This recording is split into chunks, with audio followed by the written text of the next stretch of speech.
updates from all divisions. And now we cross to our commentary team for the Radio Eastern 98.1 Match of the Day coverage. Welcome to the Eastland Match of the Round, live here from Central Reserve. It's a crucial Division 2 clash out here today between the Waverley Blues and Mulgrave. The Blues looking to move to 9-1, whilst Mulgrave aim to jump back into the top 5 with a win. All the action from this game, plus the next hour of pre-game live here, 98.1 Radio Eastern FM, streaming across the globe on Facebook and YouTube. I'm Josh Wood, joined this afternoon for pre-game by Jared Beanland and Scott Hardy. Jared will be calling all the action today, and it's definitely exciting seeing Waverley Blues, first time since their qualifying final last year in Mulgrave. First time since 2022. Absolutely. I'm very keen to see the Waverley Blues in action once again. They're probably the team that I've seen the most over my years in the media team, and funnily enough, you've never seen them before, have you? So it's an interesting dichotomy we've got going on here.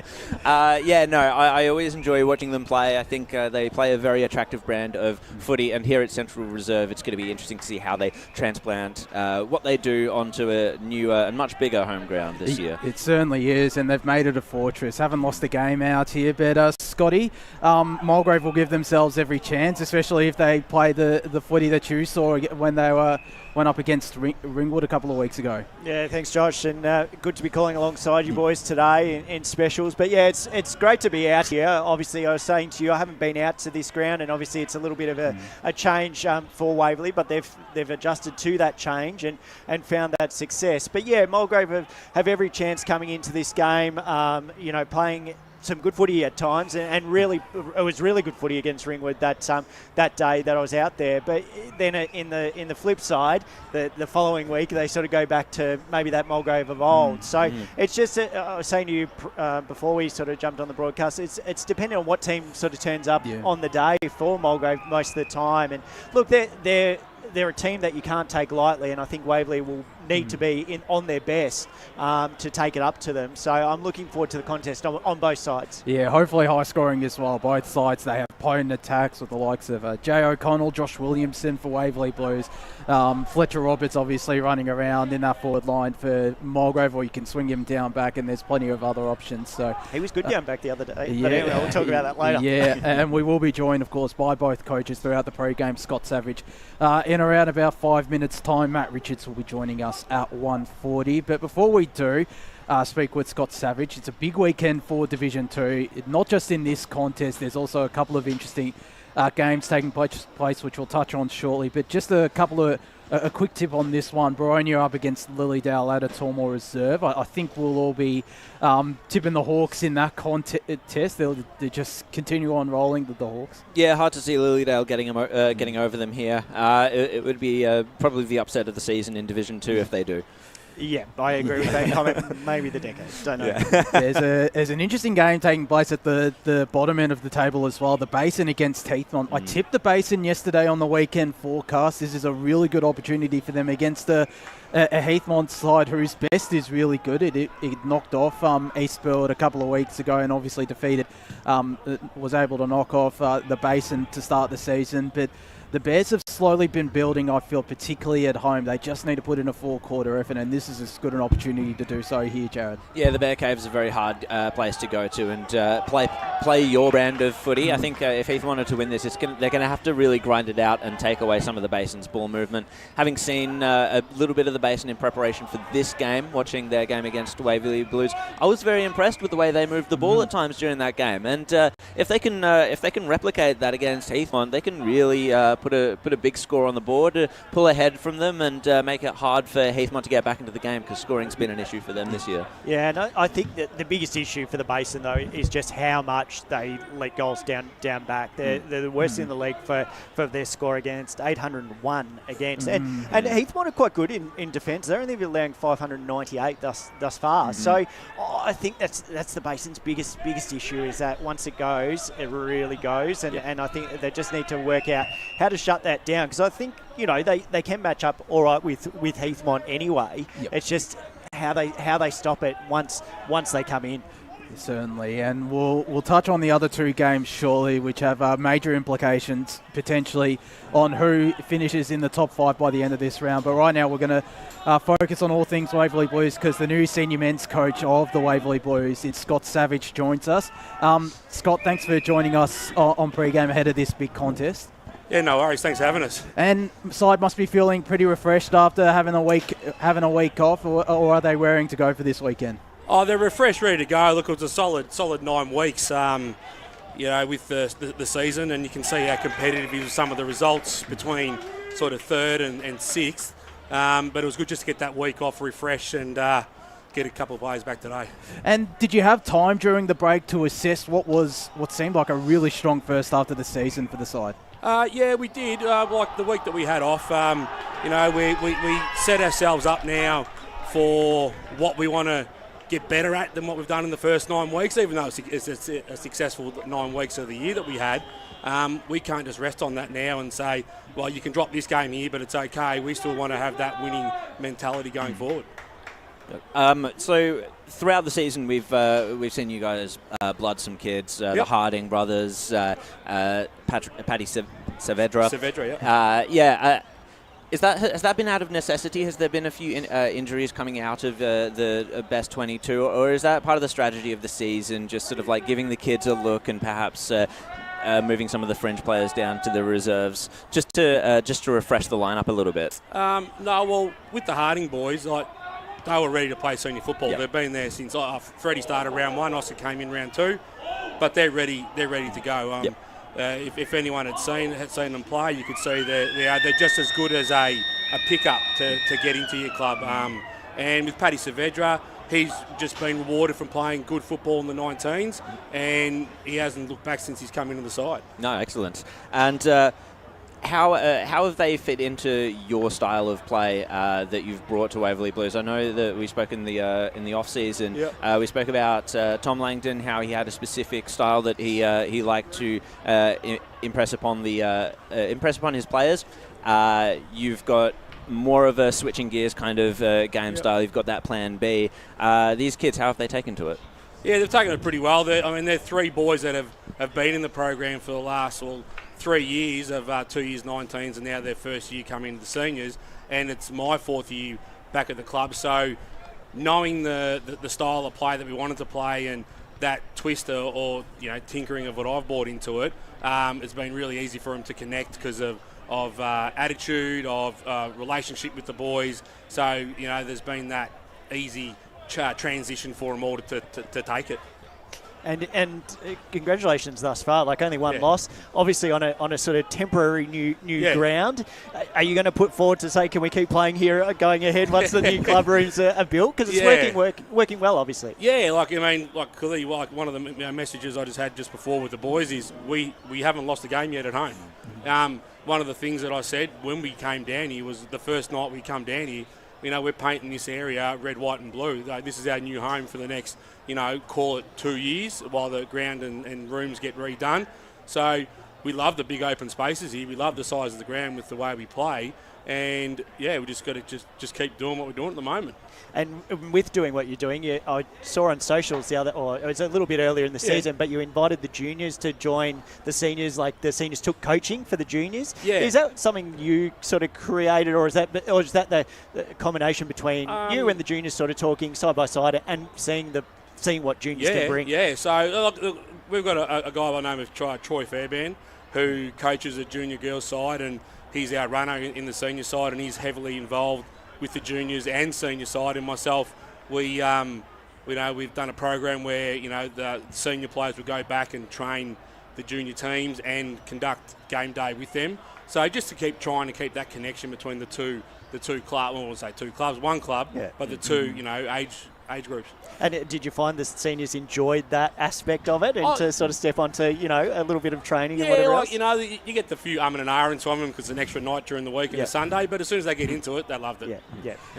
Yeah, and looking at the list as well, it's mostly Waverley Blues juniors as well, which must be great to be giving those players that have come through the Waverley Blues junior system the opportunity to play at the senior level. Yeah, from myself being Waverley junior, from back at the very start, from our president, who's Waverley, everyone involved in Waverley now, in every capacity, is a Waverley person. So our list, a lot of it's all Waverley, like youngsters. Our success has been through Waverley youngsters. So we hold ourselves in high stead in bringing our junior through and promoting our club people. And just on yourself, obviously taking on the senior coaching role after the last couple of seasons as Langford's senior assistant. How's that? Have you enjoyed the transition from assistant to senior coaching? Look, it is a big step. Look, I do enjoy it. I love it. Footy, I've done footy a long time in my life now, and Waverley Blues have been a special part of my life. And the boys have brought into what I bring to the club, and I guess the real connection between us as a group is that we can communicate. We're able to talk to each other, and the committee's great. They've been a great support so far, and the transition of the ground and everything like that. Everyone's all bought in as one. So there's been no negativity around it all. It's all one. And just on the team today, a couple of handy inclusions with the vice-captain Tyson Hale and Jay O'Connell coming back. Obviously losing Omar Mohammed, but does that strengthen the lineup that little bit more? Oh, strengthen it, yeah. So, both Hale brothers are back in today. Sammy's missed the last couple of weeks and Tyson's missed the last 5, and Jay the last couple. But having those come back in, it bolsters our back half again with Sammy. Tyson coming back through the middle bolsters that up again, and Jay going forward. So, to lose Omar, I mean, obviously... He's done the European trip, as a lot of clubs would understand. But, you can't hold these guys back to it, let them enjoy it. But the ins are just as good as the outs. Yeah, they certainly are. Well, Scott, we really appreciate your time on pre-game. We better let you go. Good luck for today. No worries. Thanks very much, guys. Enjoy the call. Thank you to Scott Savage there, and it's great to see him as the senior coach after the last couple of seasons as Langford senior assistant, and obviously he would have learnt a lot of him, and it's clearly paid dividends to start the season. Yeah, for sure. He's continued what Tom's doing, but has brought his own brand to it, and I think it seems to have worked really well with the actual playing group. It's something that I really admire about the Waverley Blues. They keep it in-house, and they promote and they value the talent that comes through their ranks. They back themselves and the people that are involved with the club, and I think that's really admirable. And one of the reasons why I enjoy coming to Waverley Blues games. And it's just one of those little things, like I was saying to him, like, just having that program to say to the old lads, all right, you're going to coach the juniors. Like, yeah, okay, it may not be everyone's cup of tea, but it makes a massive difference for those kids. They would they would love it, and it just breeds a successful footy club going into the future to know, and like you're saying, like having the coaching staff and management all being part of Waverley previously, it's obviously got a good feel around it and a good club community that they want to stay around and promote it and continue to make it grow. Yeah, it certainly shows the strength of the community and the strength of the junior club, which has always been. I think there's been sides that have played in the top division of the EFNL, from what I've noticed, and the last couple of years, some of those kids, like the Harding brothers, Saavedra as well, they're all playing Premier Division under 19. So you're going up against the likes of Baldwin and Blackburn. That's going to really hold you in good stead for years to come. And they've slotted straight into the senior level. I think it's 15 goals this season for Oscar Harding. Frederick has been absolutely terrific when he's been available. Obviously not playing today, but it's only going to get better from here. And there's certainly a club that can go up the divisions or go up to Division 1. And it's not just those kids either. Like, those were the only ones I mentioned because I don't have a team sheet in front of me. There are others there as well. I do have a look at someone like Christian Casaro or Tyrone Interrogi. Nathan McNamara, who I imagine is probably a relation to Ryan McNamara. I'm guessing so. No. And it's no surprise that we're seeing a lot of players with the same last names. It seems like a family club as well. It's a very impressive lineup. It certainly does. And Tyrone Interregi, I think he's under 17s and made his senior debut last week, which is just shows the willingness from Savage to go down to that junior program and call upon some of those players. As I mentioned, we'll speak with Matt Richards at around 20 to 2. We'll touch on the final 2 games of Division 2, which have potentially major implications on who finishes inside the top 5 by the end of this week. And first up, Croydon and East Burwood. Now, East Burwood is still a game and a fair bit percentage behind Ringwood, Templestowe and Mulgrave from 4th to 6th. So if they do get a win, they'll at least be equal on points with Ringwood and Templestowe, and who knows, equal on points with Mulgrave. But they take on a Croydon side who found their best form, I reckon, against Heathmont before the bye, and I'm sure they'll be refreshed and raring to go back out at home, Jared. Yeah, you do wonder about what happened to Croydon in the couple of weeks preceding last round. As you say, they seem to have found their form, which they're going to need that in such a tight top 5 lineup. East Burwood, I can see people tipping them as a roughie. And I do wonder, I didn't listen to the podcast on Friday. I was quite busy yesterday. Did anyone tip East Burwood yesterday? I don't think anyone did. Not even Spider. Not even Spider. All not right, even okay. Spider. Whoa. Oh, all right. You're really in territory that we go uncharted territory. I'm keeping my tip to Croydon if Spider doesn't have faith in the Rams. No, I think we've seen, Croydon at home, especially that game we covered against Baronia. They were exceptional on that day. I know after that they sort of had a little bit of a slip, obviously against Mulgrave, but only just. Waverley Blues, it wasn't a sort of great game for either side. So I think the rest probably came at the right time for them. They had the win. I think that they get the 4 points, but it's within East Burwood's reach to sort of stay within check. So this is the game that they put on the whiteboard and say this is the must win. So if they don't, it starts to slip a little bit further away from them and makes things a little bit more challenging. It's not out of anyone's grasp. It's still plenty of matches to go.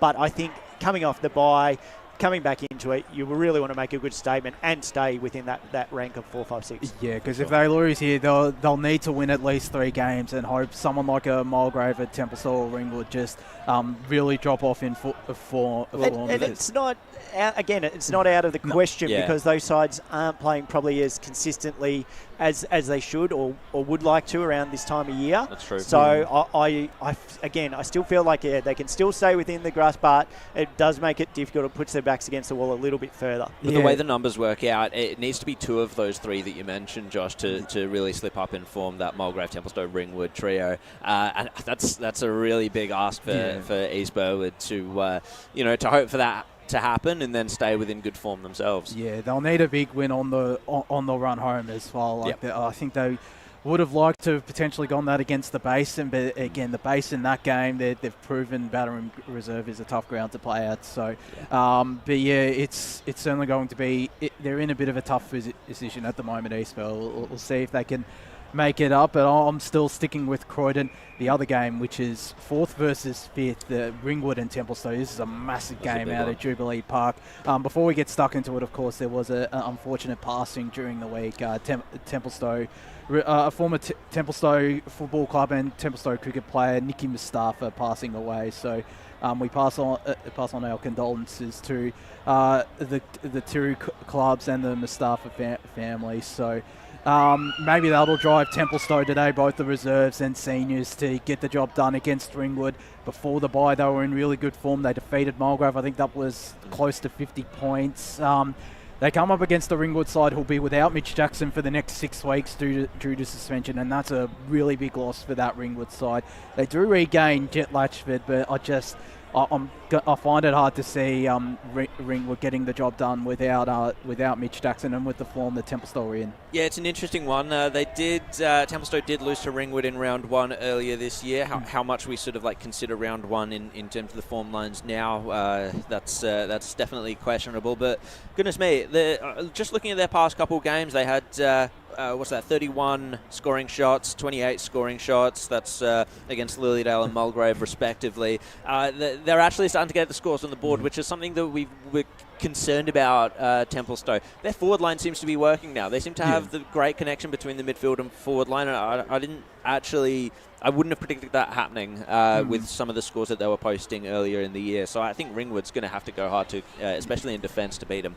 Yeah, you're right. Like that Templestowe the last 2 weeks, just really good scores, isn't it? Yeah. And sometimes then you say, for other teams, it's great when the break comes. For them, they probably were like, oh, actually, we're playing some good footy. I would rather not have that little spell. So it's just how they come out and what they have changed to make that a better forward line or a bit of scoring options, whether that's sort of through mids changing and then up forward.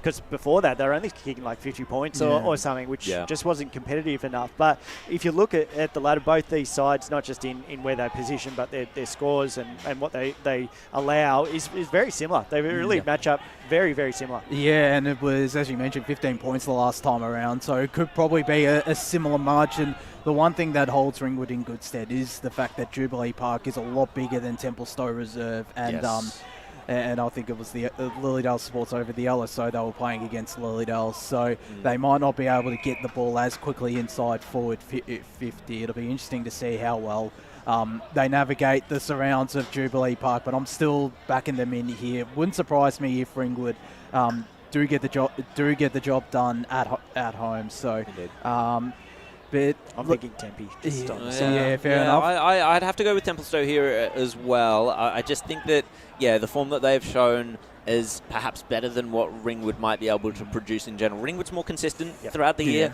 Templestowe, I think they just have a higher ceiling of what they can achieve. And they've proven that against the likes of Waverley Blues in that qualifying final. And they got close to them out here as well, did Templestowe. So, but back in the Dockers, and they do regain Jared Healy as well, which is a pretty handy inclusion for their defence. Matt Jessup is also a pretty handy inclusion into their midfield as well. So, certainly going to be interested seeing that score from around the grounds throughout that contest.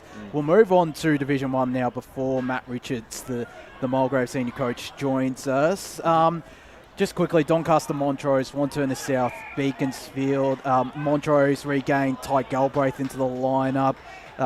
Beaconsfield get a couple of their VFL listed players coming into the lineup. Harrison Corey, Mitch Sisbowski coming in as well against the Wantirna South side, who I think they lose David Lang as well as a potential laid out. So I'm guessing we're both going to be all going to be tipping Beaconsfield and Montrose away from home. Yeah, no upsets on the cards for me there. I think the Montrose Doncaster one perhaps would be the closer one just for mine, but I don't see either of them being particularly surprising results.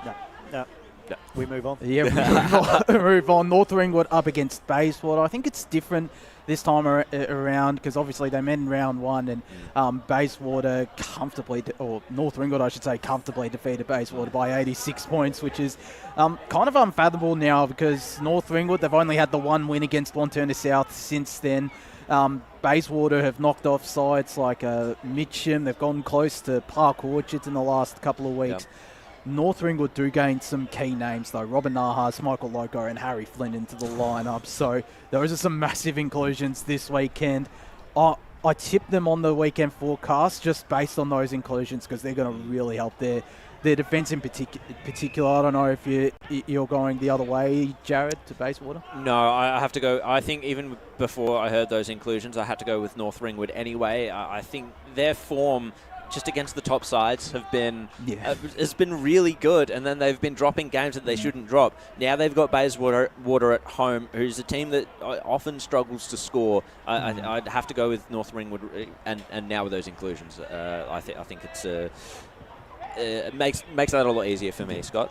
I'm going Bayswater on this one. I don't know. I just got a sort of feeling. I think they haven't been far off the mark. It hasn't been sort of from that round one to what they are now. I think it's a totally different side, so it brings a totally different challenge to North Ringwood. Yes, they are massive ins for North Ringwood. So again, Bayswater would have to be bringing their best footy, and have we seen any of that best footy thus far this year?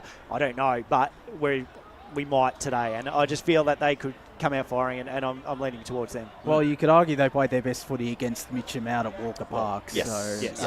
And they played 3/4 of really good footy against Park Orchards out at Dominique Reserve when we saw them. So we'll touch on the other Division 1 games shortly. We're joined now by the Mulgrave senior coach in Matt Richards, and he's done a club champion as well, like Scott Savage, who took on the coaching reins last year and has guided them to their first finals appearance, and they're on track to potentially do so once again. Thanks for joining us in the pre-game, Matt. No worries, guys. How is the side feeling? Refreshed and raring to go after the King's birthday break? Yeah, absolutely. That couldn't come along quick enough for us. We struggled to get the players on the track, for the last game of the first part of the season. So, yeah, the break was really good. And really noticeable this week how refreshed everyone was. So yeah, and I asked Scott a similar question before. Did you have time to assess the first half of the season during the break? Yeah, absolutely. But it was also just, well, for me personally, it's a long year. Like we go right from November, all the coaches. So I got away for a few days, which was really good. So I was able to sit back and see what we needed to do and talk to the players individually, over the phone or catch up with them, which is hard to do when you're at training all the time, trying to set up drills or, it's an hour and a half really, Tuesdays and Thursdays that you've got them. Otherwise, you've got to try and track them down during their work time and all that. So, yeah, the break was great. Is that part of the way you want to bring your coaching style to a new club now? Just interacting on a more personal level with the players, is that how you see your footy and what will bring the best out of both your own coaching style and the players' form on the park? Yeah, definitely. I think at our level, there's got to be a real enjoyment and a buy-in to the club. So we heavily focus on that. We're a real family club. Like, I've been there since the 80s as a player. My wife's involved. My son's out there playing in the twos at the moment. We try and generate that feel around the club that everyone's welcome all the time. And with the boys and their own personal styles of play, I don't try and take that out of them. We've got some guys with good flair. I'm not going to change the way Connor Tilliard plays the game. He's everyone's here to watch him. Let alone the likes of Jongy and Fletcher Roberts. I'm not changing. They know enough. Yeah, exactly. Well, is that just on those two? What have they brought to Mulgrave since coming across? Is it sort of not just their experience, the way they play on the field, but also are they buying in as well to the way you're wanting to, have that more personal connection with the players? Yep. So Jongy's homegrown. So he played a couple of years with Mulgrave, and then he played his junior footy at the Rovers. So he's still got teammates from that era playing and guys he went to school with. So Sammy Cass, one of our captains, they went to school together. Mitch Peddle, who's out there at the moment, they went to school together. So they're close mates, really close mates. And through that, we got Fletcher Roberts, who he's one of my assistant coaches this year. His buy-in has been off the charts. Lives over the West Gate, never misses training. I speak to him regularly during the week. He's involved in everything. When I first was going to meet him, Sammy Cass said to him, I said, how do you describe this guy? He goes, he's just one of the best blokes. And he is. He's just all in at Mulgrave. He would know every player's name, from the guys he's running out with at 2 o'clock to the under-19s. He really puts the effort in to get around our footy club. So fantastic. And with Tilliard and John coming back into the side, are you doing anything different? Are you managing them, sort of seeing how they go into coming back from those injuries and stuff, or is it sort of just keep playing the cause? They were both right to play last week, so really lucky. So they got the extra week with King's birthday, have trained this week in particular. Both desperate to play. Smiles on their faces. Just couldn't wait for this weekend. So, a couple of handy inclusions. So we're going to say 100% from him? Yeah. I just spoke to Scott, and his question was the same. which is understandable. But and one of those conversations when you had your break and rang people was one of those people, Tom Gladman. He just stacks up 150 games today. He's been a big servant of the club, been around since 2012, and he's just heart and soul of your club. He is heart and soul, and it's just been spoken about, but. Last year he lost his spot in the seniors and to a young ruckman who's just come back from injury, Noah Pokia, and Tom did everything he could to help this kid develop last year, at training, in games, just talking to him, and then Tom won his spot back. And then this year we've got another ruckman at the club, and same thing, Tom just works with them tirelessly to help them improve. They're after his spot. It's pretty simple. They're after his spot, and he just never stops trying to get him to improve. Yeah, great fella. Absolute cracking bloke. And it's people like that to have around the club. And another person, and you probably won't tell me or will tell me, but Boothie was named in the reserves. He's not out there today. Is that just due to just more time management or work commitments and other commitments? Boothie pulled out at 10:30 this morning from the reserves with gastro. Okay. Spewing, literally. And the reserves boys were so excited Thursday night. And the only reason he's missed 3 weeks, so he just wanted. I'm really good mates with Boothie, so yeah, we just sat there and had a chat, and yeah, he just thought, I'll come back through the twos if I. You talk about great characters and great blokes. It doesn't get much better. He's coming up to 300 games in a few weeks. He's not just a servant of the club. He's just a real important person around our footy club. He'd have to be close to a statue at that club, I reckon, Boothie. Synonymous with Mulgrave, he is. You did mention a young ruckman that Tom Gladman was working with this year. I'm going to introduce that's Bryce Curtis. Yeah, Bryce Curtis. Can you tell me a little bit about him? He's been in great form from what I've seen. Yeah, he has, and he's worked really well tandemly with Tom. So we got him across from Berwick this year. He must be about 22 or 23. So he's just got that energy in the jump in him that Tom hasn't anymore.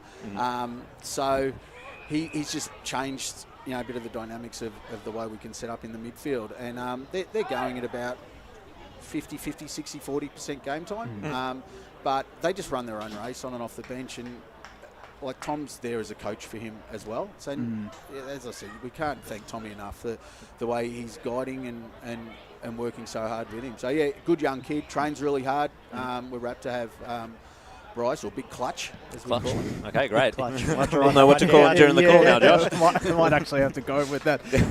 But there's also some other great young talent in the lineup, like Angus Gervasoni, Tyler Valanis, his brother Riley has come across to the club as well, and Manny Sarkisian. Just how much have those players, such as Roberts and Jong and those players, helped develop those players into senior players? Yeah. Look, they're all from our from the junior club as well, so they've been around a while on those names. So like you got Manny Sarkisian, but his older brother Evan's been around, for a little bit longer. Manny's 21, mind you. He's not a kid as such. So they've been around, and then Angus, he's got Jackson and Cooper as the older brothers. So we've had them as options. Tyler Valanis has been a really important one this year. So he played the whole year last year in the twos, and he's one who's really come along this year. So good kid with just genuine leg speed. And then his little brother, we're able to get him through that family connection. But again, he's from the Rovers, and just another highly talented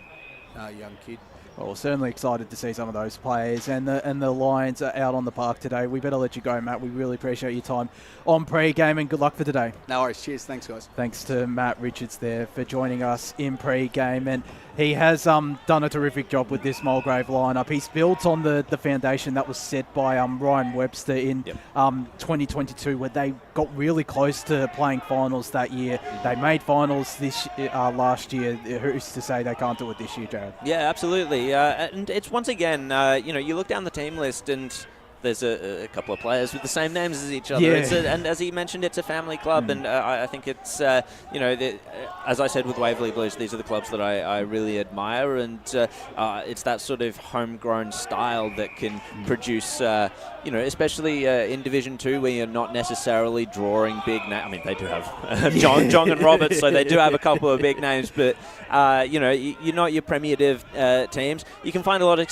success in Division 2 just on the basis of a strong and attractive junior program and culture around the club. And you're right, Jared. Like, that's the thing. Like, that Mulgrave hasn't been a club that's had those sort of big star names sort of throughout their time. It's just that they've built, those consistent players. And like we're saying, like Booth and Gladman, like just showing up and turning up week in, week out and staying part of the club. But, it's great to have those names then appear and sort of then, it just brings in more excitement and people talk and say, have you seen this, kid run around and blah, blah, blah. So it just brings that excitement. But they didn't necessarily I don't think they necessarily needed it, but it is always the best, for your club to have, and for those other youngsters sort of to learn from and have that guidance from them. And like I said, they've just been part of the club. Those two I mentioned in Boothie and Glen, there's others, many others, and that's what I think that club brings. Yeah, and I do agree with what you said about Adam Booth before. He does deserve a statue, as does Matt Richards as well. He's been a champion for many years at Mulgrave. So, but I think he's close to the games record holder out there potentially. And it's I just thinking about Boothie as well. It just shows the individual that he is, like coming through the reserves, and that's not the first time he's done that. Like he's had times throughout his whole career where he's had time off and then gone, no, I'll come back into the reserves first, and then I'll play seniors. Like the coaches will say, you can just jump into the seniors, but he obviously understands other players fighting for that position while he's out, and what he can give back in a reserves forward line as well, and giving that instruction, and he's just a beast to have in the reserves anyway. So spewing that he's not out there, and as Mulgrave seem to be doing it comfortably. They're at 68-20, and we're into the third quarter, nearly at the end of the third quarter. Oh, if he was playing, he definitely would have added a couple more goals onto the board for Mulgrave. Tom McGowan playing in the reserves as well for Mulgrave, which is if Booth was playing, it's a pretty potent forward line. But we're going to go to our first break here on the Eastland Match of the Round. When we return, we'll talk about all the action taking place around the grounds. Today at Eastland, Lucy's trying on jeans for a momentous occasion. Coffee with the ex. She needs jeans she can move in, because she's definitely moved on. Jeans that get a second look, but don't give any second chances. Jeans that say, why yes, I have spent the last 8 months in a post-breakup juice cleansing, kickboxing, personal training frenzy. And it looks as though she's just found the perfect pair. Bravo, Lucy. For all of life's little moments, there's Eastland. Eastland. Live real. Sprained your ankle bursting through the banner? For bumps, breaks or bleeds, be seen sooner, close to home, at Knox Private 24/7 Emergency Department. You'll generally experience shorter wait times. Knox Private 24/7 Emergency, 262 Mountain Highway, Wanturna. Do you feel good about your bank? Because there is a bank you can feel good about. They share their profits to fund big community projects, small community clubs, and vital emergency services. They've given $250 million to help Australian communities thrive. They have all the products and tech you expect from a big bank, with service you don't. It's Bendigo Bank. Feel good about who you bank with. Try Bendigo. Search bendigobank.com.au or search Bendigo Bank near me. Tobin Brothers Funerals wear their heart on their sleeve. Their clear and easy-to-use website and Memory Maker app make it easy for families to make an informed decision. Here's James McLeod, Managing Director of Tobin Brothers Funerals. There's no mystery about our pricing. It is clearly displayed on our website and our app. We have staff standing by 24 hours a day, every day of the year to assist you in your absolute time of need. Visit tobinbrothers.com.au. Tobin Brothers Funerals, celebrating lives. There are only 3 things that should be flushed down your toilet. Pee, poo and paper. Some wet wipes and antibacterial wipes say that you can flush them, but you can't. They clog up the toilet and pipes, causing expensive blockages. Save yourself a truckload of trouble. Put your wet wipes in the bin. To learn more, head to the Yarra Valley Water website, yvw.com.au/wet-wipes. Hi, Dylan Dow from the Baroni Football Netball Club here. When I need to grab a quick coffee or a bite to eat, I'm popping into Eastland. Eastland's more than a shopping centre. They support a range of community organisations and have been a major partner of the EFNL since 2018. Cheers, Eastland.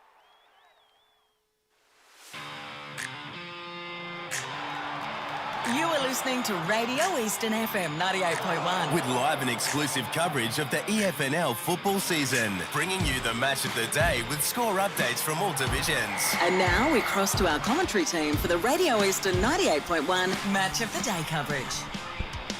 Welcome back to the Eastland Match of the Round out here at Central Reserve. Crucial Division 2 clash out here between the Waverley Blues and Mulgrave. Josh Ward here alongside Jared Beanland and Scott Hardy for the pre-game. We were just talking about what's taking place in Division 1 this weekend. We've got a couple more games to quickly go through. Yep. Moorbark against Park Orchards. I think we'll all be tipping Park Orchards. Moorebuck potentially a sneaky chance. I would have given them a sneaky chance if they didn't have, I think it's 6 or 7 changes this week. But it's also Trent Giorgio's 200th game for them, so they might want to get up for who has become a champion of the Mulgrave, Moorebuck over the past for many years now. But I'm tipping Park Orchards here to respond after a disappointing performance against Mitcham. Yeah, absolutely. It's a little bit worrying given how Moorebuck they went down to Park Orchards in round 1. Hopefully they won't slip up as bad as that this time. But those changes that you mentioned, Josh, I think that's going to be pretty crucial. That they've been in some good form, but Park Orchards to bounce back for me, Scott. Yeah, they will. They have to. It's just without doubt. So, that side, it's just what a disappointing sort of result to sort of cover and sort of have that game that they provided, considering that they've played exceptional football throughout the whole year so far. So I expect them to turn up quite strong and make a real statement in this win. Yeah, and a couple of the outs for Moorebuck. Riley Monkhurst out of the lineup, Reece Crosley, Lachlan Monteith, and Park Orchards do gain a VFL listed player in Owen Maladi. I think he's coming back from injury and is on Port Melbourne's VFL list. Jacob Vapon does go out of the lineup, so but the Sharks to get the job done, I think it'll be a bit closer than last time. It was you'd hope so. Yeah, 80 points last time around, but like it's certainly a much tougher ask up at the Heights Reserve than it is going to much like going to Dominee Reserve. So, and then finally, probably the biggest game in Division 1, South Mulgrave up against Mitcham, the second grand final rematch of season 2024. Mitcham last time, they were a bit undermanned out at Walker Park under lights. South Mulgrave got the job done there. They're slightly undermanned this time because there's no Danny Baglava, no Jake Parenti. They do regain Alex Barnes-Smith, Josh Duvalin, and their captain Jackson Glossop. But South Belgrave's ins are pretty handy. Brodie Connolly, Liam Kidd, Damien Garner, Lachlan Benson, and William Evans. So some key names coming back for the Saints, and I think it'll be a bit of a mountain to climb for Mitcham. But given the form they're in, they're every chance, Jared. Yeah, definitely. I think with Mitcham specifically, a lot of the time it's not who, but how. And I think that's the way that Neil Winterton wants to coach. I think that's a mark of a very good side. Beaconsfield's very similar in that regard. I still think that with those in, South Belgrave could be able to overpower them. This is a really tough one. I'm going to be fascinated to see the scores as they come through throughout the day. I just think without Jake Parenti there, that might be a bit of a tricky one, but they do have other forward options. There's a lot to consider with this game, Scott. Oh, it's so hard to pick a side. I think obviously that form we saw Mitcham against Park Orchards, you sort of back them from that. But South Belgrave, I know sort of are sitting sort of second anyway, so they're playing just as good a footy. Mitcham under 19s, they did have a win by 1 point. It was a kick, I don't know if it was on the siren or was it just the last kick. They won by 1 point today, so they beat South Belgrave. But yeah, look, I'm leaning probably towards more Mitcham, but probably then I look at it and I go, but it's South Belgrave at home. Surely South Belgrave get the win. So I don't know. Maybe I'll pick a draw for this. Yeah, that's a solid That's pick, a solid call, and it wouldn't surprise me if it does end up in a draw. They played a close grand final, of course. Who's to say it won't be similar out at Belgrave South Recreation Reserve? But one of those under-19s players, Anthony Marek, makes his senior debut for Mitcham as well, which is great to see. Neil Winterton calling upon the 19s who are sitting up the top of the Division 1 ladder. So why wouldn't he when they're flying at the moment, the Mitcham 19s? We'll move on now to Premier Division.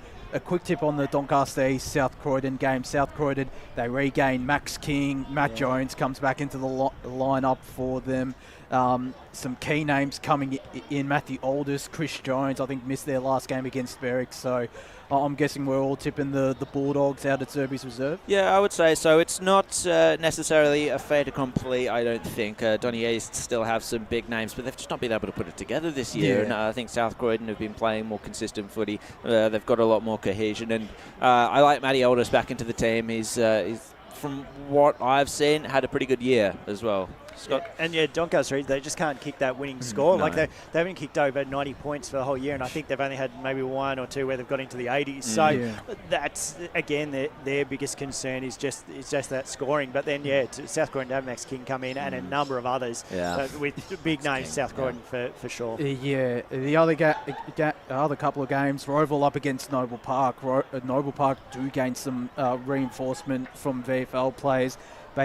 Bailey Lambert, the Nelson brothers are all coming back into the lineup. Logan Young, most of those on VFL lists. Roval do get Nick Schollmakers back after his concussion in that game again, which we saw against Doncaster East. Brain Lepanchi and Mitchell Struck back into the lineup. So I think it'll be still close. Noble showed some promise in that first half on Kingsburg against Ballin, but I just think Roval, too much class will just get over the line. And if it's conditions like this out at Seabeck Oval, I'm sure they'll enjoy playing it out there, the Hawks. Noble Park will have to sustain a very tough, pressure-based brand of footy, and that's difficult to do across 4 quarters. And I think the moment that Roval just get a hold of them, get away from them a little bit, find those open spaces of Seabeck, they can really punish Noble Park on turnover. And I have to go with Roval on this one, Scott. I don't know. This one as well sits with me as well, where I go,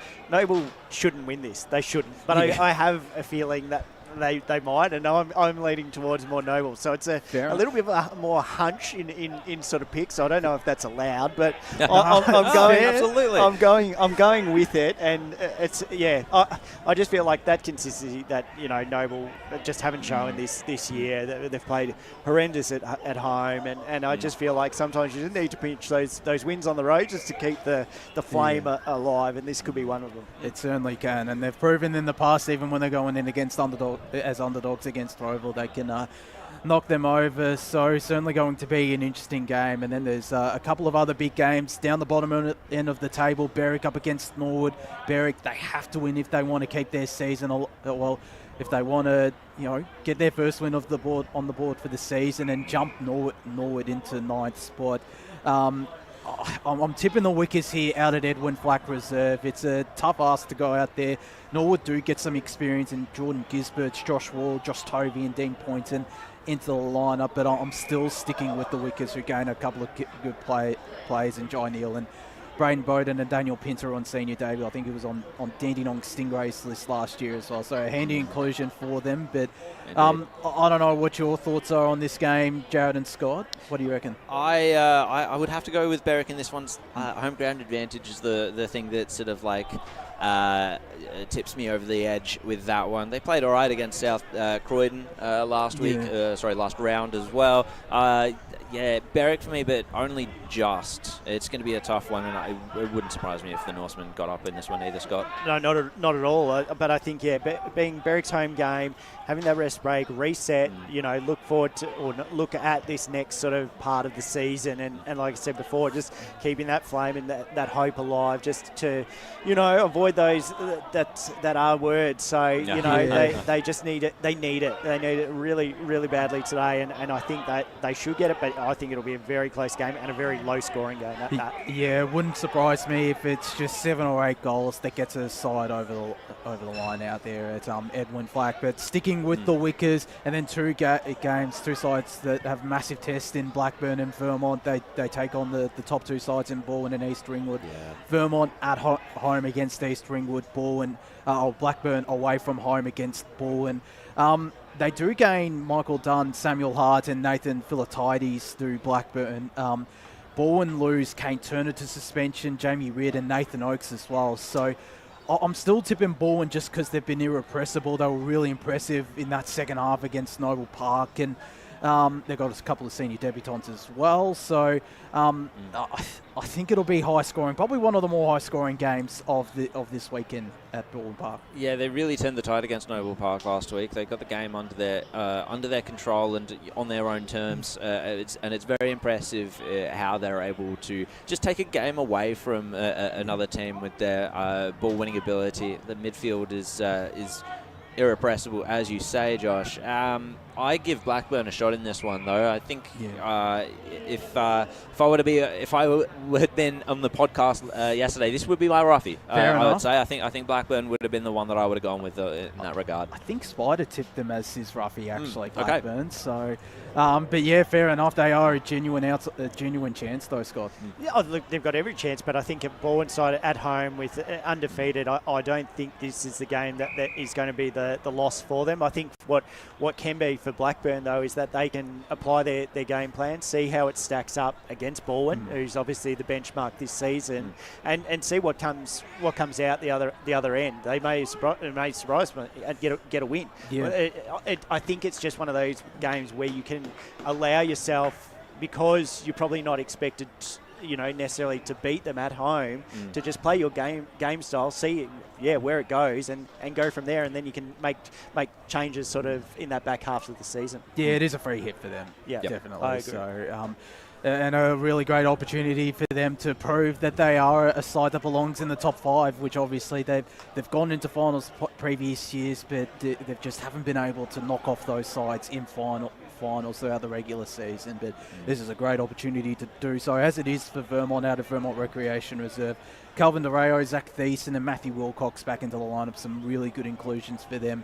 East Ringwood lose Jamie Bennell. I was reading during the week it was a ruptured hamstring he's had, so he could be gone for a little bit there, which is a bit of a blow. They do regain Trey Bennell.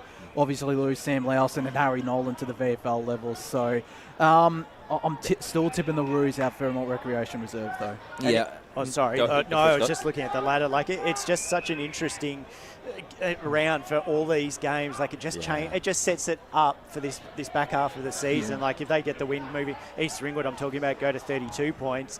If Blackburn lose, they stay on 20. If Oval then lose, they stay on 20, and that gap starts to really sort of stretch out between that 1-2 side, and then it's that battle between 3, 4, 5 and 6. And again, just going back, I know we've spoken about South Croydon, but really, really big result if they get that win today, putting them on 20 points as well, and they'll stay within that group. So sorry to cut you off. I think it's just interesting once you start looking at those numbers and what can sort of happen in the space of a week, and how much it will change that Prem division. Yeah, the repercussions are huge in this one. Yeah. And with Vermont, it means that if they lose here, they're starting to fall behind a little bit. They're becoming behind the 8 ball, especially if they're they're a club that prides themselves on their excellence, and they'd be shooting for that top 2 spot even now when they're a little bit adrift off the pack. The thing that's a bit of a red flag for me with Vermont is their best win has been against South Croydon, and it was a fairly close one at 15 points. So I have to say that I've got to go with East Ringwood in this one. I'm fairly bullish about it. I still think that as much quality as Vermont has on the park, I think they're not quite putting it together this year just yet. They need to prove a little bit more to me. But then I think Vermont over the last 2 weeks, they've put some huge scores together, and maybe even before that, and that's 5 wins. The last 5 weeks, 5 wins. So I think their consistency at the moment is really good, and this is the right time to play Ringwood, just to sort of see where they are. I know obviously those 2 scores I spoke about were against Berwick and Norwood, so obviously we understand where they're sort of situated. But still, I think the way they've been playing their football and getting those wins, and yes, against South Croydon, who we're sort of saying, expect them to win today. I feel that this is the game that they continue, and that makes it 6 from 6. It does, and it'll be interesting to see when that score comes through by 4 times. So certainly it's going to be an interesting weekend in Premier Division, as it is for Division 2. Quickly touching on Division 3, Sylvan take on Knox, Warrandyte take on Surrey Park. Sylvan, I think they're a bit of a sneaky chance. I know our illustrious leader Ryan Long had them as his roughie, and I can understand why, because it's a difficult ask going up to Sylvan and getting the 4 points. They proved that against Coldstream. It was only a 4-point win to the Cougars there, so I'm still tipping Knox in this game though. I knew you would. I'm Sylvan. I think at home. Not at home. I just think, against like not just because our media manager's sitting to my left and I'll just sort of go with him, but basically I really like that home ground. We've seen what it does. It's a great park to play, and that's back-to-back games at home, which is always good. I know they've obviously had that break, and again, it's probably one of those sides that would have said we would like to keep that momentum going, but that's just the way the fixture is. And I just think that they can take it to Knox. Knox, look, they're a good side this year. You know, we've had that discussion, you and I, and you know, obviously with the ladder predictions and stuff, and you were very bullish on where they would sort of finish, and they've proven pretty well how they can play good football. But I just think at the moment I just like Sylvan up there, but not to sort of put anything away from Knox. It's unfamiliar territory for Knox as well. I don't know if they would have ever played up at Sylvan at all. That's because they're a team that has been coming down the divisions while Sylvan's been sort of like working their way up. I have to go with Knox on this one though. I just think there's just too many questions around Sylvan and their consistency. Where the goals are going to come from, which leaders are going to be able to stand up and perhaps bring some of their bottom six players over the line here. They've had quite a few changes in the off-season. They've not really been able to put it together. The game against Coldstream, that's impressive that they got so close there, but I just have to go with Knox on this one. I think Sylvan, they're just too flighty for me. Yeah, Knox are a little bit inconsistent as well. That's true. So, but they'll want to, heading into the back half of the season, they're in a finals position. They've proven themselves as the fourth best side, and I certainly think they'll want to get on a roll in the next couple of weeks, because I don't think it'd be too far away when they face the likes of Surrey Park and Donvale. So speaking of Surrey Park, they head up to Warrandyte Recreation Reserve and take on Warrandyte, who have gone through the changes, as have Surrey Park as well. I'll still, as always, tip Surrey Park. No surprises there, but I don't think many people are blaming you for that one this round. Quick tips on this one though. Yeah, Surrey Park. Surrey Park as well. Div 3 Grand Final rematch X2 as well at Donvale Reserve. We tip in the Vales here. Furniture Gully did show a bit against Oakley District, though, I have to admit.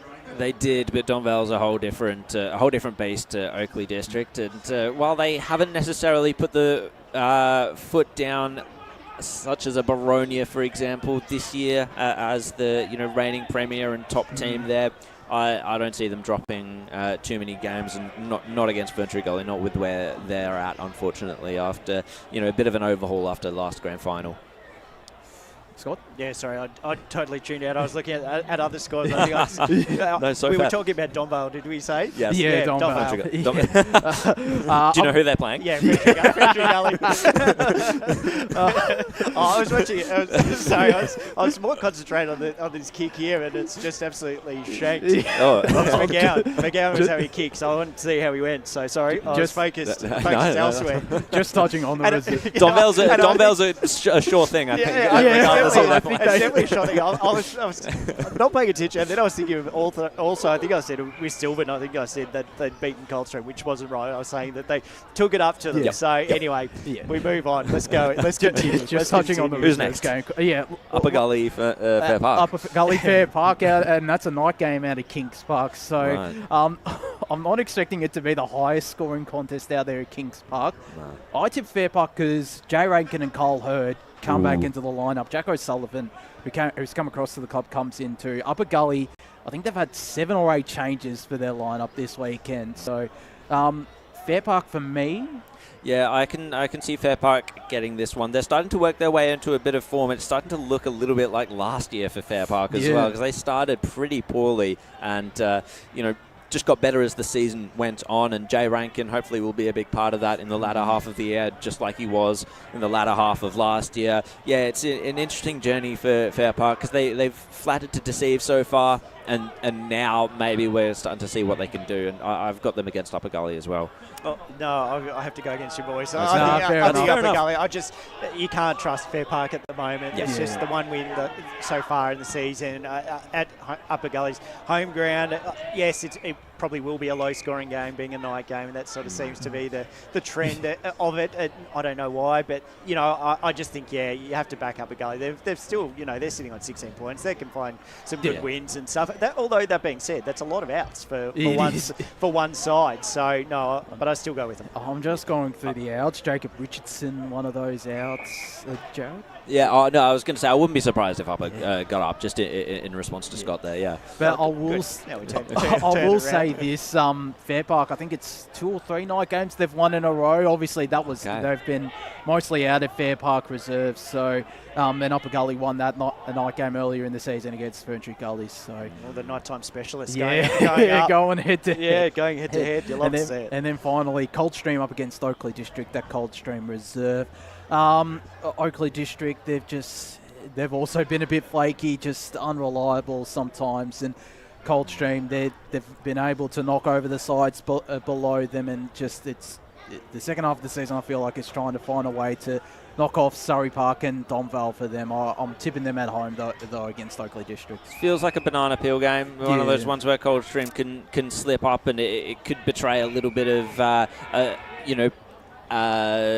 inconsistency that they might have. We've seen a bit of inconsistency from Coldstream throughout the year. It might continue into the second half of the year. They can't afford for that to happen if they're going to take a shot at a premiership.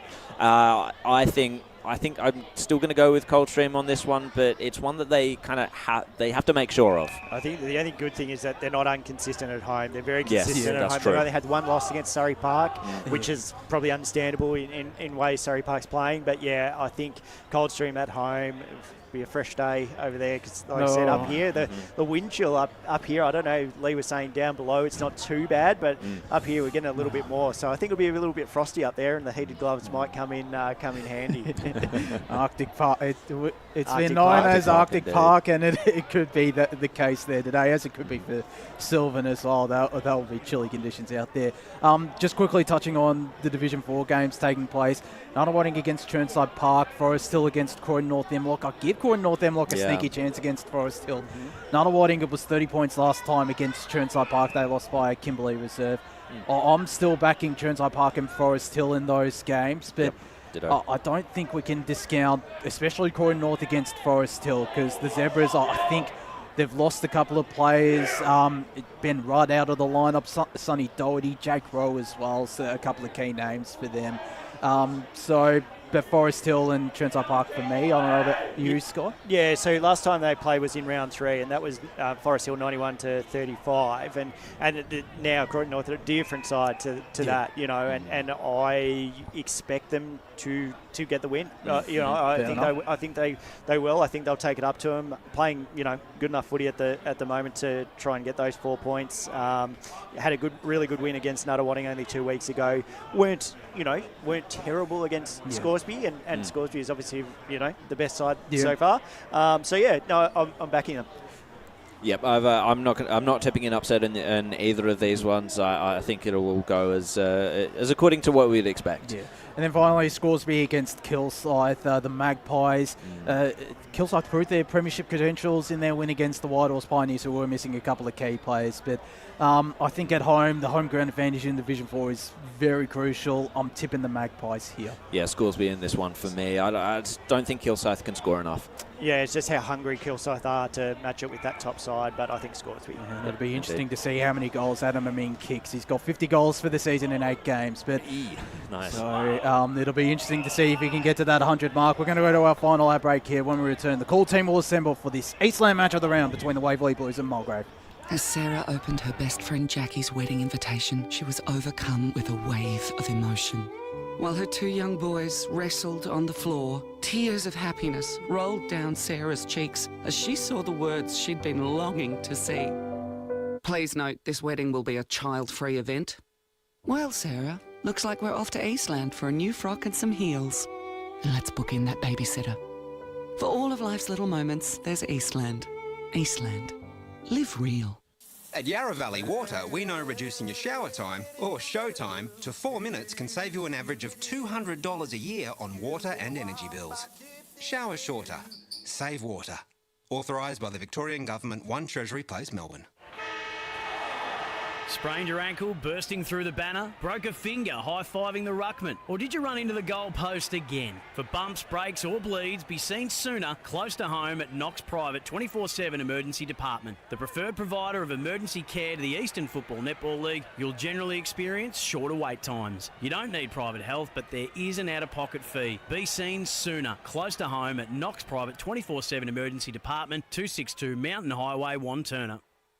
Do you feel good about your bank? Because there is a bank you can feel good about. They share their profits to fund big community projects, small community clubs, and vital emergency services. They've given $250 million to help Australian communities thrive. They have all the products and tech you expect from a big bank, with service you don't. It's Bendigo Bank. Feel good about who you bank with. Try Bendigo. Search bendigobank.com.au or search Bendigo Bank near me. The first time I met the team at Tobin Brothers Funerals, I felt like I'd known them for years. They're so caring, honest and passionate. James McLeod, Managing Director of Tobin Brothers Funerals, sums it up best when he says, "Every day our people get out of bed to assist client families in their absolute time of need. Our people love what they do, and you will not find a more highly trained group of people than those at Tobin Brothers." Visit tobinbrothers.com.au. Tobin Brothers Funerals, celebrating lives. Hi, I'm Ben Desson from Montrose Football Netball Club, and when I need a new kit for a night out, I head over to Eastland. But Eastland is more than a shopping centre. They support a range of community organisations and have been major partners of the Eastern Football Netball League since 2018. Thanks, Eastland. You are listening to Radio Eastern FM 98.1. With live and exclusive coverage of the EFNL football season. Bringing you the match of the day with score updates from all divisions. And now we cross to our commentary team for the Radio Eastern 98.1 Match of the Day coverage. Eastland match of the round action out here at Central Reserve. A crucial Division 2 clash out here between the Waverley Blues and Mulgrave. All the action live on 98.1 Radio Eastern FM, streaming on Facebook and YouTube as well. Pre-game run and done. About to get stuck into the thick of things, and the call team has, well, now we heard the call. They've come back from the MCG-sized toilet block, I believe, down here at Central Reserve. And my co-caller for today, Jared Beanland. Great to be calling alongside you once again, Jared. Yeah, it's been a while, Josh, hasn't it? I think the last time would have been maybe Anzac Day last year or something like that. I reckon it was, actually. Yeah. So either way, it's going to be a great game today, I think. It's a fantastic calling position here. A wonderful day for footy weather-wise, and a couple of teams that I'm very excited to see play. Special comments, EFNL Media Manager Ryan Long and Scott Hardy doing a great job as well on the pre-game alongside myself and Jared. But Ryan, it's been a busy day for you with the women's first up out at Mulgrave Reserve, and now you're out here for a big Division 2 clash. Yes, absolutely. I was actually quite disappointed. I just checked that the Celtics lost Game 4, so back to Game 5. That's all right. We wanted to win in Boston, but busy day. Mooroolbark Eastern Devils for the women's game was fantastic, and great to be out here at Central Reserve, Scotty, because it's been a long time since a call team's been out here, and obviously the ground hasn't been in use, but with Waverley Blues moving here today, this season, it's fantastic. The ground's in good shape and a great vantage point for us. I was going to say, did you need to say before scores were released for the NBA for those watching on delay? Sorry, or for whatever. those who are going to watch that later. I was actually don't bother. Before I was coming up here, it's a long walk down to the block down there. But one of the teams has got Danger Zone pumping in their club rooms with a pump up song, which I really liked. Yeah, it's sort of different to the techno and bass that we're used to hearing. So to hear those coming out, I'm not a fan of that. Look, I'm not going to stand in anyone's Speak way. for yourself, Yeah, Ryan. exactly. I knew it was coming from the right. But Danger Zone, it was a great pump up song. So well done. It might have been Mulgrave maybe, but not too sure. So no, we're out here. I'm looking forward to it. Great to be out here, and what a ground to look at it and to call from. Great to be undercover, but not that we need it. Well, only from the sun protection basically. Because at the moment it is blue skies, and I don't think there's a drop of rain predicted at all today. Yeah, well, hopefully that is the case for our two boundary riders, Ben Warren Smith and Christopher Curtis, who will cross down to shortly. They're just finding out they do need batteries in their receivers. It's a revelation For some. As Mulgrave come out onto the ground, Waverley Blues already onto the ground. But as I mentioned, this is a crucial game in the context that for, well, mainly the Mulgrave season, Ryan. The Lions sitting in a position, sixth position. They win here. They leapfrog either Ringwood or Templestowe into the top 5, and I'm sure that'll get them up and about for today. It should, and as Scotty said in the pre-game pretty well, it's their consistency that's been the issue. If the right attitude and the right side come out today, which they've got a very strong list, having a look with a couple of those inclusions back in the side, they'll be very competitive and they'll have every chance to win this game. But whether or not we actually see that, it's up to them to perform each week. And it's great to see their class jumper as well, Mulgrave, running out onto the field at the moment. And just, Tom Gladman, we said on pre-game, he just celebrated 150 games. He brought the little bub out through the garden. And president and coach are saying g'day. So congratulations, Tom. We spoke about him on pre-game too. To Mulgrave's coach, and what a servant of the club, and just his attitude, spoke about his attitude and what he brings to this young group is exceptional, and credit to him. Yeah, and he's such a crucial player. Been around for many years, alongside the likes of Adam Booth, who unfortunately didn't play in the reserves. I don't know if you saw that, Ryan. Didn't play in the reserves. He was laid out due to gastro. Well, he's so close to that 300 game for the club. So hopefully he's able to get back soon, and we can actually celebrate what is a massive achievement for a very important figure for the club, who's kicked over 700 goals for the Lions, I think, off the top of my head. Potentially 800. It's quite a lot. We were talking to Matt about it and sort of said, when's the statue going to be going to be built? It's got to be soon.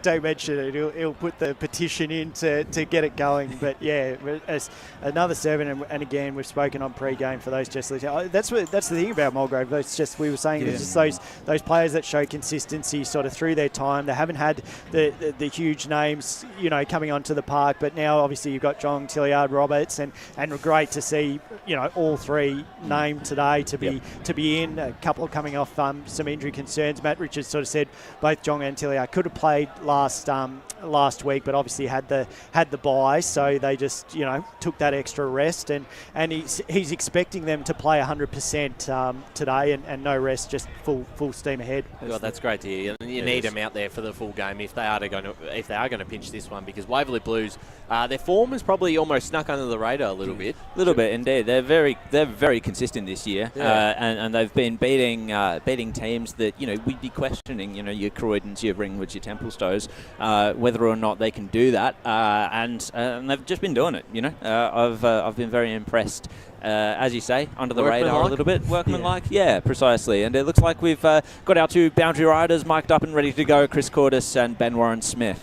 Good afternoon, guys. It's great to be back out here at Central Reserve, and it's nice of Lee to have got the batteries out of the remote control at his house for the TV, just to give us back our ones in the for the mics down here. But it's look, I don't know about you, Chris, but this grass is pretty long down here at the moment. Would you agree? Yeah, it is. It's a bit patchy in areas, but definitely down this stand side wing, it is a bit long. So it'll be interesting to see whether it affects the game and whether that's a trend that we see throughout the pitch. I think this will be it could work into the fact that the players might get a little bit more tired as the day goes on. Look, it sucks up the wetness that we probably suffered throughout the week, although there's been gale force winds blowing, so there hasn't been too much that stays around. But all in all, the wind today, it's blowing basically across the ground, more or less almost towards the grandstand. But it's favouring the Monash Freeway end of Central Reserve, or towards what's the Brandon Park Shopping Centre? So going up Springville Road. Maybe it's the south. Okay, it's going south. It's going south. Thanks, John Blackman. Very good. But yeah, no. Looking forward to a good day. The sun's out, and the players are about to make their position. My tip, Chris, today. I'm going to go with the Waverley Blues by 2 goals. How do you see it? I'll go on the other side, mate. I put Mulgrave as finishing 4th in my mid-season review article. So I'm here for the Linjong, so I want to see Mulgrave get up today. Got to protect those things. And another interesting note, down here at Central Reserve, the dugouts or the benches are so close together. So it could be quite interesting watching unfolds down here at ground level. Wonderful. Very interesting. Just your tips on this game, gentlemen? I was just going to say, Waverley Blues kicking to the Waverley end, which would be the north. And I'm going Mulgrave. Just in a close one, 12 points. I'm going to go with... oh, sorry, Ryan. Go ahead. No, it's okay. I'm tipping Waverley by the 5 to 6 goal margin. Yeah, I've got a little bit closer. I've got Waverley Blues by 3 goals. I'm going to tip Mulgrave here by around the 2 or 3 goal margin. Some handy inclusions today as we get set for this contest. Mulgrave kicking to the right of your radio dial and the Waverley Blues kicking to the left. And just before, it was great to see Tom Gladman take the toss for Mulgrave, but Jared Beanland to get us on the way in the Eastland match of the round between Waverley Blues and Mulgrave. And it's Bryce Curtis and Danny Playstead up and about into the ruck contest right from the get-go. Tackle immediately laid there on Alex Hardy from the clearance. No clear ball just yet until Duck got his hands on it. And it's a kick forward for Waverley Blues and immediately a mark inside 50 for Waverley. And it looks like it's going to be Oscar Harding, if I were to take a guess. It could be Williamson. It's Josh Williamson. So 24 goals for the year, 27 goals for the year, in fact, for Williamson. 54 last year. Prolific goal scorer, has been for a long time now for the Waverley Blues after coming up from Narre Warren. And he goes, he's going to kick it from the arc to open the scoring for Waverley Blues, the home side. He has opened the scoring, but it's drifted left, and just the one behind to get us started. One behind, Mulgrave yet to score in the first minute of this contest in the Eastland match of the round as Jackson Collins goes to the far side. Kick was too short for his teammate. Still goes over the top and finds Tyler Villanis. Played all in the senior lineup this season as he weaves his way past his opponent. Got the handball away to Ling Jong. Got past one, got the handball away to Gladman. He's wrapped up and not going anywhere. Ball up. And Fletcher Roberts, so moving up forward for Mulgrave. So can play in both positions, either forward or back, depending on where he's required. But he's solely out there in the forward 50 or just outside forward 50. So we'll get this ball tossed back into play. Playstead and Curtis. Curtis with the back tap down. It falls into the hands of Waverley Blues. Jimmy Rufus managed to get a handball away, but it was an illegal one according to the umpire holding the ball, and Mulgrave had the chance to reload. They looked to take the advantage there, but they didn't. Indeed, so it looks like the man with the ball will be Connor Tilliard back into the side today. Short chip over to Jong, shares it back with Tilliard, had to evade one tackler. Jong was the option over the top, goes wider still now through the handball, and Mulgrave will go forward inside their forward 50. Roberts to go up, punched away from him. Good defence by the Waverley Blues early. And they're going to share it round here. Taking the space in front of him was Tyson Hale. Got the kick down the ground. Scooped up now by Ton Steele. Lateral ball just partially smothered there off the boot by Mulgrave. Hale went again and he was tackled by Tilliard. Will get a ball up in the centre of the ground. 2.5 minutes gone in this first quarter. Just the one behind on the Bendigo Bank scoreboard so far here at Central Reserve. Great to have footy back here. 0-0 draw in the rock contest. And we'll have another one as Jong was wrapped up. Just some scores around the grounds. Berwick off to a quick start. 2-1-13 to Norwood 6. Doncaster 6 to South Croydon zip. Thank you very much, Ryan. Keep those scores coming for us throughout the day as the Waverley Blues get a clearance forward. 2-on-2 contest in their forward line. Scooped up by Harding. Oscar Harding turns onto the right. Shots at goal. And he's got it. First blood to the Blues. And that's what he can do, the young man, Oscar Harding. He's very mobile down in that forward line. He knows where the goals are. What a find he's been for this young Waverley Blues outfit. He has, and it wasn't really pressured very well. He had plenty of time to be able to choose not to pass it off, spin round, and then have the set shot on goal. So fantastic start for him. He's one of your favourite players, Jad. You always talk about him, don't you? Oh, yeah, I've just noticed him throughout the... And I like Frederick Harding as well. It's always nice to see when a couple of brothers make their way into a senior lineup at the same time and have a big impact. And that takes his goal total to 16 goals for the season so far, Oscar Harding. Certainly made an instant impact alongside his brother Frederick, who both played key roles for the Waverley Blues under-19s lineup in Premier Division last year. As we go back up in the middle, Curtis with the tap down looking for Jong, who eventually finds it but was wrapped up by Jimmy Rufus. Umpire will call for where it started. So 4 minutes played here. Waverley Blues with the early ascendancy in this Eastland match of the round. As Playstead took it out of ruck. His kick was nearly intercepted by Jong. The tackle applied there by Alex Hardy. And we'll get this ball thrown back up forward of centre for the Waverley Blues.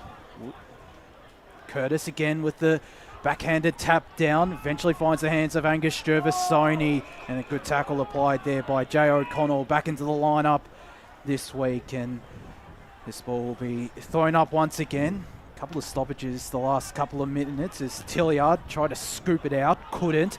Instead it falls out here to Austin Dean, who fumbled the football. And Angus Gervasoni was taken high. So Mulgrave have it's Connor Tilliard, in fact, with the free kick. Handballs it immediately to Ling John. Goes straight through the spine. Looking for Fletcher Roberts.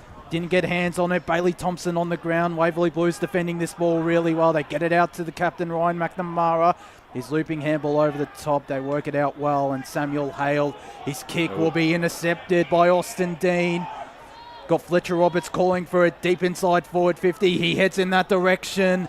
Pushed out his opponent legally. It's seen out of bounds, though, by Jack Strongman, and it's going to go for boundary throw. As we cross down boundary side to Ben Warren-Smith. Just interesting to note, we've gone 5.5 minutes in this first term. Neither side has made one interchange. Jack Strongman got the match up on Fletcher Roberts as well. Back into play, placed Eden Curtis. Curtis gets the tap down, dangerous spot here for Mulgrave. Could kick something from here, but roved by Waverley Blues, and it's Duck to get the clearing kick. No mark taken there by Fresher, but it's spilt out to Vickers. Interesting to see Carl Vickers out there, of course. And Saavedra takes the relieving mark after a chain of handballs. Now goes inboard, mark taken. Turning around now is Miller. He's going to go further laterally. Out to Hatch. Joel Hatch looking for options inside forward 50. Lowered the eyes and found a good one, and it's Williamson again. Yeah, looking dangerous early, leading to the ball very nicely, and their delivery inside 50 has been a lot better than Mulgrave's in the opening 6 minutes. For certain. I thought it was a well-placed kick by Austin Dean earlier. It just hung in the air a little bit too long for his forwards to take it, and now we can see the transition and the difference it makes when you've got a nice short, sharp ball inside forward 50 that the Waverley Blues do so well. Williamson will line up. Blemish early, and he pushed it out to the left again. So 2 behind so far for Josh Williamson. 1 goal, 2 for the Waverley Blues. We've gone 6 3/4 minutes in this first quarter. Jared, he's such a quick moving forward too, so you just cannot give him that space in front of him to lead into. Indeed. Collins goes to this broadcast side. Back pocket, finds Sam Cassiano, the captain. He goes direct to Tyler Valanas. They look to initiate the switch out to Jackson Collins on the far side. Williamson manning the mark and trying to pressure him as much as possible. The kick was a very dangerous one, and it'll be turned over. The mark taken, I think that is Oscar Harding, whose eyes are darting all across the ground. Will go with the short chipping ball inside 50. He's got a teammate all by himself. A couple of players calling for it in the middle of Central Reserve. He goes in that direction to the hot spot. Mulgrave have the numbers. Did really well. Did Carl Vickers to affect the contest. They managed to pick up the ground ball, though, do the Lions. Jordan Falloon in defence. And they clear, but the mark taken by Josh Williamson. Mulgrave just going to have to work that match up on Williamson. He's just running every which way, and no one's sort of sticking with him. They had Collins onto him for a stage, Braden James as well, but no one matching up fairly on him, and he's just getting free looks at any opportunity. He probably got burned on that last one as well. He was leading up to the ball, and they ignored it, sort of went out to the far side. So danger signs. He just needs to work on the kick. As he was winding up to go back for the set shot, but instead goes the short kick and finds the hands of Samuel Hale, who can go back and kick his first goal in the Waverley Blues second. Come back into the lineup this week alongside his brother Tyson, as well as Jay O'Connell. A couple of handy inclusions for the Waverley Blues as he's kicking this from a 45-degree angle, 40 metres out. Looks good off the boot. It's really good off the boot. Waverley Blues have the first 2 on the board, 2-2-14. Mulgrave yet to score, 8.5 minutes gone first quarter on the Bendigo Bank scoreboard. Yeah, looking dangerous early, and it was poor marking to see Hale standing there by himself for quite some time, and had plenty of time to put a man on him, but chose not to, and they pay the consequences for it. And that's the thing with Mulgrave, like I was saying with the Williamson, it's just both those players allowed so much room, and they cannot allow that against Waverley Blues side that we've seen have kicked some great scores this year. Usually a defender, Sam Hale. So interesting to see him work his way up the ground. I can see he's going straight back to full back, so I think he floated forward and was just completely unmarked. Who's he playing on there? Looks like it's Gladman. So back into the centre we go. Up goes Curtis. Bit of an all draw there. Vickers was there. Owl just stealing it was Duck and gets it out to Gassara. Inside forward 50 once again, the Waverley Blues. They got a hand to it, did Mulgrave. Scramble for the ball. Oh, it's spilt out to Steele. He can kick a third for the Blues, and he's done just that. It is looking very dangerous now for Mulgrave in that forward 50, or in that defensive 50. Steele now with his 13th of the year. Very lucky. That was a throw coming out to Steele, so they get away with one, but potentially the umpire might have been out of position to be able to see that, but definite throw. Unfortunate there for Mulgrave. That's 3-2-20 to 0. 10 minutes gone on the Bendigo Bank scoreboard. And on top are the Waverley Blues in these first 10 minutes of this contest. They need to win it at the source through the lines. They failed to do so at that last centre clearance. It's back up in the middle we go. Gladman got it down to Jong. Manages to get a handball away to Telliard, who spilled it. Has to become the tackler, but shrugging off his opponent there was Stark. Gets it off to Vickers on the runway. Straight through the middle. Have you ever seen a duck do that? Definitely not.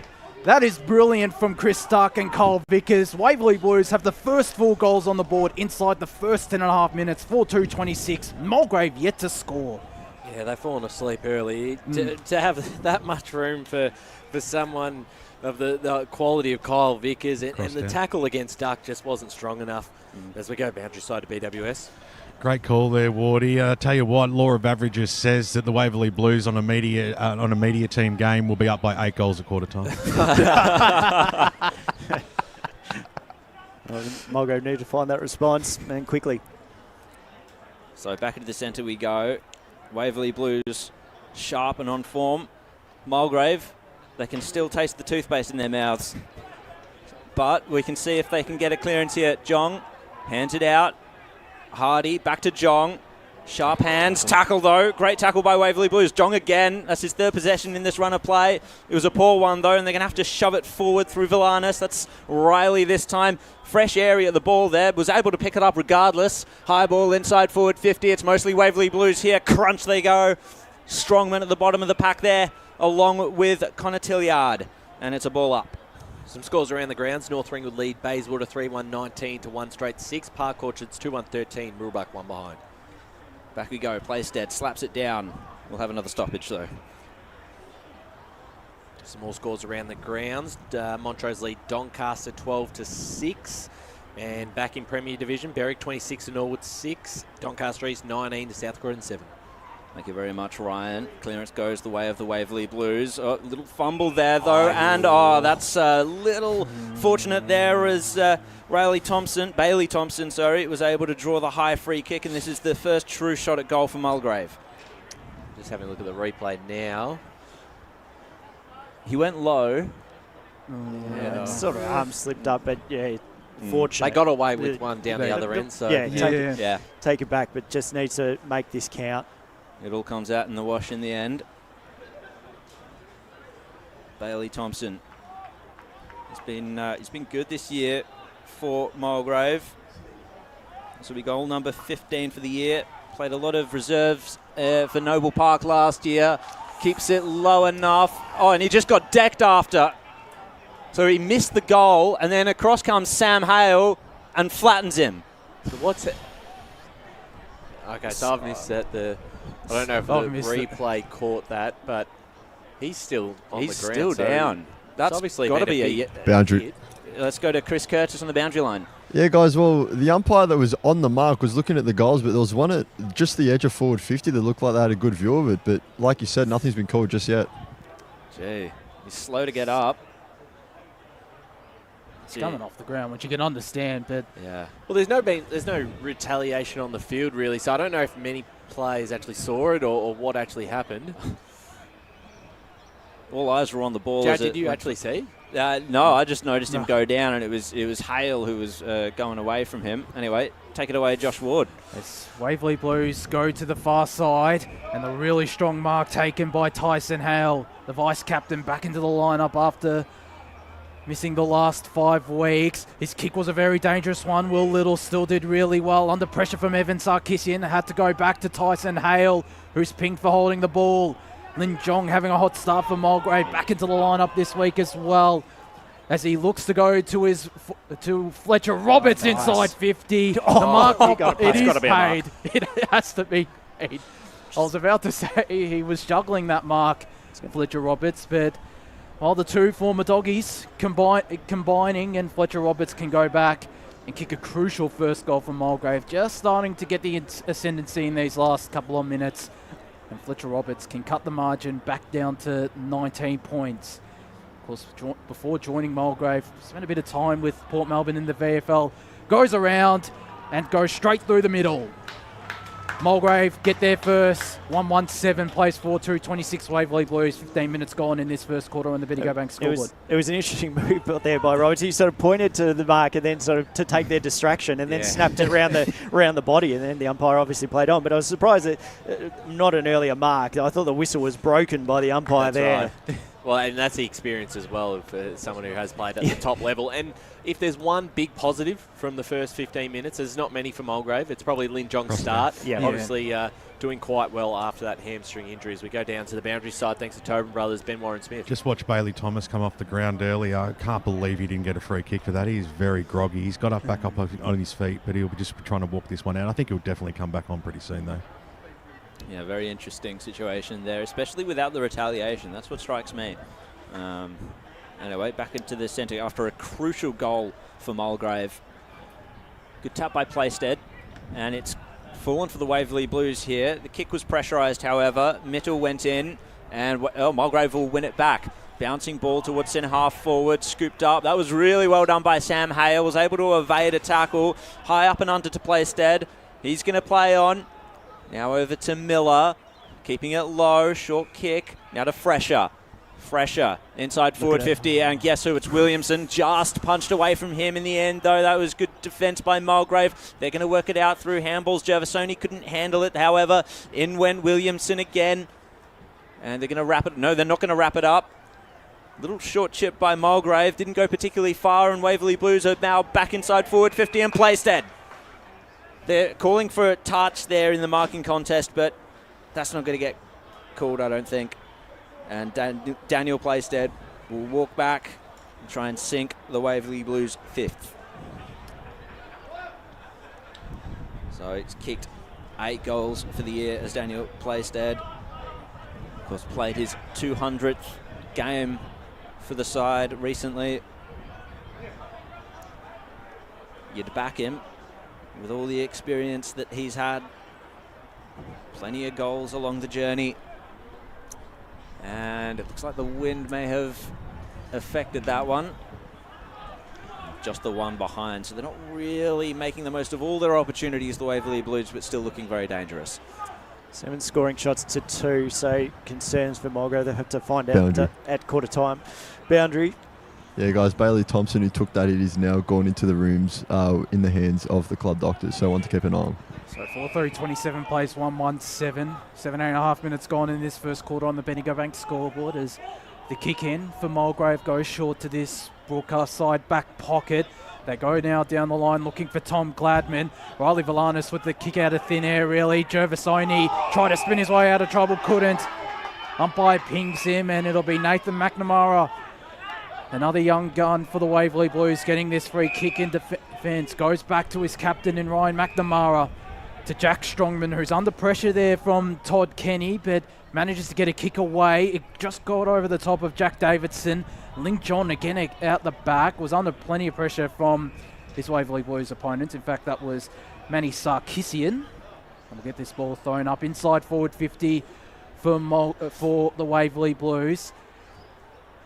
As Tom Gladman got that tap down. Gervasoni moving it through handballs, Mulgrave, but they turn it over. Mitchell looking for Williamson, who pushed out his opponent. He might still run onto this ball. He does. Really good pickup. Gets the handball away. The shot on goal from Saavedra. And Waverley Blues have their 5th. 5-3-33 plays 1-1-7. We've played 19 minutes here in this first quarter on the Bendigo Bank scoreboard. The difference in intensity from a Waverley perspective to a Mulgrave, they just want it a lot more, and they're getting open.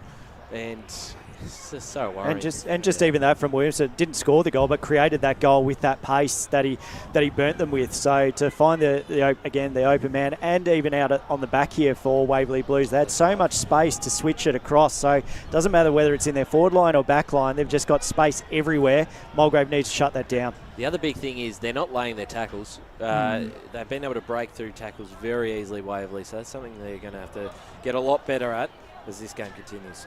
Paddy Saavedra kicking his second goal in his senior career at the Waverley Blues, so good on him. Made his debut this year. And it's Gervasoni trying to spin away from a tackle. Villanis was there to help out, but it's just a turnover immediately. First to the ball, Waverley Blues. On all occasions, it seems, target was Steele. Inside forward 50, doesn't matter. Came to ground, and Harding just completely flushed his lines and kicked it out in the full. Jared, some scores around the grounds. Berwick 27, Norwood 7, Blackburn 17, Baldwin 7, and Roval lead Noble Park 21-13. Boundary.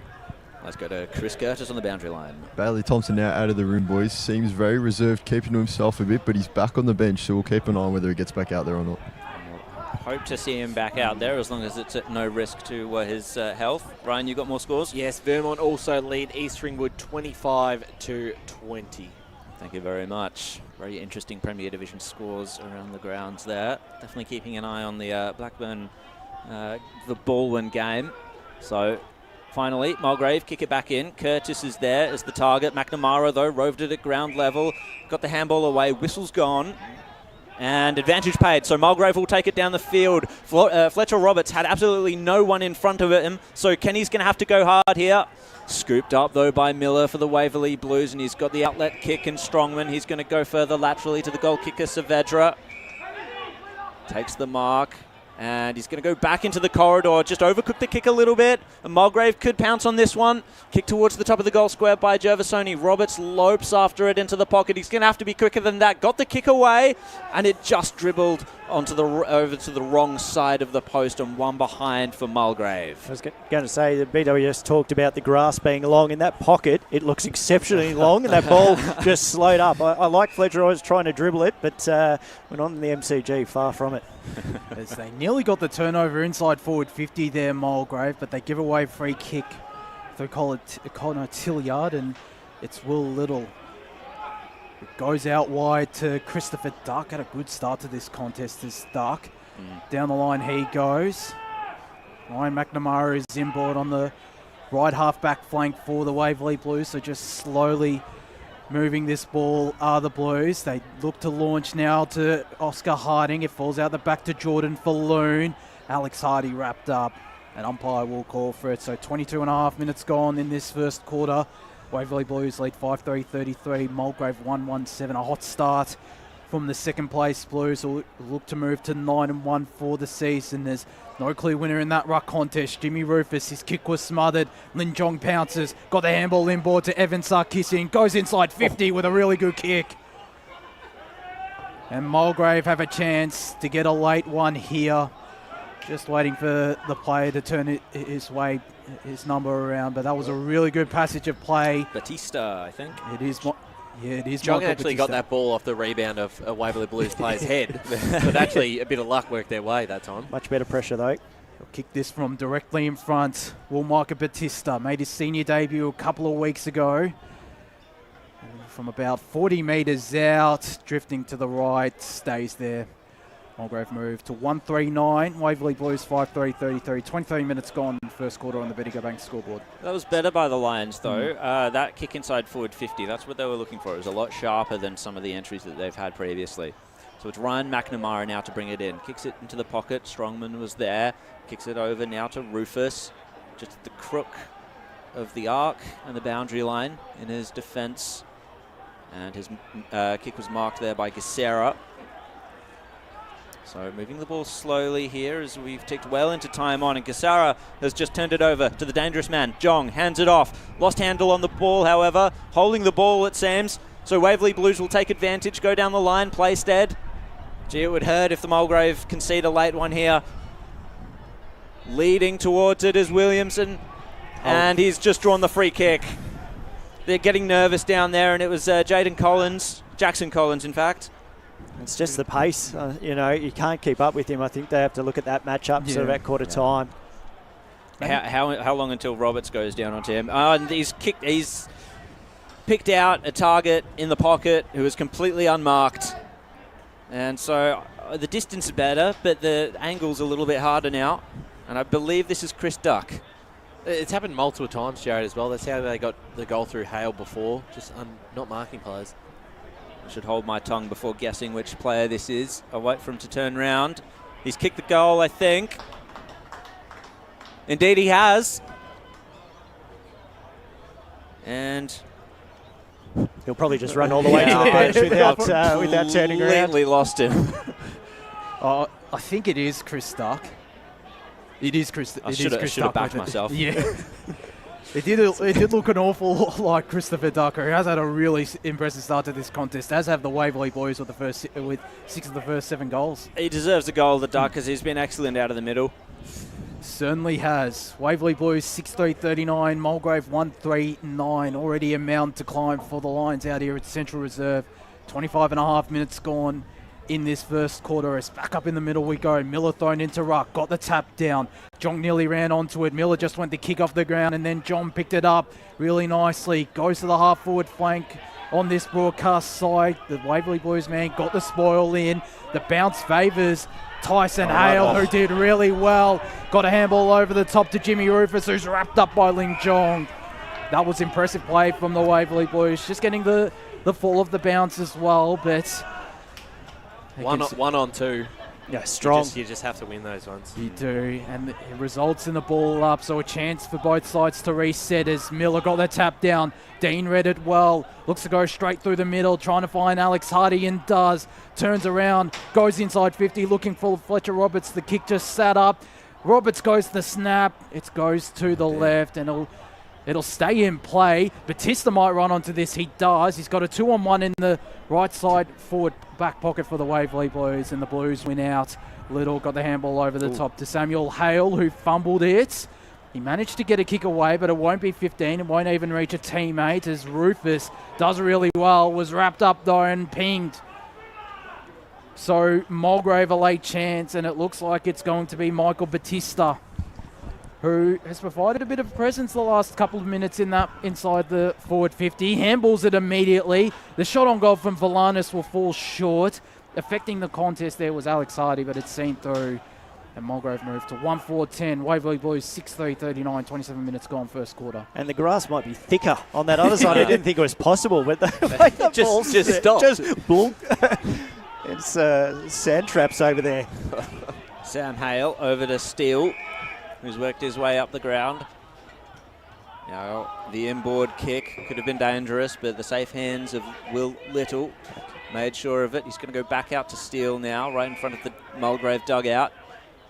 Again, too easy, just finding these options everywhere. Yeah. Exhibit A. And then that's over to Nathan McNamara. But they're not gaining too much territory. They're just trying to spread Mulgrave's defence and find a hole through there. And it's Strongman who pulls the trigger. Roberts was there, but he couldn't challenge for the mark. It was Rufus, and he just miskicked it straight down the throat of Sarkisian. He's going to go straight into the corridor. Lack of communication there between Valanis and Tilliard, but Valanis was good enough to make up for it. Kicks it out towards Roberts. He's got the much smaller Rufus to challenge him. Paddles it and kicks it along the boundary line. Rufus gets there first and manages to find the boundary line and just to make sure. And deliberate. He's paid the umpire. She's paid deliberate. Should be. Yeah, and I agree. So Roberts to take the free kick to the top of the goal square. Punched away by Miller. Scooped up for Mulgrave. Out to Tilliard. He's going to have to evade a tackle. Couldn't quite get the handball away properly. Lin Jong was there. Buries his way under. And it's going to be a ball up. We're going to be hearing the quarter time siren very, very soon. So Mulgrave are under pressure now to kick this one to take something into the quarter time break.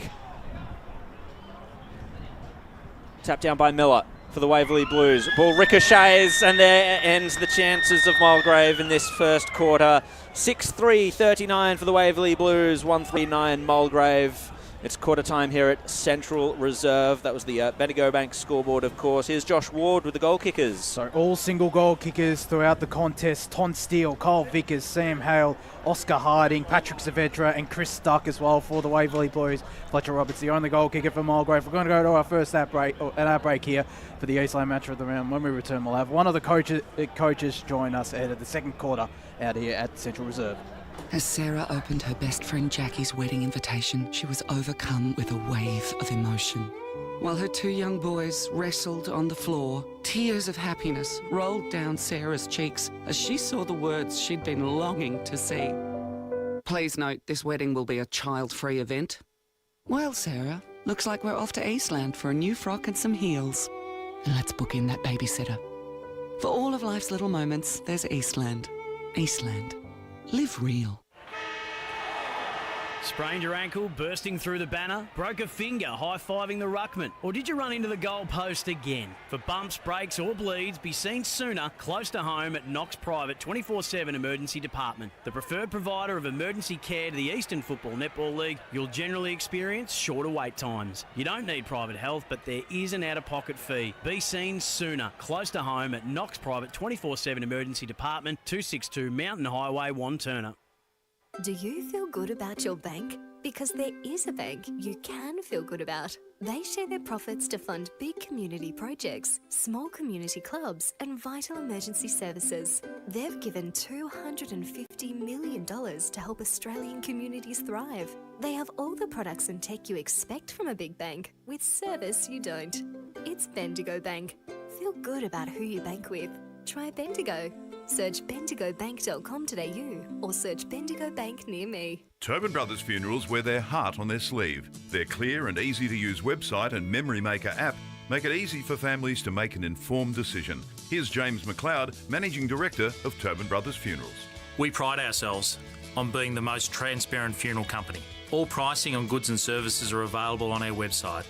It's all there for you to see and make very informed decisions when planning a loved one's funeral. Visit tobinbrothers.com.au.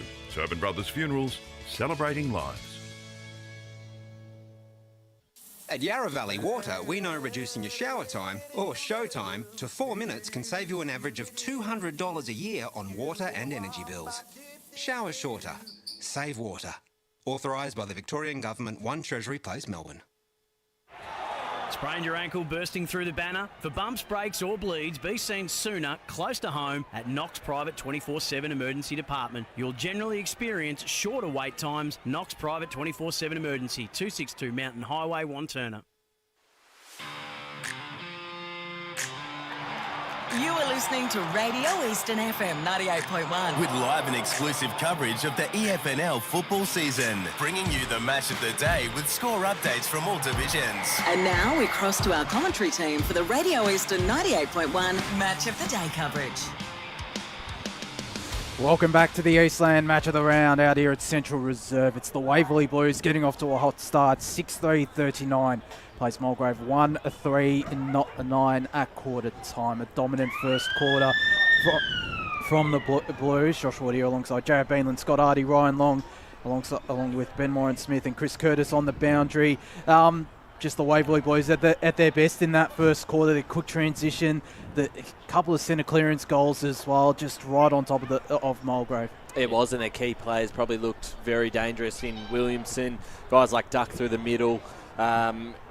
I don't want to be harsh on Mulgrave, but I thought it was pretty soft football in that first quarter. The amount of missed tackles, Waverley just seemed to want the footy a lot more. Every sort of one-on-one contest, a Waverley player would win out. There's been a few highlights of Mulgrave, and it probably comes back to Lin Jong as well. Scott Hardy, who was very impressive in that first quarter, not having played in a few weeks, and probably gave him a little bit of a spark, but they've really got to lift across the board in all areas of the ground. Yeah, they do, and I think, you're right.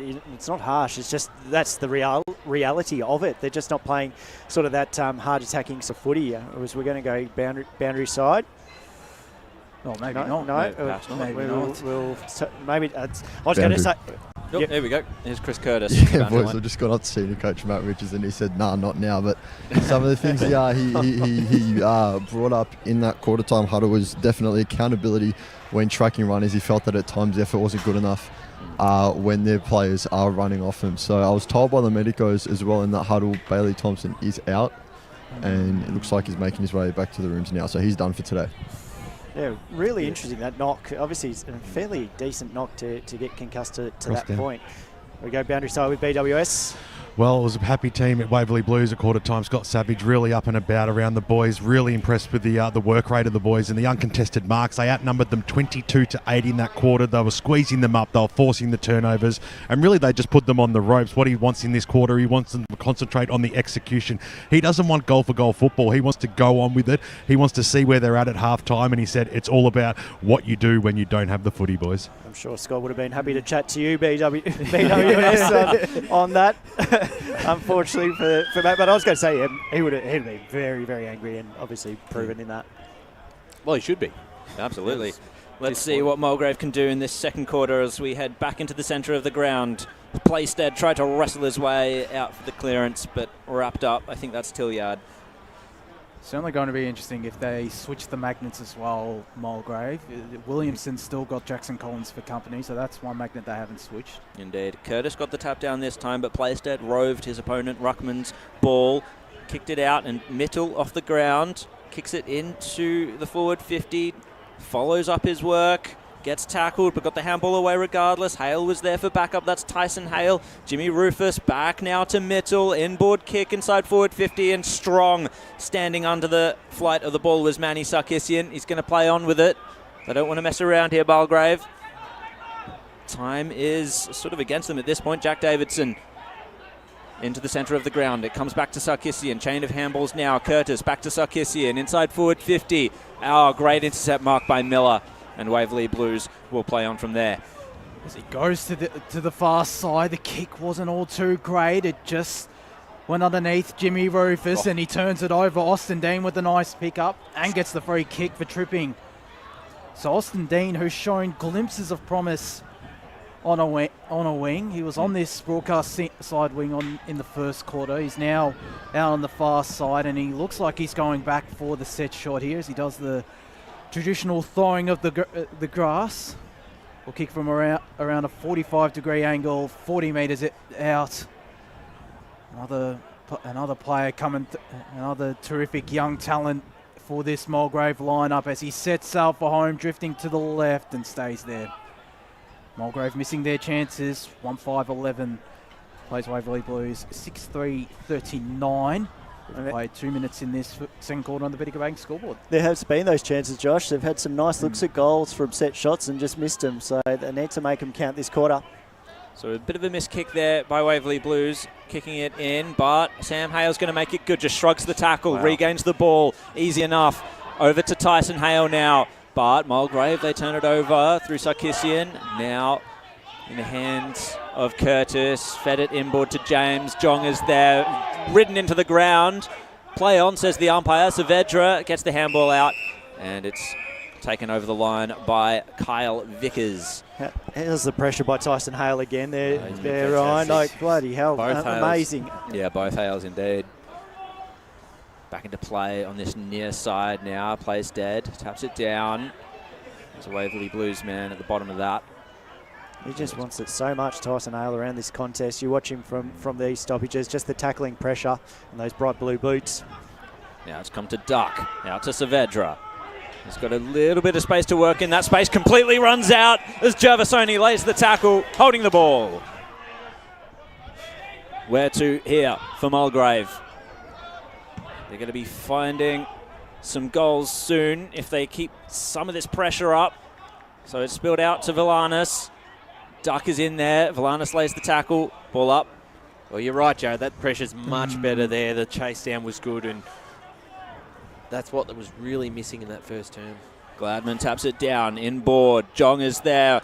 Look at the class. Look at the speed as well. And the vision. The kick was just a little miscued out to Villanis. He had to run back with it. And it gave Waverley Blues players time to get there and affect the contest. Miller was one of those players in a wrestle now with Dean. And it's a ball up. Smart play by Miller there. He knew exactly what he wanted to do. He didn't want to get that ball out. He had a 2-on-1 against him. He did well to trap it and not give away the holding the ball free kick. 4 minutes gone on the Bendigo Bank scoreboard. Large margin for Mulgrave to try and peg back. The kick inside forward 50 miscued once again, and a safe mark taken by the Waverley Blues in defence. It's the captain, Ryan McNamara, high starting all across the ground. He decides to go to this broadcast side and move it out of their defensive 50 to the Waverley Blues, albeit temporarily. Getting the intercept there was Baxter Leach, probably his first touch of the game. Goes short to Tom Gladman, the 150 gamer, looking for Fletcher Roberts, who was almost taken out of the contest, but legally.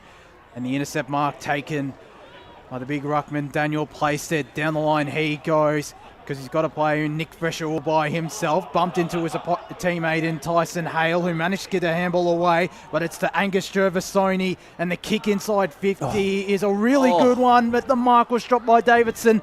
Goes to the snap, does Austin Dean, and misses to the right. Another chance gone begging for Mulgrave, 1-6-12 by 6-3-39. 5 minutes gone in this second quarter on the Bendigo Bank scoreboard. They're looking better though. Yeah, absolutely they are. Around the ground, Surrey Park 35, Warrandyte 6, Knox 43 leading Sylvan 26, Ferntree Gully early lead over Donvale 21-8. Ooh. Look at the Gully. So back into play for the Waverley Blues. Punch over the line though. That Donvale game's really going to bite me when I wasn't paying attention, was it? You know what? Donvale, why not? Yeah, who are they playing? Yeah. I don't know. Yeah. Don't listen to it, Ron. It wasn't great. It wasn't great. Going back to it. Back into play. Curtis v Playstate again, but it's come down to Sarkisian. Great smother by Rufus. He can follow up the work. Body line to the ball. Gets the handball away. And Waverley Blues, quick as a flash, are down in their forward 50 just about. Steele couldn't quite take the mark. He's going to have to work his way around his opponent there. Harding was over the top as a provided option. Punched away from him, however.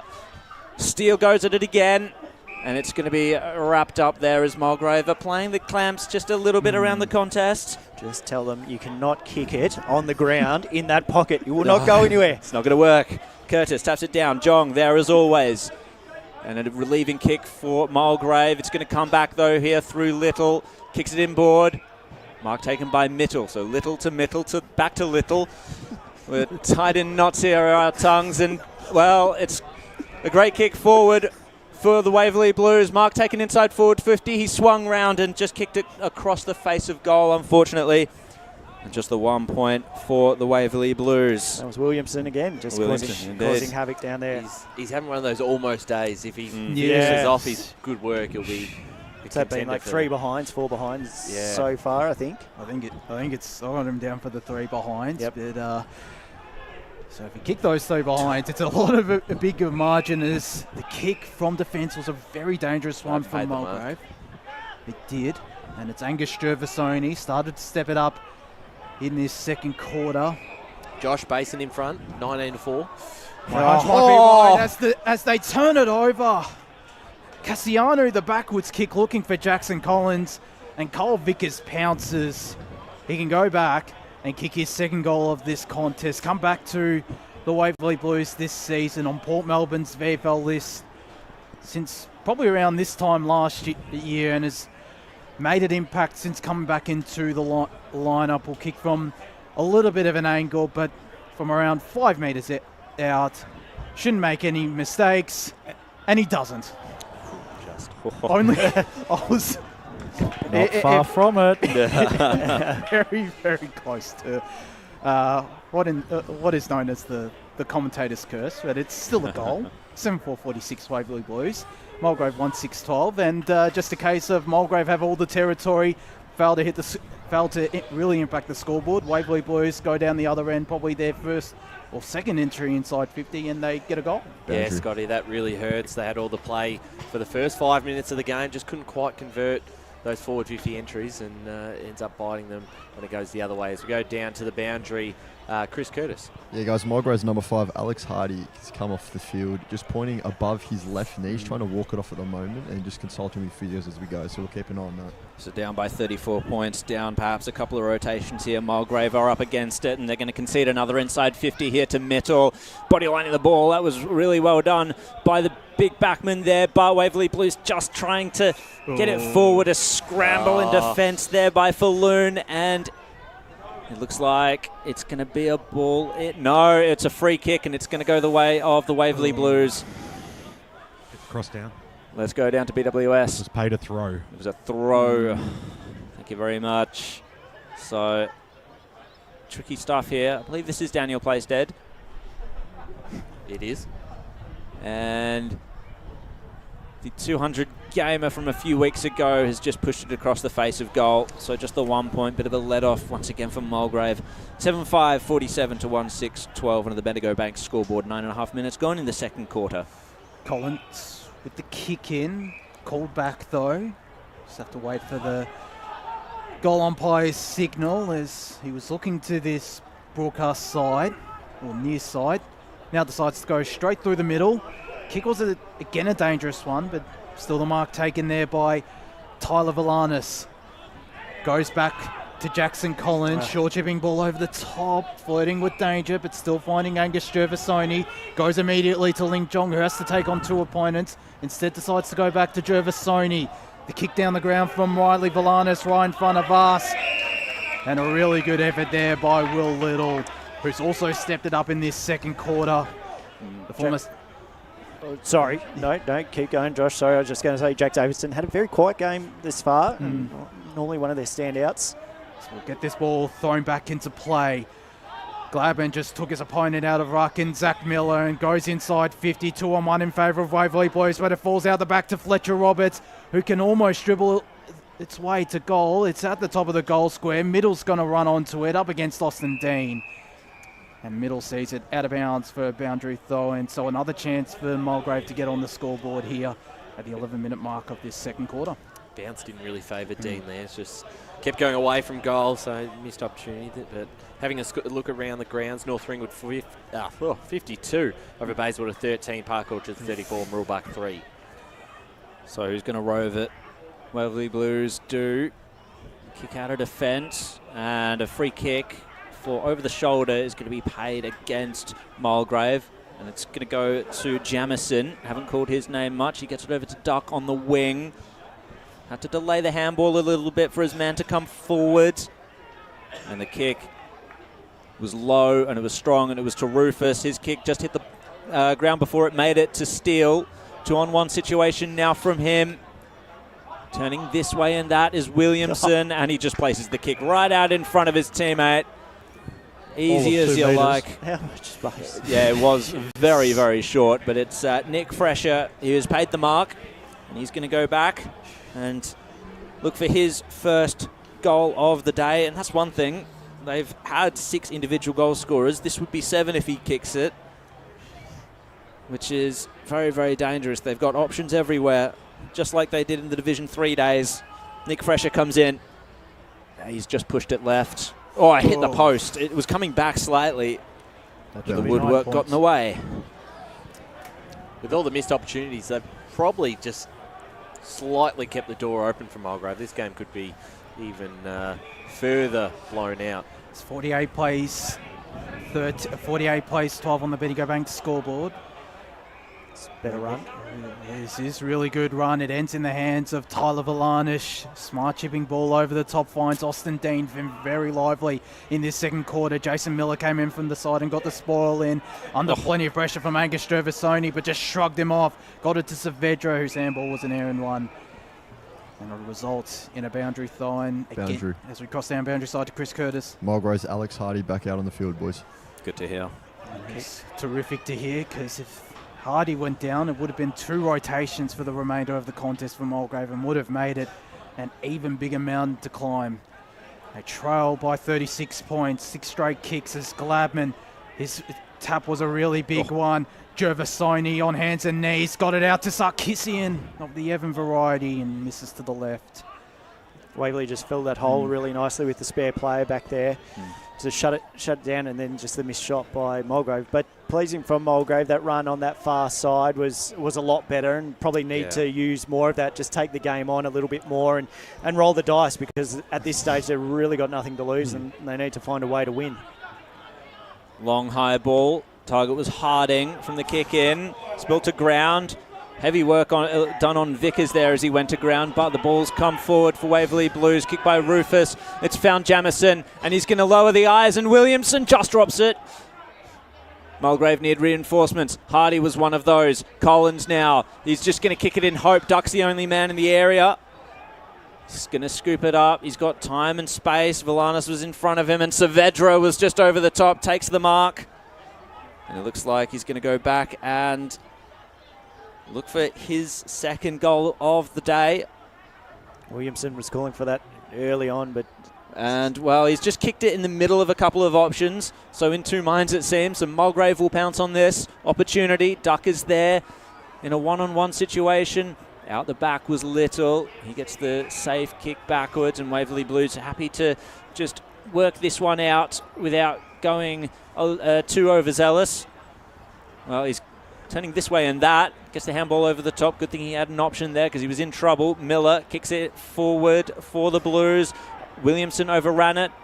And Mulgrave defence, well, they were able to win the ball that time, and Jong, a safe kick out of defence, and it's going to end up with Sarkisian. He's going to play on with it. Jong kept running for it. The handball made him wait a little bit, out to the other Sarkisian. Little handball over the head was clever, a little bit Lairish. But Sarkisian, now he's going to share it around with Gervasoni. He's walked his way into a little bit of trouble, had to find the outlet kick to Hardy.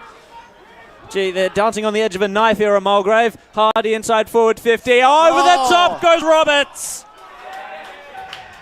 Takes a flying mark. And he's going to go back, and that deserves a goal, if nothing else. Oh, that was their best transition work as well. They weren't rushing it. I know a couple of times they looked like they were in a bit of a panic, but they made the right choices, hit up the right targets, and a Ringwood Mazda Mark of the Week contender. I was about to say, that is a genuine contender, that one from Roberts. Can Fletcher Roberts finish it off with Mulgrave's second goal of the day? Yes, he can. And yes, he can.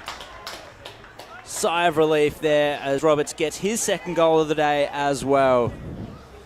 2-7-19 to the Waverley Blues, 7-6-48, 16 minutes gone on the Bendigo Bank scoreboard in the second quarter here from Central Reserve. Thank you for joining us. Hope you're enjoying the broadcast here on Eastern 98.1 or the Facebook and YouTube streams, the Eastland Match of the Round. It's pleasing from a Mulgrave perspective that they can find that transition. Like you said, sort of through the middle, Jong leading the charge. He's been exceptional for Mulgrave today, and thank God he's out on the park for them because they'd really struggled with it there. He used it probably about 3-4 times, found the right options, and then moved forward. There, right. Across down boundary side. Just the beauty of being able to watch the replay, even when you're not up in the grandstand, just watching it there on YouTube, and great camera work there by Megan Green from LKLM Media, the best in the business. And a great call there by Jared Beanland as Mulgrave looked to get the clearance. They do now through Baxter Leach, looking for Evan Sarkisian up against it, and turning it over there was Samuel Hale. His kick was a really good one to Matt Jamison.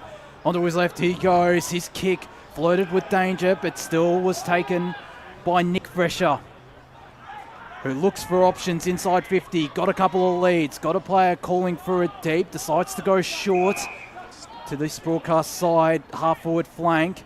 And taking the mark there, Christian Desara, who's worked his way up the ground. Now goes inside 50 to the hot spots, and Mulgrave have the numbers. The intercept mark taken there by Mitchell Prozel, also back into the lineup this week. Goes lateral to Sam Cassiano, his captain. Also came back in the lines, lost to Templestowe. Now forced to go down the line to a 2-on-1 in favour of Waverley Blues. The one was Roberts, did really well to affect the contest. And there's a throw been paid in the direction of Evan Sarkisian. Handballs it immediately to his brother Manny. Got it to Angus Gervasoni. Goes down the line looking for Austin Dean. Again on 2-on-1 in favour of Waverley Blues. Nathan McNamara. In fact, it's Jack Strongman who sees it out of bounds for boundary throw and forward to centre for Mulgrave on the far side. I think that's been the thing with Waverley Blues as well, right? Like that pressure. It's always been a 2-on-1 or there's like a 3-on-1, and they've just found that extra space that Mulgrave just does not have at all. The space that they have for the kicks as well, and probably that's the difference is the effectiveness of their kicks being a lot cleaner than Mulgrave. That's right. And it's a side who knows this ground very well now after the 7 weeks that they've played here. So after Hardy laid a tackle on Saavedra from that clearance, we'll have another ball up, and Jong just about to get the clearance, couldn't quite do so. Upended was James. Waverley Blues, numbers at the ball. Duck, the strength of the Duck, got it out to, well, Mitchell nearly had it, but Mulgrave were able to turn it over, and they turned it over themselves, kicking it down the throat of the intercept marker, the defence of Waverley Blues. They're going to run on with it. This is Joel Hatch. Kicks it into the pocket. Tonsteel's going to have to bust a gut to get to it. Does so. Got it on the bounce. Evaded one. Dismissed the other. Back to Hatch, though. And Hatch, he's going to load up once again. A little bit of a miss kick there. Saavedra had to make it work. And Mitchell, well, he just took a hold of it. Took a hold of the game by the scruff of the neck. Not quite. Lined up. Nearly got the goal. And it was Sam Cassiano taking the intercept mark in defence for Mulgrave. Gervasoni has it on the right back pocket for Mulgrave. How easy did he find it middle just to be able to boundary get past everyone? Cross down boundary side to Chris Curtis. Josh, we heard that one about 3 times down here, once from the headset and a couple of times from the echo, but the boys on the Waverley bench are absolutely loving your work, mate, so keep it up. Absolutely loved it. As Connor Tilliard takes the mark on the half back flank for Mulgrave. Goes straight through the middle, taking the game on once again, but turning it over. Inside 50 goes the Waverley Blues. Vickers spun his way out of trouble nearly. Had a really good tackle applied by his Mulgrave opponent, and we'll have a ball up. 20.5 minutes gone in this second quarter. We're into time on in the Eastland match of the round between Waverley Blues and Mulgrave. 48 plays 19 as Vickers just ducked his way out of one. Got it to Chris Stark, who tried the don't argue. Handball over the top to Playstead. They're working this through handballs, and they get the shot on goal, but miss. Nick Fresher with the behind, his second. How's the space that he had as well? He just ran again, just unmarked. That's all they need to do. Just man up, stick with your man, and see where it goes from there. They're just allowing so much space. 7-7-49 plays 2-7-19, 21 minutes gone. Bendigo Bank scoreboard in this second quarter. Collins with kicking duties. Fresher was able to interfere with Mulgrave's path forward. Ryan with some scores on around the grounds. Yes, Berwick still lead Norwood 36-17. Blackburn 44 to Baldwin 21, and Vermont also 13 points in front of East Ringwood. My roughie, but not a roughie because I wasn't on the podcast. Blackburn looking good. So back into play, scrapping it out. Mulgrave got the kick forward onto the wing. Standing under it was Gladman, but good defensive work over the top by the Waverley Blues. Blackburn would have to be a bit of a riser in your power rankings this week if they pull this one off. I think so. I think they'd have to go over Rowville potentially, depending on what happens in their game today. Anyway, back at the ranch, back at Central Reserve, in fact. The clearance goes the way of the Waverley Blues, but Prosser got in the way of that, hands it out, and they're working it out. Sarkissian just upended there. And now Waverley Blues to feast on him. And holding the ball, Jimmy Rufus to take the free kick, kicks it inboard. Over to centre half forward, Hatch. Well, he's going to dodge one. He's going to have to dodge another as Dean was pressing from behind into the goal square. What a one-handed mark by Tonsteel. Just juggled it and took it down into his chest. And this man, he's kicked one for the day. 13 for the year. Used to play for Ormond. Was one of Tom Langford's better finds, and he slotted it. That's the 8th goal for the Waverley Blues. They move to 8-7-55. Mulgrave 2-7-19. We're in time on in this second quarter. Yeah, that's a fantastic grab. Used the body so well, and it's very hard to defend that when you've got the talents of someone like him. I am going to say it is a Ringwood Master Mark of the Week contender. Still not as good as Fletcher Roberts' mark, but still Terrific goal, nevertheless, from Ton Steele and the Waverley Blues, back out to a 6-goal margin. Josh, a bit of a shootout out at Sylvan Recreation Reserve, 54 to 67 approaching half-time. Surrey Park 63, Warrandyte 12. Back up in the middle we go. Bryce Curtis with the tap down into Chris Stark. Curtis became the tackler. Gervasoni wrapped up. Division 4 scores. Chermside Park lead Nuttawading by 8 points. And Croydon North Emlock a 3-point lead over Forest Hill. We spoke about Croydon North Emlock being the smoky in that one. They certainly are proving. I think it was Spider who tipped them yesterday as well. I tipped him too, Josh. I think a few of us did. I'm a brave man tipping Forest Hill. I think it was myself and Jared who tipped Forest Hill, but indeed. Hasn't gone too far, the ball. Now it has, because Curtis got the handball, but it was a backwards one, and it's turned over. Waverley Blues turned it over to Alex Hardy. It's turnover city in this passage of play. James Middle had a really good second quarter. Goes for Ton Steele. Did really well to get hands to it, but couldn't take the mark. And just pushing his opponent backwards there. That was Mitchell Prosser, and Nick Fresher just gained a bit of meterage for the Waverley Blues.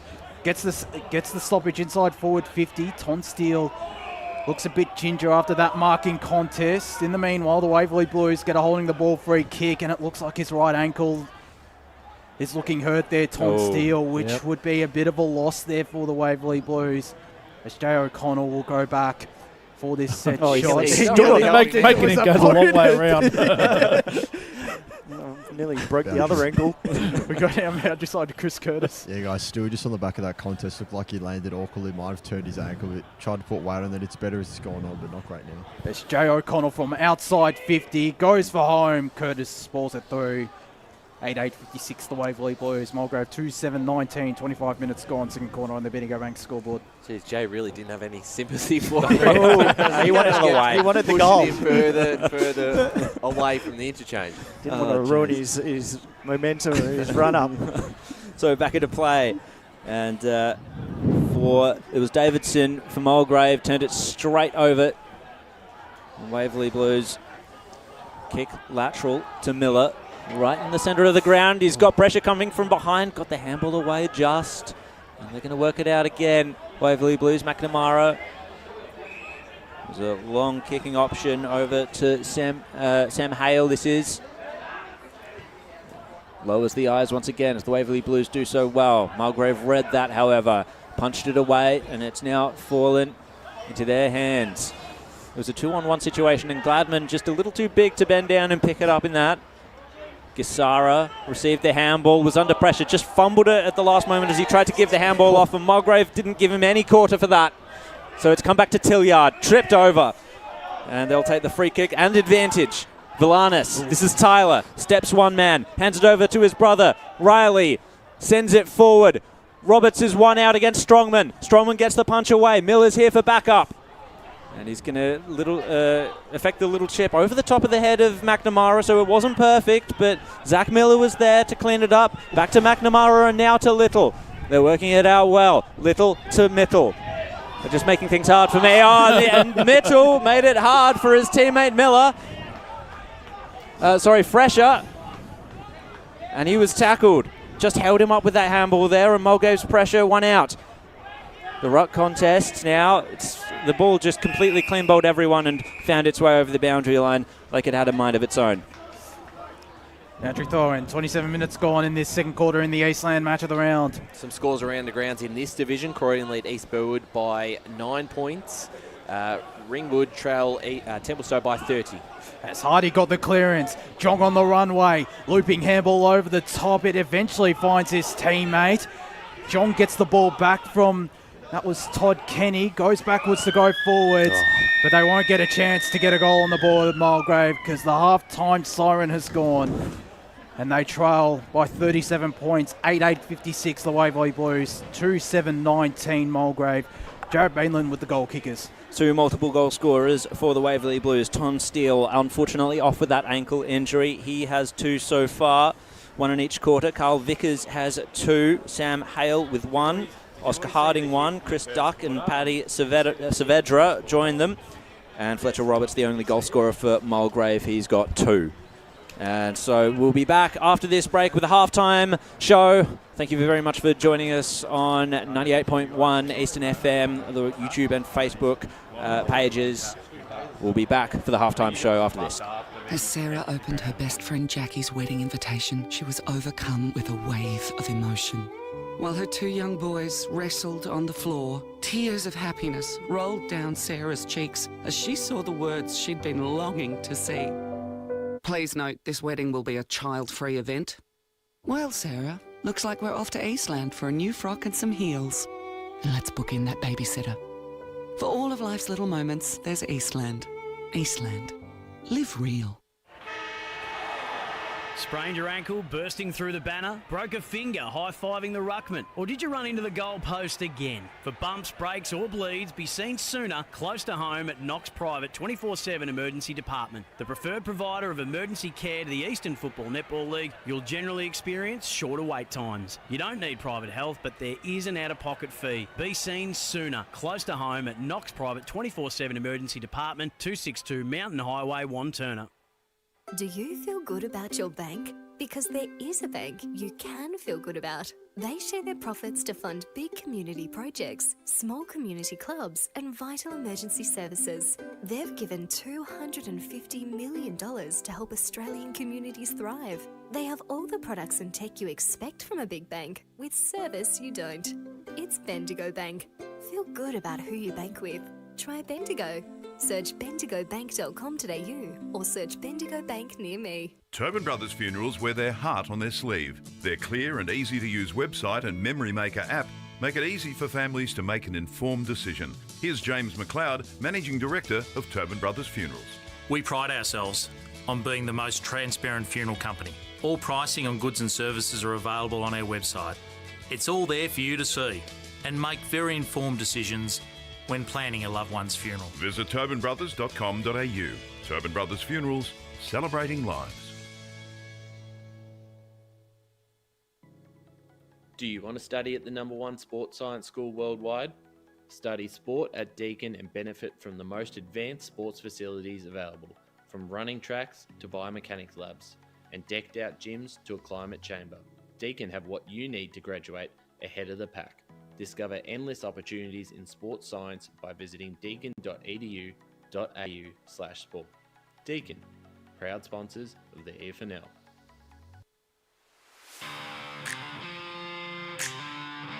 You are listening to Radio Eastern FM 98.1. With live and exclusive coverage of the EFNL football season, bringing you the match of the day with score updates from all divisions. And now we cross to our commentary team for the Radio Eastern 98.1 Match of the Day coverage.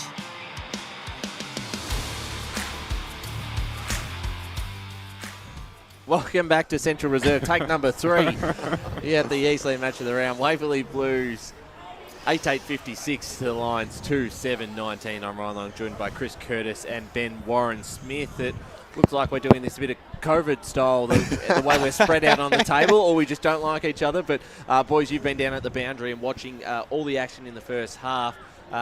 Very strong first half from the Waverley Blues. Chris, I'll start with you.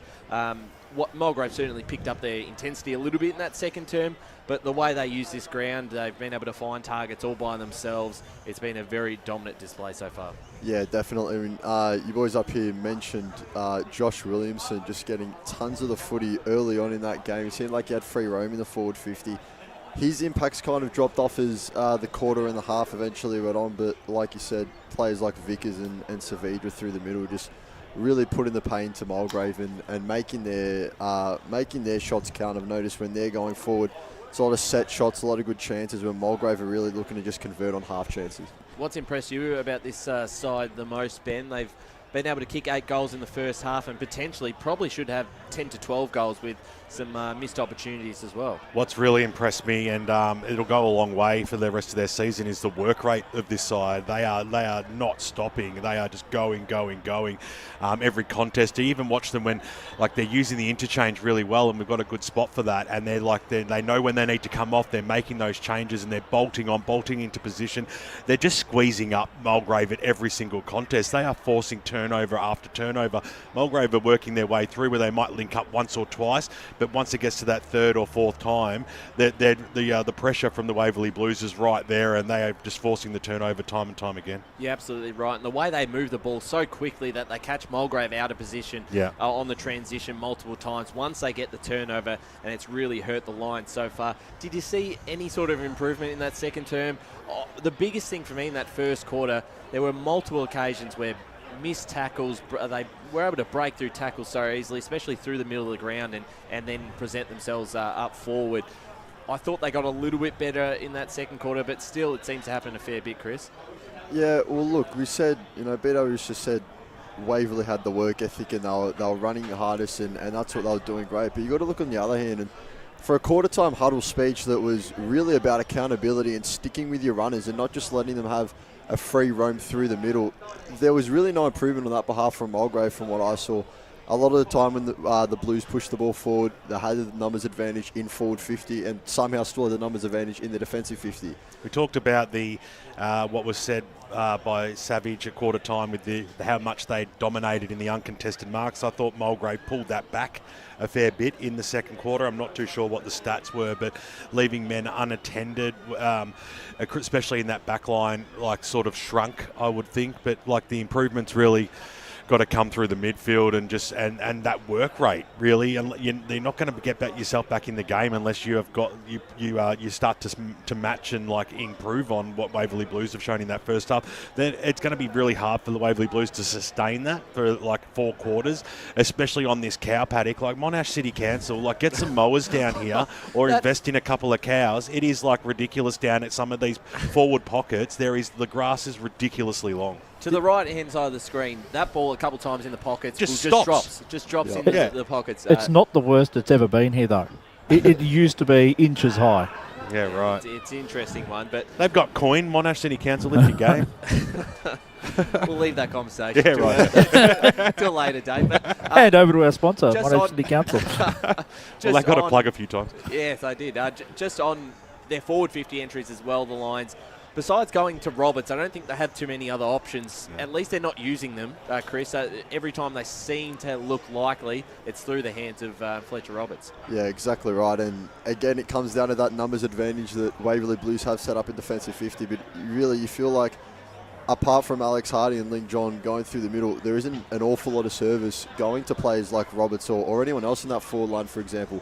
There was a few times we saw when they were kicking to the right of screen, for a big guy like Roberts, it was almost comical because the ball just wouldn't quite sit up for him when they got it to him. But you feel like they need to start winning the ball in the middle a bit more to get that supply and really diversify their attacking line. Certainly right. We're going to go around the grounds before we go to our last ad break here.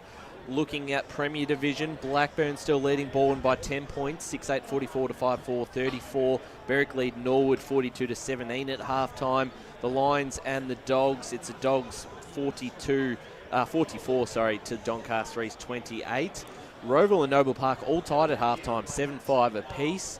And East Ringwood have hit back with the last 3 goals to lead 51 to 46 Vermont. Ooh. So that's a close one out there. In Division 1, Montrose have kicked away 11-4, 70 to Doncaster, 6 straight 36. Park Orchards lead Mooroolbark 48 to 9. North Ringwood 77 to Bayswater 27. Going into Division 2, Baronia had a close lead over Lilydale at quarter time by less than a goal. Getting an update now, they've stretched that out to 49 to 14 at half time there. Jumping back into Division 2 games, Ringwood versus Templestowe. Templestowe a 5-goal lead over the Redbacks at half time. Heathmont with a 1-point lead over the Basin, and Croydon lead by 9 points over East Burwood. Division 3 footy, Coldstream big leaders over Oakley District 54 to 27. Donvale back in front of Ferntree Gully by 5 points. Sylvan versus Knox, a 13-point lead to the Falcons in an 18-goal first half from the two sides. Surrey Park big leaders over Warrandyte 73 to 12. Upper Ferntree Gully versus Fair Park is a night game, 6:30 p.m. under lights out there at Kings Park. You'll be out there, won't you, Ben Warren Smith? Good luck to that. in Division 4, Croydon North End 3-point leaders over Forest Hill, and Churnside Park a goal leading Nutter wanting 39-33, boys, before we let you go and getting back to the boundary. Can you make any sort of case for Mulgrave just to get back into the game at somewhat, or is this going to be a big blowout? Oh, I liked them going in. I really did. But, yeah, I mean, just off what that first half has shown us, I don't see it happening. You know, we said, can Waverley Blues, can they sustain that kind of work ethic, that kind of intensity for the whole half? Do they really need to if they're up 37 points already? So I reckon Waverley Blues see this through comfortably. They'll be looking to at least, they need to win each quarter, right? And they need to peg it back by a minimum of 3 goals in this quarter. This is like the main 30 minutes of the game for them. They really need to step it up. They'll be motivated from what they've heard in the rooms there. This is their time to shine, and if they can't do it, well, then the margin could get ugly. Certainly right. We're going to go to our last break here for the Eastland match around halftime. Today at Eastland, Lucy's trying on jeans for a momentous occasion. Coffee with the ex. She needs jeans she can move in because she's definitely moved on. Jeans that get a second look, but don't give any second chances. Jeans that say, why yes, I have spent the last 8 months in a post-breakup juice cleansing, kickboxing, personal training frenzy. And it looks as though she's just found the perfect pair. Bravo, Lucy. For all of life's little moments, there's Eastland. Eastland. Live real. Sprained your ankle bursting through the banner? For bumps, breaks or bleeds, be seen sooner, close to home, at Knox Private 24/7 Emergency Department. You'll generally experience shorter wait times. Knox Private 24/7 Emergency, 262 Mountain Highway, Wanturna. Do you feel good about your bank? Because there is a bank you can feel good about. They share their profits to fund big community projects, small community clubs, and vital emergency services. They've given $250 million to help Australian communities thrive. They have all the products and tech you expect from a big bank, with service you don't. It's Bendigo Bank. Feel good about who you bank with. Try Bendigo. Search bendigobank.com.au or search Bendigo Bank near me. Tobin Brothers Funerals wear their heart on their sleeve. Their clear and easy-to-use website and Memory Maker app make it easy for families to make an informed decision. Here's James McLeod, Managing Director of Tobin Brothers Funerals. There's no mystery about our pricing. It is clearly displayed on our website and our app. We have staff standing by 24 hours a day, every day of the year to assist you in your absolute time of need. Visit tobinbrothers.com.au. Tobin Brothers Funerals, celebrating lives. There are only 3 things that should be flushed down your toilet. Pee, poo and paper. Some wet wipes and antibacterial wipes say that you can flush them, but you can't. They clog up the toilet and pipes, causing expensive blockages. Save yourself a truckload of trouble. Put your wet wipes in the bin. To learn more, head to the Yarra Valley Water website, yvw.com.au/wet-wipes. Hi, Dylan Dow from the Baroni Football Netball Club here. When I need to grab a quick coffee or a bite to eat, I'm popping into Eastland. Eastland's more than a shopping centre. They support a range of community organisations and have been a major partner of the EFNL since 2018. Cheers, Eastland.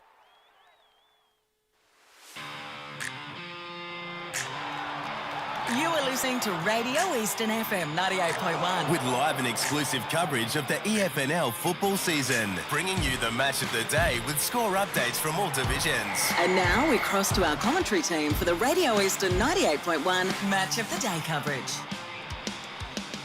Welcome back to Central Reserve for the Eastland match of the round. Waverley Blues 8-8-56 leading Mulgrave 2-7-19. We're just about to get started in the third quarter out here in this crucial Division 2 clash. Josh Wood here alongside Jared Beanland, Scott Hardy, Ryan Long, Chris Curtis and Ben Warren-Smith. What do Mulgrave need to do in this second half, fellas, to get really back into this contest? Pressure's got to lift for one. Their work through the midfield probably hasn't had enough contributors. Jong's really fought hard, I thought. But when you look at Waverley, there's not a single person on that ground that hasn't performed their role. They find their space. Once they turn over the footy, they use it well in transition, and they've caught Mulgrave out of position quite a lot. So if they can pick up their work, particularly through the midfield, that might be able to put Waverley back on the back foot, Scott, and potentially just change the game a little bit. The thing that's impressed me the most about Waverley Blues, just the sort of extra efforts, the second, the third, like even when they don't have the ball, the tackling pressure, their sort of openness to try and prop in space. And obviously Mulgrave need to find that themselves. They just can't find space. They can't find an effective kick. I think their effective kicking has killed them when you compare it to Waverley Blues. But when we have seen them run with the ball, they've done very well. So I think they've just got to take on the game a little bit more and put a bit more pressure around that centre stoppage. As we're about to get set for the third quarter out here, Jared Beanland to get us underway. So let's see if Mulgrave can put some more score on the board this time. Jong from the centre, that's what they need. He's just going to burst away from Duck.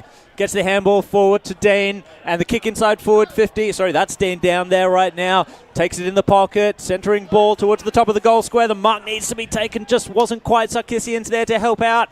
And it's Miller for the Waverley Blues. Safe handball, but fumbly hands for Waverley Blues. Mitchell was decked. Little was decked. It was over to Mitchell. Now Sarkissian from the boundary line snaps it back to the top of the goal square, and the mark's been taken by Roberts. Strong mark there.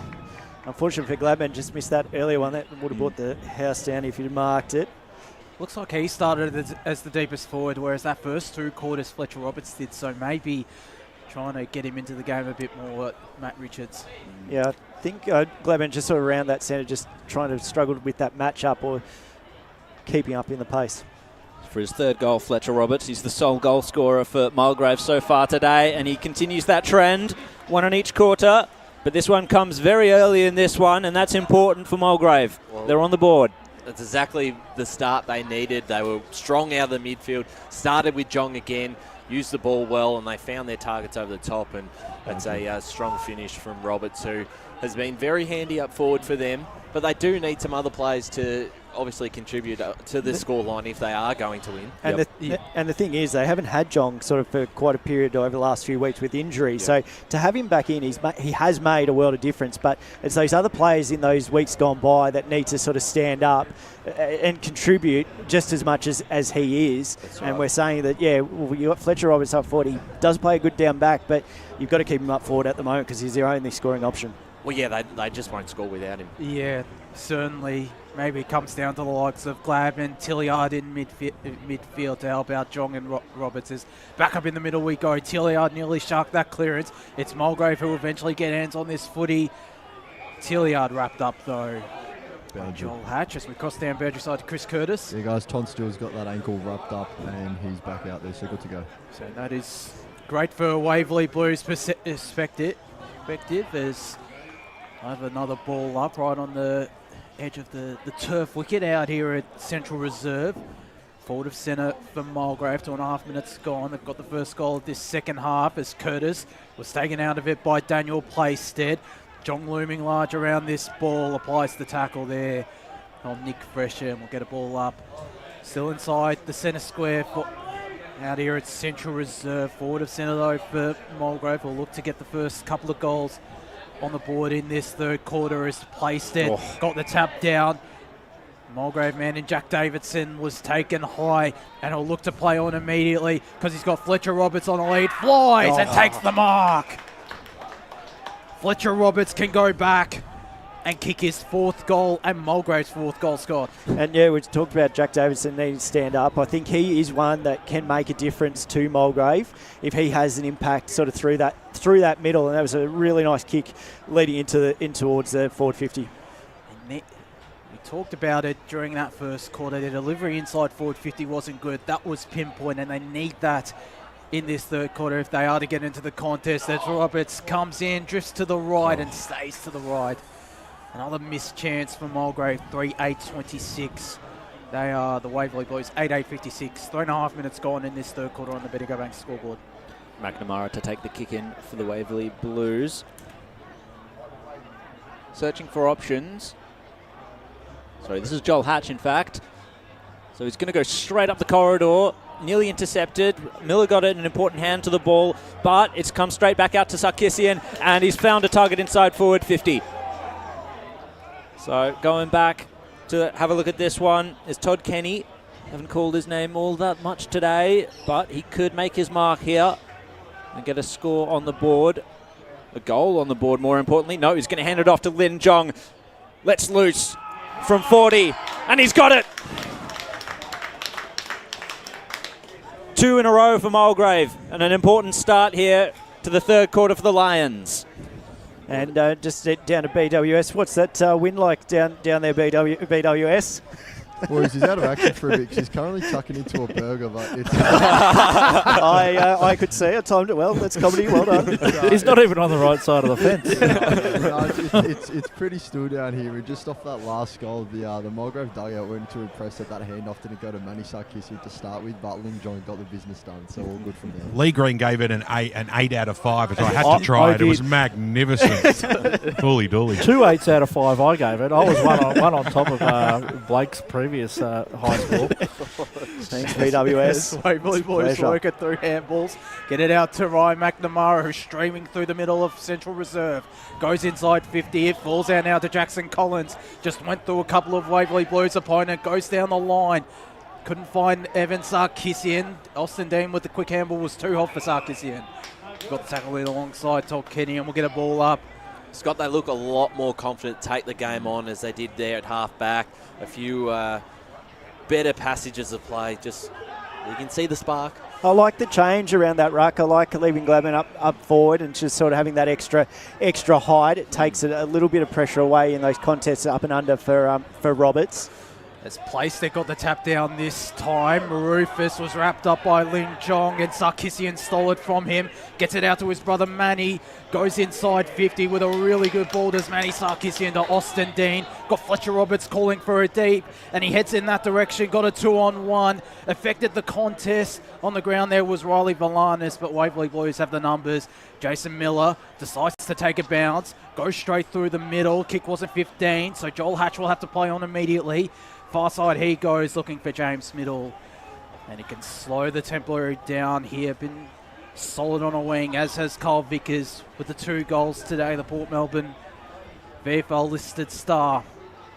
As they'll be forced to go down the line now to a 2-on-2. Make that a 2-on-1 now in favour of Mulgrave. Curtis couldn't take the mark. Scooping up really well was Jack Davidson. Good start to this third quarter. They get it out now. Back to Davidson as he is forced to go down the line after he was corralled by his Waverley Blues opponent. Hatch was wrapped up by Ling Jong, and we'll have a ball up around 65 metres out from the Mulgrave goal on the far side. Let's see what Mulgrave can muster from this contest.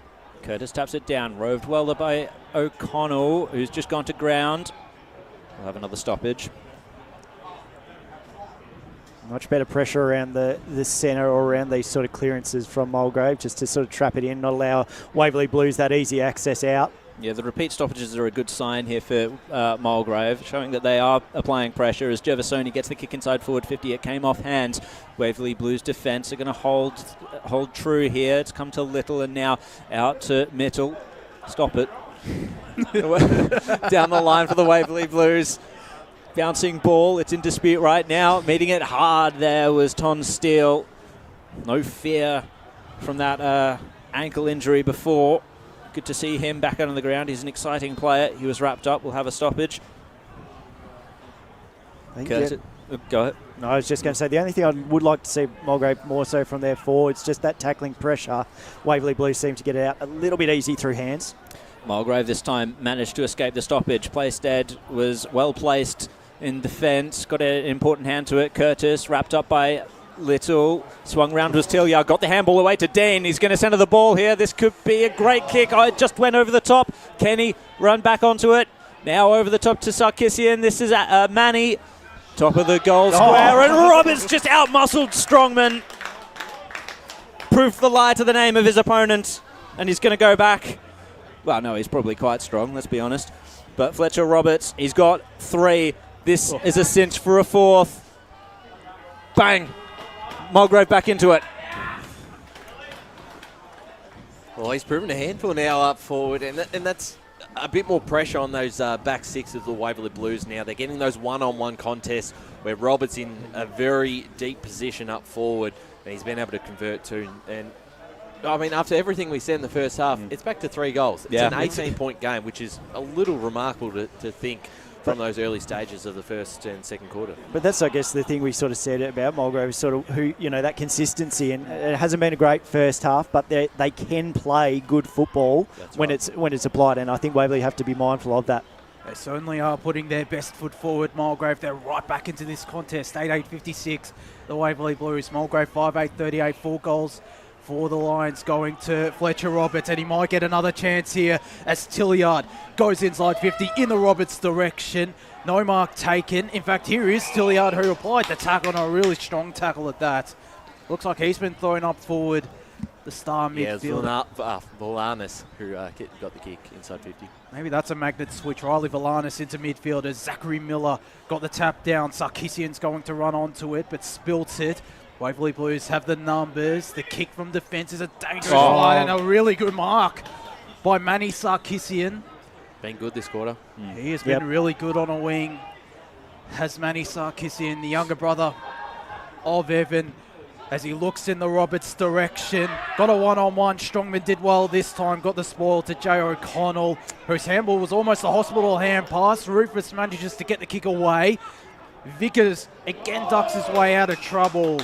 That tackle by Braden James doesn't stick if this was the first half, and he was able to hold up Rufus well. And that's better from Mulgrave. That's what I was saying, just that pressure in the forward. Gladman just taps it right down the throat of Gervasoni. His kick was smothered, however, by Vickers. Now handball, trickling one into the centre of the ground. Duck, can he fight his way through 3 opponents? Didn't have to, as he had Mitchell out there as an option. Throwing himself into it was Valanis. Now Gervasoni gets the handball over, and this is going forward was Jack Davidson. Downfield. And it's a downfield free kick, because Davidson might have been hit late. He was just not too hard, but enough to put him over. So Lin Jong tried to claim it. It was a bit cheeky there, but he's going to give it over to Austin Dean, who's the man closest. So what can Aussie Dean do here? He didn't look too confident in terms of lining up the shot, so he's going to go to the top of the goal square. Roberts was the obvious target. Vickers there to help out, though. Miller now is just going to desperately try and find the boundary line. They're all claiming it was out in the full. Just deliberate, they were trying to get. Yeah, I guess the hands out were in appeal rather than trying to mimic the umpire's symbol. It's called the Wayne Brasher of deliberate appeal. So handball out from the Waverley Blues. They're in the pocket there. Vickers just had to try and shrug the Dean tackle. Can he tackle, in fact? Wasn't able to do so. We'll have another ball up. So Mulgrave really threatening here. I'd ask Paul what the inside 50s have been this quarter, but he's not here. So tap down. This is Valanis. Hands it off to Gervasoni. Now Manny Sarkissian centering ball, top of the goal square. Who's there? It's Roberts, of course. Just out of his hands. Had to turn tackler. Waverley Blues struggling in defence. Strongman got a really risky kick back to Joel Hatch. He's on the retreat.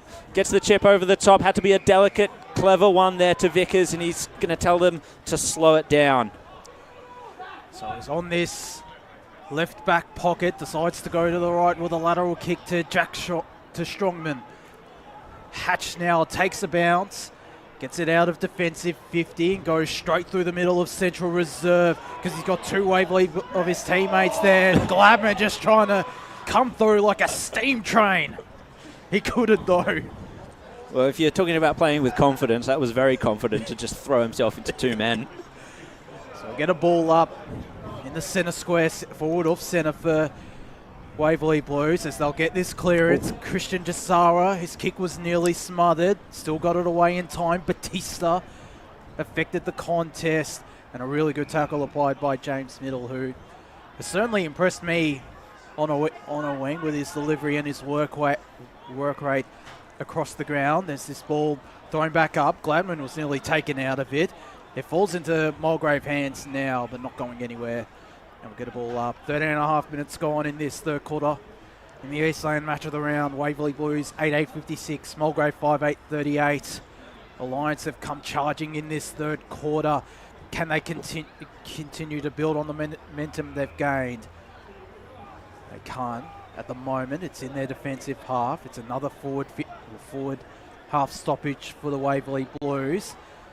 Getting the tap down from behind was Zachary Miller. Was a really good passage of play from the Waverley Blues. Ends in the hands of Jimmy Rufus, who goes for home. That's balled through by Jackson Collins. 8-9-57 the Waverley Blues. Mulgrave 5-8-38. That's their first score on the board in this third quarter for Waverley Blues on the Bendigo Bank scoreboard. 14.5 minutes played. Collins has been, I was going to say Collins has been good down back. He's had that match up on Williamson, which has tested him, but his decision when he's got the moment has made the right decisions most of the time. That was a very good kick to Jordan Falloon. It was an aggressive one, and he was able to make sure of it. Oh, gee, Kenny just fumbled it there. Over the top to Sarkissian. This is Evan. Gets the handball. Well, he was aiming for Villanis, but Waverley Blues were able to intercept. Hard fighting in there. Sam Hale cops the brunt of it. But it's going to be a ball up. Jared, it's a good call because they weren't taking that sort of kick in the first half. No, exactly. So Lin Jong was able to rove the clearance there. Now Riley Villanis standing under it was Tyler Villanis' brother. It was a high kick from one Villanis to the other, but it's ended up over the boundary line once again. It's spoiled by Samuel Hale there. Crucial. Just trying to stop this play forward, trying to stem the bleeding of the Waverley Blues. From the clearance, Vickers tried to rove it, bounced out of his hands. Tilliard now turning tackler on McNamara. Ball up. Scores around the grounds. Corydon lead Eastfield 43-32. Templestowe lead Ringwood 64-34, and Heathmont in front by 7 points over the Bears. Maybe my hunch was wrong about the Bears. Kick off the ground there, and as in he was on the ground and kicked it. That was Vickers, but Waverley Blue, Mulgrave in fact claim it again. Evan Sarkissian out to Gladman. He's just going to go for Roberts. Of course he is. Out in front, mark taken by Roberts. And he's got him out of the top of the goal square. Had to be a perfect kick, and it was. And this is Aussie Dean. He's just taking over at the moment, is Fletcher Roberts. Well, yeah, if he's not kicking them, he's passing them off. So Aussie Dean hasn't kicked one today. He's going to come in for Mulgrave 6. This is an easy one. And he's made sure of it. It's back to 13 points. Mulgrave are on the warpath. Scotty, I had my Uber booked for the G for Dusty's 300, but I've just cancelled it, and I'm going to hang around here for a little bit longer now. Outrageous.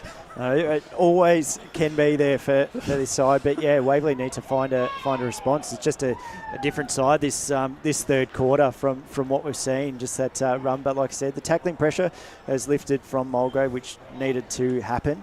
It's just now Waverley probably just need to find that open space. They can find it. They've still got plenty of pace around the park. Just need one to steady the ship. Yep. It's back up in the middle we go. Will it come from this centre clearance? That one goal for the Waverley Blues. It may not. Again, another Mulgrave clearance. It's out wide here from Braden James, looking for Tyler Villanis. Takes off immediately. Showed some dash there on Jason Miller. Goes the kick inside 50 to Roberts. Nearly took the mark, but couldn't. Strongman was wrapped up by Tilliard. Jeez. What a piece of play. First from Tyler Villanis and then nearly by Fletcher Roberts. The extra speed he just... He's got pace to burn as ball is tossed up inside Mulgrave's forward 50. Kenny Shark the hit out. Dragged it in, but will be called a ball up. So 7.5 minutes gone in this third quarter. Mulgrave 6-8-44 to Waverley Blues 8-9-57. They're charging here. As we keep saying, the Mulgrave in this third quarter as Evan Sarkissian gets a holding the ball free kick. And Sarkissian, who's shown a bit in this third quarter, as has this entire Mulgrave lineup, can go back here and get the lines. What would be potentially their fifth goal of this quarter. They've kicked to date 4 goals, 1. Compare it to the first half, they kicked 2 goals, 17. They're starting to take advantage of their opportunities. He's going to kick this from a very tight angle, 25 metres out, just falls short. Roberts was there, rushed through for a minor score. Back to 2 straight kicks, 6-9-45, Mulgrave, Waverley Blues, 8-9-57, 8.5 minutes gone, third quarter on the Bendigo Bank scoreboard. Around the grounds, 3-quarter time, Berwick lead Norwood 50-30. Nervy moments in Waverley Blues' defence. McNamara to take the kick in, finds his target. But they're not moving the ball with much purpose or confidence at the moment. The Waverley Blues, I think they're a little bit shell-shocked. Strongman takes the mark. Now to Miller. Need a little bit more movement down the ground. Mulgrave have locked them up pretty well. So coming forward for the ball was Vickers. Had to take it on the bounce, and he's just going to hack the kick outside of defence. The Flyers go up. And Collins got the handball off to Falloon. He's on ground level, fighting hard for it. It's going to be a ball up, I would say. Fresher at the bottom of it. No. Oh, Falloon tried to muscle his way out of it. Cross now. Not quite there. But BWS. We talked about at half-time about how much the work rate of Mulgrave needed to lift in this term, and they've certainly shown that. It's almost like a mirror image, both sides, of half to half at the moment. Mulgrave are coming. Well, Waverley Blues are going forward with this one. Batista's going to have to be good. Bounced off the head of Williamson and into the hands of his direct opponent, Collins. Do you get a stab? I want to see a replay. I think that was deliberate. I reckon that was deliberate. He didn't even put his hands up. He just went straight for the head. It's a highlight for sure. Batista got the around the neck free kick. Kicked it laterally, and now Mulgrave, well, they went lateral, up the middle, then lateral again. Sarkisian's got the ball at right half back. He had a target on the wing, but over the top came Sam Hale. Mulgrave were able to rove it, but an important smother laid by Gasara. Let's go boundary side with Chris Cordes. He's dropping the ball if ever I've seen it, boys, but I've got away with one there. Indeed. They are filthy in the stands about that one. Oh. So back into play it will be. Curtis. And I think that's Miller in the ruck. Tap down. Sarkisian will rove it. Gets the handball out now to Hardy. And his target was a teammate down there, but Little was able to. Tilliard. Oh, Tilliard, great run down tackle on McNamara. Mulgrave to try and run on with it, but the umpire held them up. That's advantage. Yeah, 100%. That was advantage every day of the week. So Connor Tilliard to take the free kick. Great aggression shown by him. He's got a man in complete open space here, and it's Todd Kenny. He's going to use a delicate little chip inside forward 50, but it came off the hands. Extracting it is Villanis. He made the angle harder for himself for the miracle shot, and he's just kicked a point. That would have been definitely a contender for Tobin Brothers' goal of the day there from Tyler Villanis, but it's behind nevertheless. 6-10-46 to Mulgrave, 8-9-57 Ryan. Around the grounds, ball and back in front by a goal, 9-4-58 to 7-10-52 Blackburn. As Waverley Blues go straight through the spine. Jong picking up the ground ball and managing to get a handball out. Just proving that just showing that AFL experience, I should say there. Ball not going anywhere though, and we're going to have a ball up. Couple more scores. Sorry, Josh. East Ringwood 73, Vermont 53. Roval back out to a 13-point lead over Noble. There goes Jong again. Just got past a couple of Waverley Blues opponent. Got it out to Todd Kenny.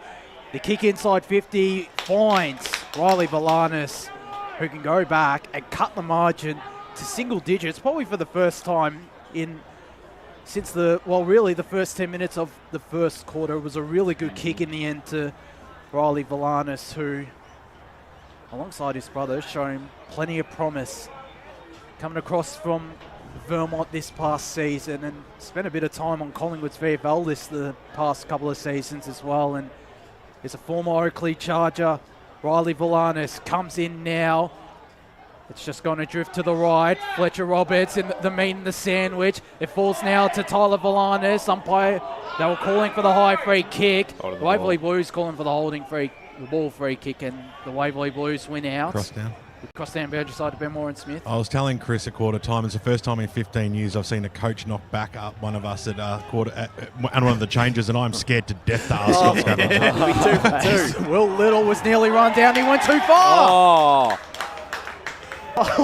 Well, I bet you Chris would be able to get an interview now at 3/4 time. Yeah. No, it's too bad, so sad. He had his chance. It's going to be Tyler Villanis with this shot on goal. I fully endorse that message, boys. As this will come from pretty much the tip of the goal square, and to cut the margin to single digits. His brother Riley had a shot before that missed. Can Tyler go straight through the middle? He can't. He misses everything.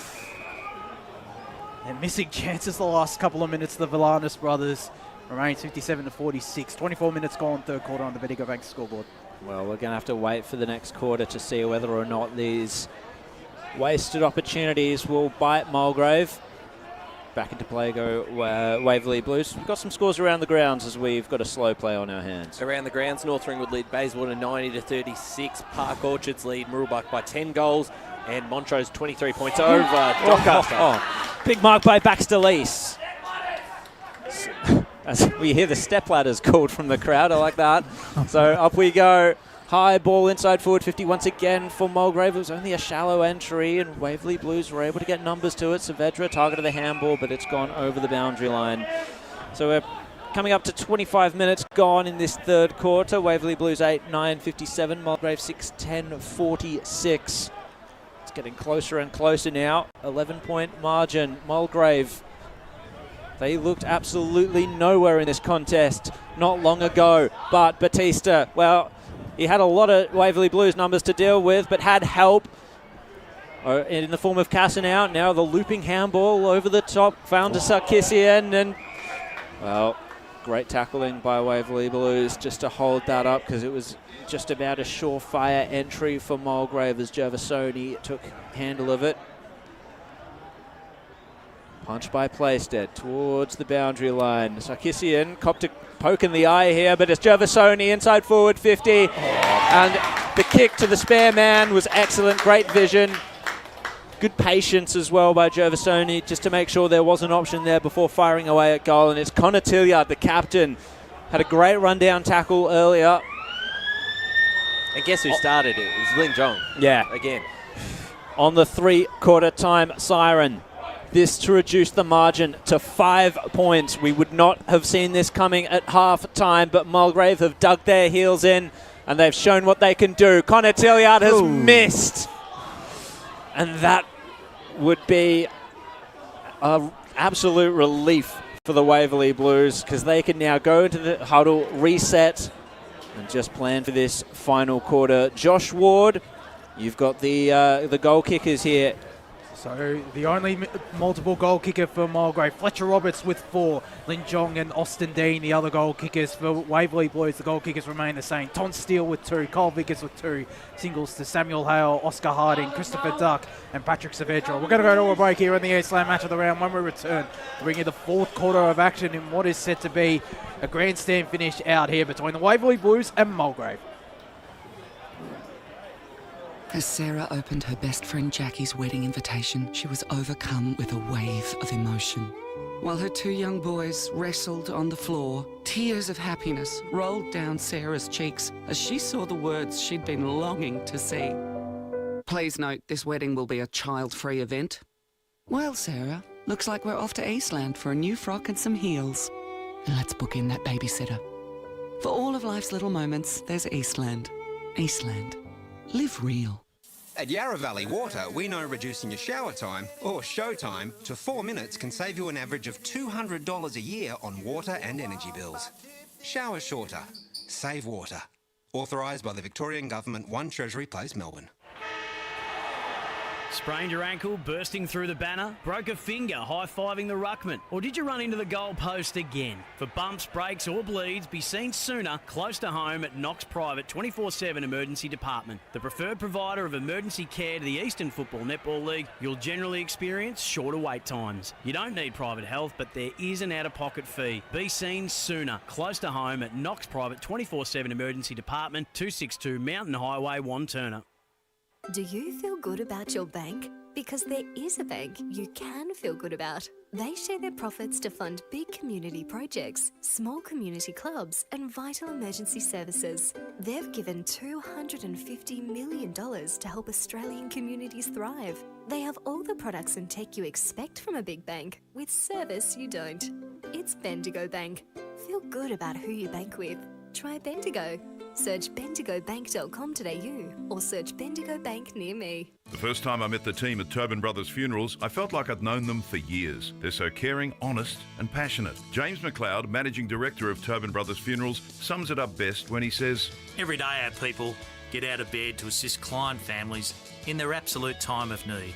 Our people love what they do, and you will not find a more highly trained group of people than those at Tobin Brothers. Visit tobinbrothers.com.au. Tobin Brothers Funerals, celebrating lives. Hi, I'm Ben Desson from Montrose Football Netball Club, and when I need a new kit for a night out, I head over to Eastland. But Eastland is more than a shopping centre. They support a range of community organisations and have been major partners of the Eastern Football Netball League since 2018. Thanks, Eastland. You are listening to Radio Eastern FM 98.1. With live and exclusive coverage of the EFNL football season, bringing you the match of the day with score updates from all divisions. And now we cross to our commentary team for the Radio Eastern 98.1 Match of the Day coverage. Welcome back to Central Reserve for the Eastland match of the round. It's Mulgrave who cut the deficit to just 10 points at the three-quarter time break, 6-11-47 to Waverley Blues, 8-9-57. Josh Wardy alongside Jared Beanland, Scott Hardy, Ryan Long, Ben Rowan-Smith and Chris Curtis. Well, we talked about at the start of the quarter, they needed to lift their pressure, did Mulgrave, and well, they certainly did. They took advantage of most of their opportunities, but still they missed some opportunities. They kicked 4 goals 4 in the end that quarter to the one behind to Waverley Blues. So it got right on top of the contest, Jared. Yeah, absolutely. And it has to be said that Mulgrave's defence, unsung heroes in this game. I've been very impressed with Jackson Collins, his game. But as you said, the pressure around the contest has been the main feature for Mulgrave in that. They showed a lot of class, didn't they, Scott? Yeah, but I guess it's only been in that sort of second half. I think that first half, that pressure just didn't exist, did it? And to sort of turn it around and change that scoreline and what is now going to be a really interesting last quarter. Cross down. I can't wait as we go boundary side with BWS. Standing here with Scott Savage, the senior coach of Waverley Blues. Scott, look, the first half was a fantastic performance by you boys, but you let them back in the game in that quarter. What happened? Oh, obviously, we just lost that hunt, that want for the football. Just tried to be too cute that quarter, to be honest. The discipline dropped, the desire for the football to win it just dropped. And, credit to Mulgrave, they handed it up to us that quarter, and you can see what happens. They had more want, they had the clearances, they won it out of the middle, and they put it on the board. The best part about having another quarter to play is there's time to rectify it all. Yeah, exactly right. So I just put it on them, they got the spray that they needed, and let's hope they respond. Good luck, mate. Thank you there to Ben Warren-Smith. And I can understand. Was it a good spray, BWS? Oh, it was one of the best. We could hear it. Did you hear that? I wish I could have. But I can understand why they got right, as Scott mentioned, they got right back into the contest. Did Mulgrave. It's 10 points the margin.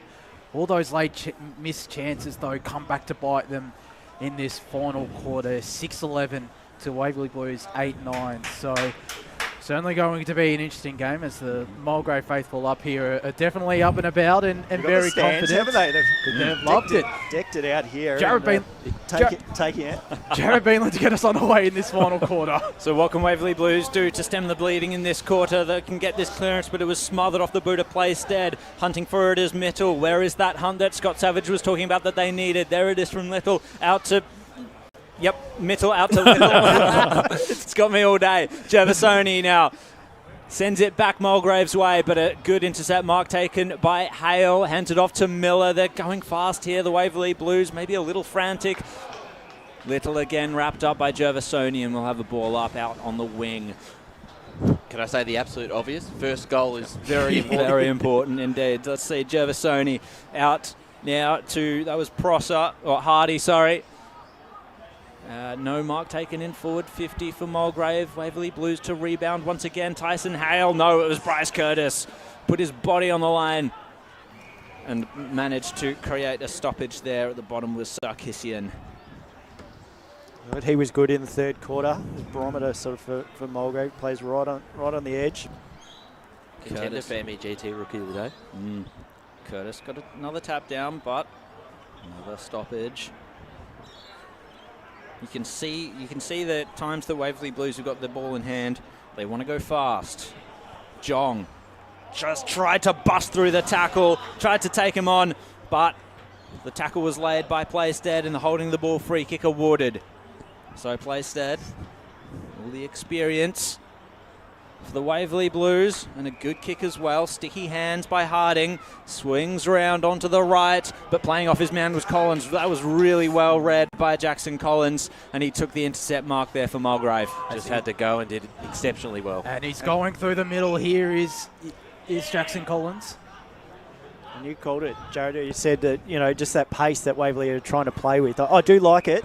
It just hasn't worked for them so far in this quarter. As they get pace on the ball here to Mulgrave, through Alex Hardy to Fletcher Roberts. And this, for the crucial first goal of this contest, brilliant play from defence to attack. Much like Waverley Blues in that first quarter, though, they were just given too much space, Mulgrave. And the delivery inside 50 from Alex Hardy to Fletcher Roberts, who can go back, potentially kick his 5th goal. It's still one of the toughest shots he's had today from almost directly in front, around 40 metres out. He comes in now, the former Bulldog, and makes no mistakes. The big first goal of this final quarter goes in the direction of Mulgrave. 4 points the margin, 53 plays, 57, 2.5 minutes gone on the Bendigo Bank scoreboard. Boundary side to Chris Curtis. Yeah, guys, one of the things stressing that 3/4 time huddle from Mulgrave's perspective was taking pride in how you give the ball to your teammates and not just bombing it inside the forward 50. Really looking to hit up a target, and we saw it just then. And they were doing that really well throughout the third quarter also. I noticed a lot of the time they lowered the eyes. Good vision by the Mulgrave midfielders to find those entries. They also came over and asked Chris for an interview at 3/4 time and knocked it back. They didn't do that. I'm telling you right now, they did. They came over, didn't they, Chris? I got somewhat of an apology from the assistant coach. We'll leave that alone for now. Gervasoni got the clearance and the kick inside forward 50. It was spoiled by Miller, but it's come now down to Dean. Shot at goal by Aussie Dean, but it's went wide and out in the full. And just quickly, they've started like they did in that third quarter. Roberts in the third quarter kicked it within 1 minute 15. That one he kicked it in 2:30. So leading the way. 5 goals for the game too for Fletcher Roberts. What did the margin get out to in favour of Waverley? What would that be? 37 points, I think, is the max it was. So, Waverley Blues, they've managed to switch the ball and find some options on this near side now. Saavedra takes the mark. He just got collected high, so he's got the free kick as well, but held up. So, Mulgrave defence can drop back. There's a player down for Mulgrave too. Oh, dear. Alex Hardy limping off the goal. No. That's no good. So, Saavedra, well, I don't know. I thought he miskicked it initially, but he nearly hit up a target there inside forward 50, bounced off the chest of Playstead, and we'll get another ball up there on the arc. 4.5 minutes gone on the Bendigo Bank scoreboard. A 4-point lead for Waverley Blues, who saw this coming. Bryce Curtis got the tap down, but Waverley Blues sharked it. Saavedra with speed, pace, skill, top of the goal square, bounces. Williamson's there, and Collins, desperation on the line. Last line of defence it was. Slammed it over the goal line for one behind. 58 plays 53. Been absolutely superb today as Jackson Collins in defence after Josh Williams. Well, since quarter time really. Since Josh shut out Josh Williamson as he takes the kick in. Mark was nearly taken by Fresh and was taken out of bounds by Kenny. But this ball tossed back into play. Around 55 metres out from the Waverley Blues goal line on this near side. They need to kick a goal sometime soon. Mulgrave have all the momentum as Playstead decides to take matters into his own hands. Kick was smothered.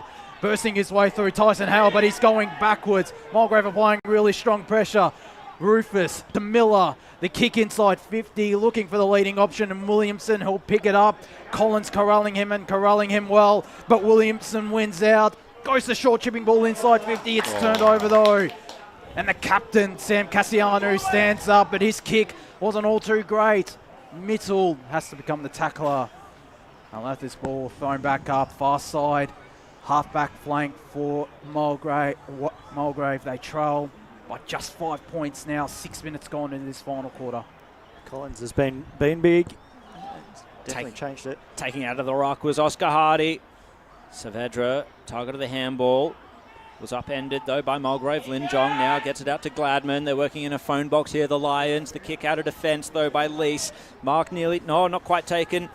by Mulgrave. Placed Edwards the target of a handball. Ball now in dispute. Who can win it? It's Falloon. Jordan Falloon for the Mulgrave Lions. Kicks it down the ground. A bit of a contentious marking contest. Doesn't matter. Fell out the back, and now it's Villanis. Riley Villanis kicked it twice to his own advantage. Went through the legs of another man. The Waverley Blues defence. Now Kenny. The free kick's been paid. And the faithful in front of us are going berserk. Absolutely filthy down here in the dugout too, boys. They had 2 plays over the top. That was a certain goal. Yeah. They could have taken the lead there, but snatched away from them. And the Waverley Blues, they can just catch their breath, as we all can now. And Josh Ward to take it away with the Waverley Blues in defence. Thank you, Jared. Ryan McNamara goes backwards. The kick was a great one, and it's out on the full.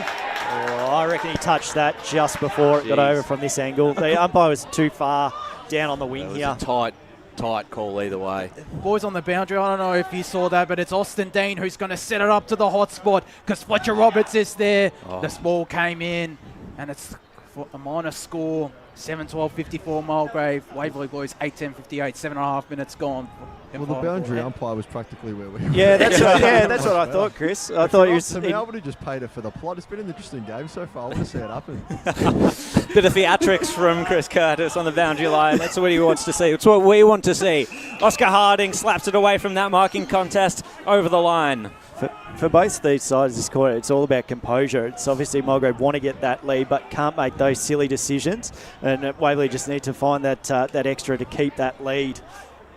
So back into play. Gladman was just shut out of that ruck contest, and it's come down to Tyson Hale. Kicks it into a dangerous spot in the middle of the ground. Saavedra taken and slung to the ground. And that's a dangerous tackle. Jordan Falloon cops the infringement there, and Paddy Saavedra is going to run on with it. Yellow card, I think, is coming out now for Falloon. Off he goes. And that's they're down a rotation in the last quarter. They were already down 1 rotation, were Mulgrave. They've been strict on this all season. Yep.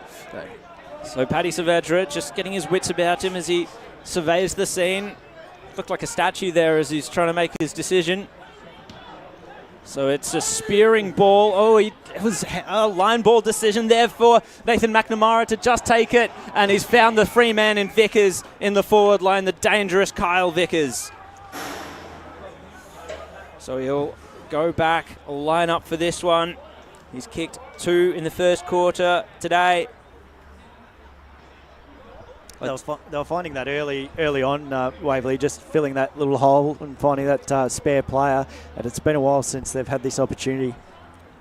So this will be goal number 18 for the season for Kyle Vickers, I think. I'm struggling to read my own handwriting, to be honest, so that could be wrong. Former Doncaster man, often pops up just when you need him. The Port Melbourne VFL listed player has missed a crucial shot at goal here at Central Reserve. Boundary. Let's go to Chris Curtis on the boundary line. Obviously, boys, Mulgrave dugout aren't happy with that yellow card decision, but Batista's been thrown out. And we've actually just been told that Bailey Thompson, after copying that shot in the first half, has been sent to hospital just to get checked up. A lot happening here. It's all happening out here, indeed, at Central Reserve as Mulgrave moving from defence. Look for Evan Sarkisian. McNamara dropped the mark. Jasara wrapped up by Connor Tilliard. And the Mulgrave faithful calling for holding the ball, but they won't get it. Instead, they'll get a boundary throw in. A great piece of play there from Connor Tilliard, who started to step it up in this second half as one of the captains of this Mulgrave lineup. Back up we go. On this broadcast side, Miller with the two-handed tap down. Tilliard once again to Villanis, to Evan Sarkisian, turned it over though. Jimmy Rufus, kick just went over the top of Angus Gervasoni, and it's seen out of bounds by Michael Batista. We get a boundary throw in as Chris Curtis gets a touch of the Sharon. Put me down for a disposal, lads. Ball will be tossed back into play. True centre wing right in front of us out here at Central Reserve. As Gladman got the tap down looking for Kenny, was wrapped up by Vickers. Not going anywhere, and we'll get a ball up. Looks like Alex Hardy is going to come back onto the ground as well, which is... They're still down 2 rotations though, Mulgrave. It's good news though, with Falloon and Thompson off. Kind of forward, another rotation down. So Gladman drew the free kick. It was over the shoulder. Lines up. Roberts the obvious target. Strongman playing in front. Roberts nearly closed the distance. Got the punch away. Now fallen into the hands now of Davidson. Gets it to a teammate there, spearing ball into the pocket, scooped up. Dean, Aussie Dean, working in a phone box, gets it to Sarkisian. He's just going to try and work it out. Oh, Tilliard was the option that was free in the centre of the 50. It didn't quite make it to him.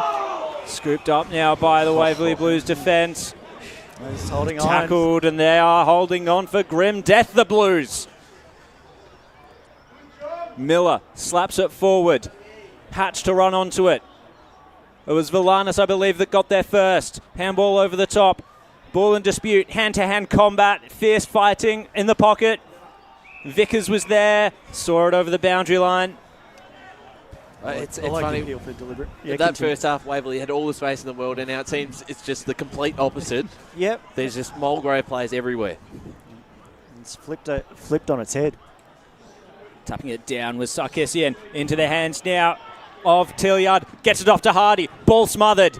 He had to go again with the tackle. Tilliard drew a high free kick. And this could put Mulgrave in the lead for the first time today. Boundary.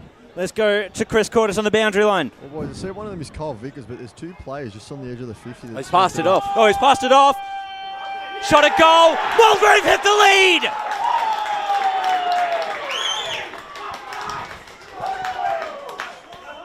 I reckon that was Manny Sarkisian. It was. Manny Sarkisian gets the all-important lead maker for Mulgrave. We talked about the marking in the first quarter with Waverley Blues players doing that multiple times down that end of the ground, and now it's Waverley who have left Mulgrave playing Sarkisian all by himself. Unbelievable. 37 points, did you say that were? They have, I think it was, yeah. Haven't kicked a goal since the 22-minute mark of the second quarter. Wow. Just remarkable from Mulgrave. 8-12-60. Waverley Blues 8-10-58. They've only kicked the two behinds in this second half. Have the Blues. The Lions have come charging. As we go back up in the middle of Central Reserve. Curtis with the tap down looking for Angus Jervisoni. It's Tilliard who runs onto it. Gets the handball away. Under pressure was Jack Davidson. As Waverley Blues look to move the ball forward. Christopher Duck got it away to Ton Steele. Got the don't argue on one. Handball away to James Mattel. Inside 50 looking for Chris Duck. Who nearly dragged it in. Umpire will call for a ball up though. But inside forward 50. In a good position if you're a Waverley Blues fan. They trailed 58-60. 14 minutes gone. Gee, Chris Duck's really dropped off. He has. He was terrific in that first half. The veteran as Mulgrave win the hit out. Trying to keep it in front of him was Jervisoni, but he had to become the tackler. Yeah, alongside Braden James, and we'll get another ball up. So just the moment to catch our breath, for the fans to catch their breath out here at Central Reserve.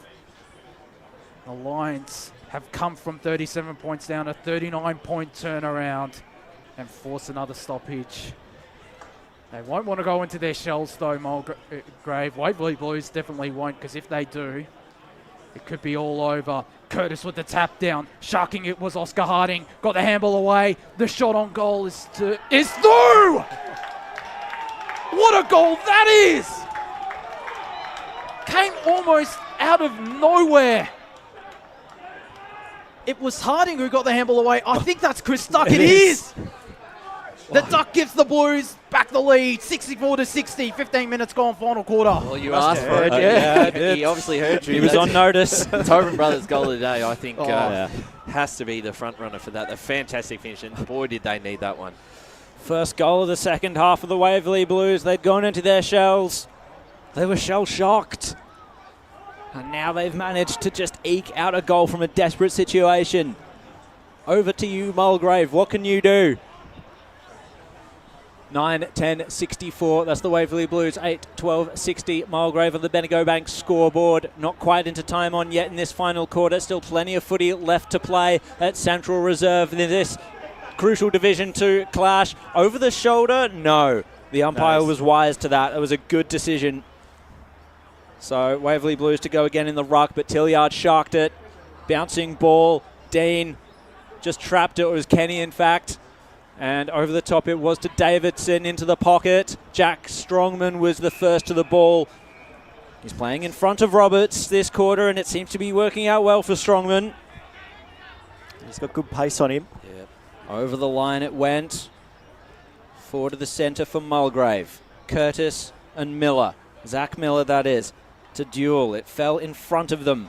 Who's going to get the clearance here? Sam Hale nearly did. Was tackled to ground, holding the ball. And there's more aggression from Mulgrave. And it was Connor Tilliard, the captain, standing up. He's got an option. Central. It was Gervasoni coming across with the really important touch. Waverley Blues. They're going to wrap it up here. Another ball up inside Mulgrave's forward line. Tilliard's tackling pressure this quarter. Stand out. Stand out. He's he's and credit really to Hale there stepped up. just to get in time. It was Sam Hale, Get there in yeah. time. So Miller tried to punch it, but roving it was Tilliard. Handball to the top of the goal square. Having to turn tackler was Fletcher Roberts. Sarkisian was upended. Mitchell's going to have to stand strong as the other Sarkisian. It was Manny. Got it to ground. James into the pocket. And Will Little just sees it over the boundary line. Quickly around the grounds, Berwick winners 9-10-64 to Norwood 6-10-46. First win for the Wickers. And Jong just waiting to get back on. Really need him back on the park. They're doing pretty well without him, Mulgrave. They're really holding Waverley Blues' feet to the fire. Tilliard turns and snaps the goal. Mulgrave back in front. Wow. Or we can just leave Tilliard on. That's fine as well. That's fine as well. He'll do it to you. Oh, that's another Tobin Brothers goal today, contender. That is a unbelievable finish. And he has stepped up in this second half. Yeah. And they needed him to, and that's the class that he is. He's still such a young player. Already won a couple of best and fairest of the club, and what a game he's turned this into as we go down to the boundary. Lin Jong just got back on, guys, so big things coming. What a goal that was. That was a spectacular goal. Connor Tilliard only played his 50th senior game this season. It's remarkable to think he's become a key player, Scott. Which one, BWS, you reckon was better, Ducks or Tilliard's then from down boundary? Tilliard's, there was a lot of pressure around that football, and just to get it off the pack and to put that through under that pressure, unbelievable. Yeah, I think I'm with you on that. It's back up in the middle of Central Reserve we go. The tap down from Curtis. Jong another clearance. Jack Davidson sits Mulgrave inside 50, looking in the direction of Roberts. Strongman came from behind and got the spoil. It spills out now to Todd Kenny, who's under plenty of pressure from Joel Hatch. And he sees it out of bounds. Just the biggest thing now that they've got the lead, they still have to keep playing the way they are at the moment. They've been so dominant when they've attacked the ball and taken the game on. Got to keep taking those risks. And they know that, Waverley, they will take it on and can find that space. As Curtis takes the game on, inside 50, looking in the Roberts direction. It spills out now to Austin Dean. Got Evan Sarkisian, or Manny Sarkisian, that is. Handball back to Dean, who gets the shot on goal! And Mulgrave have an 8-point lead. 10-12-72. 9-10-64. Brilliant play from Austin Dean. And we probably haven't spoken just how good he has been today. Even in the first half when they were under the pump, he's given them an option, and that's a great finish on goal. And he's looked dangerous. And 8 points, it almost feels a little bit more than that with the way they're playing. And just the composure there by Manny Sarkisian, who can be eligible for the MEGT awards today. Exceptional, smart, clear head for a young player. Well done. Welcome Waverley Blues to, let's go boundary side with Chris Curtis. Waverley Blues dugout still very calm, boys. No stressing yet. Interesting. Lin Jong will get the clearance this time. Ball punched away from, that was back to Lease, but it's going to come straight back the Waverley Blues way. James is there, wrapped up, double tackle there by Waverley Blues, and it's going to be a ball up inside their forward line. They've kicked one goal in this second half. So what can they muster for the last few minutes? Saavedra upends himself and goes to ground. Another ball up. Tense times. The Mulgrave defence are going to have to hold strong here. Batista goes to ground. Another ball up. There could be another 2 or 3 stoppages here. Neither team want the other one to break away, especially not Mulgrave since it's in such a dangerous spot. Lin Jong tried to track it, got beaten to it by his teammate. Kick straight up the centre of the ground, but Little took the mark. Good intercept. And he finds a lateral kick, but over the top came, that was Sarkisian. And a strong, heavy tackle laid on Williamson.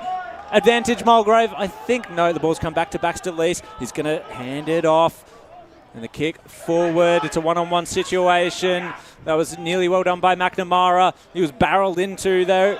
And now Villanis needs to track it. Bouncing ball into the pocket. He's going to come again, Israeli Villanis. But cool heads prevail in defence for the Waverley Blues. Oh, well done, and the Waverley. mark was taken. Now Vickers into the centre of the ground. They need this. This is a huge roll of the dice here for the Waverley Blues. Bouncing ball towards Steele. Got the handball away, but it was all Mulgrave. They'd already worked back defensively. They had the numbers there, and now they can work it out. They just need to control the ball. Collins, dangerous kick across the face of goal, but the only man there was Batista. He just fumbled it. Fresher didn't put any pressure on. And now, just the relieving kick, punched away. It's still a contest, however. And that's scooped up by Miller. He was tackled. Was he tackled high? He was. So Waverley Blues to go again. They can only have a few minutes here. They need this goal. What options does he have forward? Well, he's got that short one wider. It's Gassara. They're going to have to... Well, they don't want to give it away. They don't want to take too much of a risk. So they're going to go straight to the pack. Inside forward 50. Bounces out. Picked up by Fresher. Handball around. Snap around the corner. No mark taken in defence for Mulgrave. It just spilt out. And it stacks on in the Waverley Blues forward line. Mulgrave defence under massive pressure now. Unlucky by Batista not to take that mark. It was a hard mark to take, but he had hands on it. Can they get a crucial goal here, the Waverley Blues? It's Curtis with the tap down. Vickers shocking it. And they do! Another twist in the tail potentially out here at Central Reserve. Back to 2 points the margin. 10-10-70 Waverley Blues. Mulgrave 10-12-72. 23 minutes gone. Final quarter. Oh, it was how's that? It read the ruck so well. It was Mulgrave won the ruck contest through Prosser, but just read it exceptionally well there. Well, like I said, just cannot go in their shells now. They've got to keep attacking. 3 goals to Kyle Vickers. Let's go to BWS. Halfway through the first term, I'm like, Ryan Long, how did you pick this bloody game? This is sensational. Yes, I saw this one. He did all right. He did all right. Yeah. I saw this.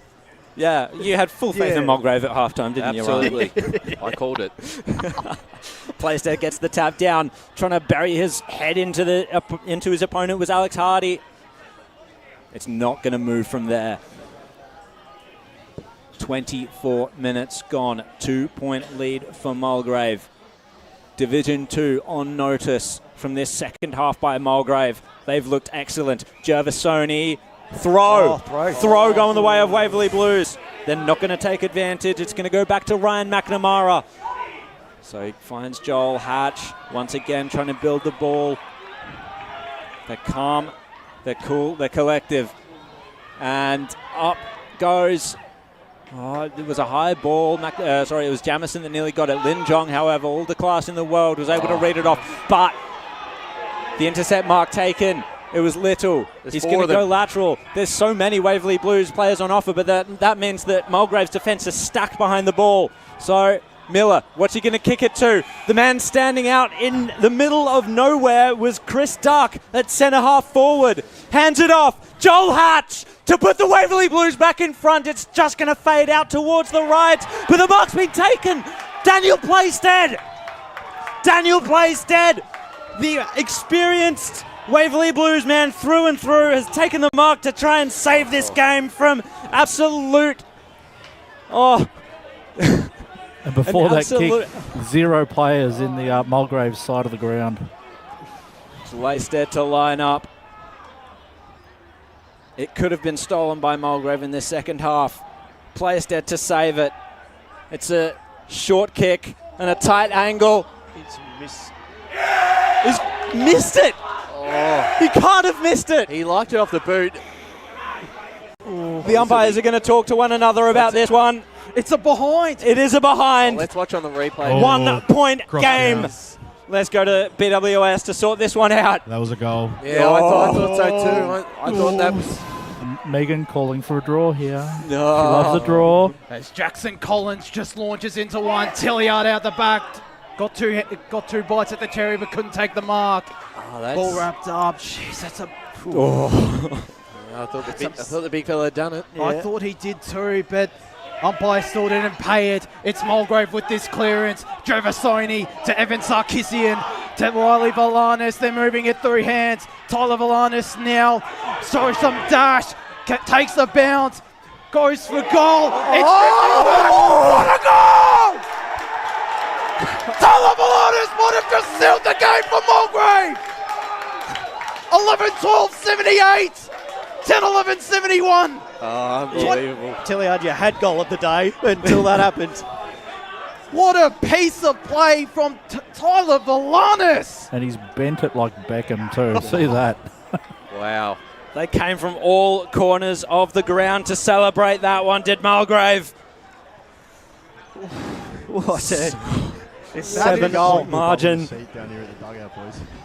They're up and about. If that isn't the definition of a 12-point play as well, then I don't know what is. And how was the chase, though, by Tyson Hale? It just, exceptional for... Yeah, you're absolutely right. But just couldn't get it just at that last little second. Waverley Blues have to throw everything out of the kitchen sink, the dishwasher, everything, all the appliances you can think of. Over to O'Connell. He's stopped from being able to rip it away as Mulgrave feast on the ball now. Over the top now, it's Strongman who's come up the ground. He ran into the Hardy tackle and it was wrapped up. Ball up. And that's a big tackle as well because they had running players, Waverley Blues there. Good tackle by Hardy just to trap it in. Surely seconds left in this game. Waverley Blues need 2 scores at least to steal it from Mulgrave.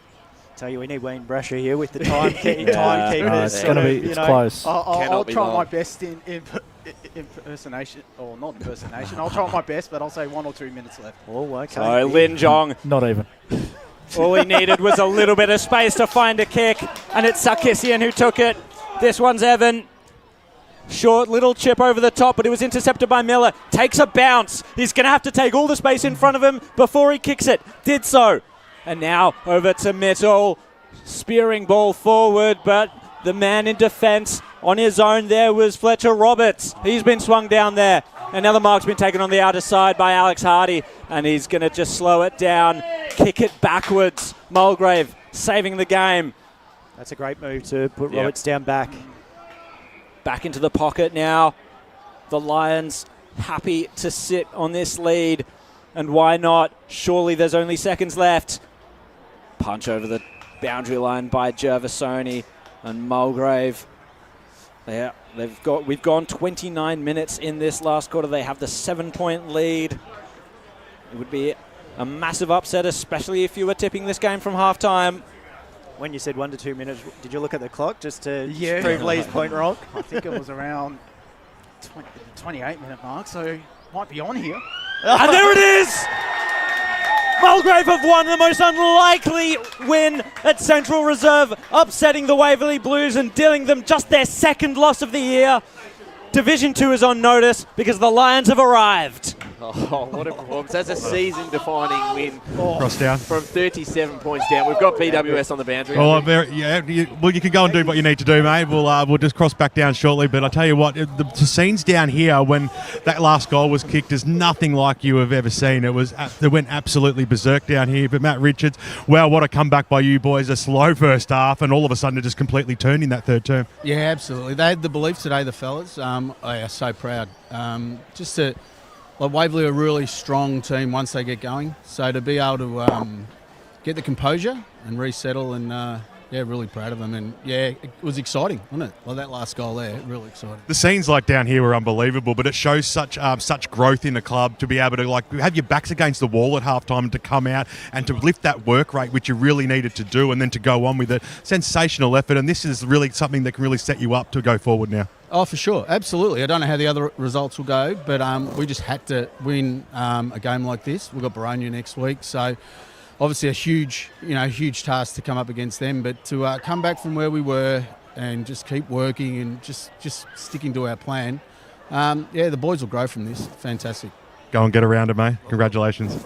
Fantastic scenes down here. We'll get some interviews shortly, guys. Thank you. Oh, unbelievable. Thank you, Ben Warren. And you can understand the unbelievable scenes down there. Well, to be 6, 7 goals down, they looked out of place. Yeah. I said they were soft in the first quarter.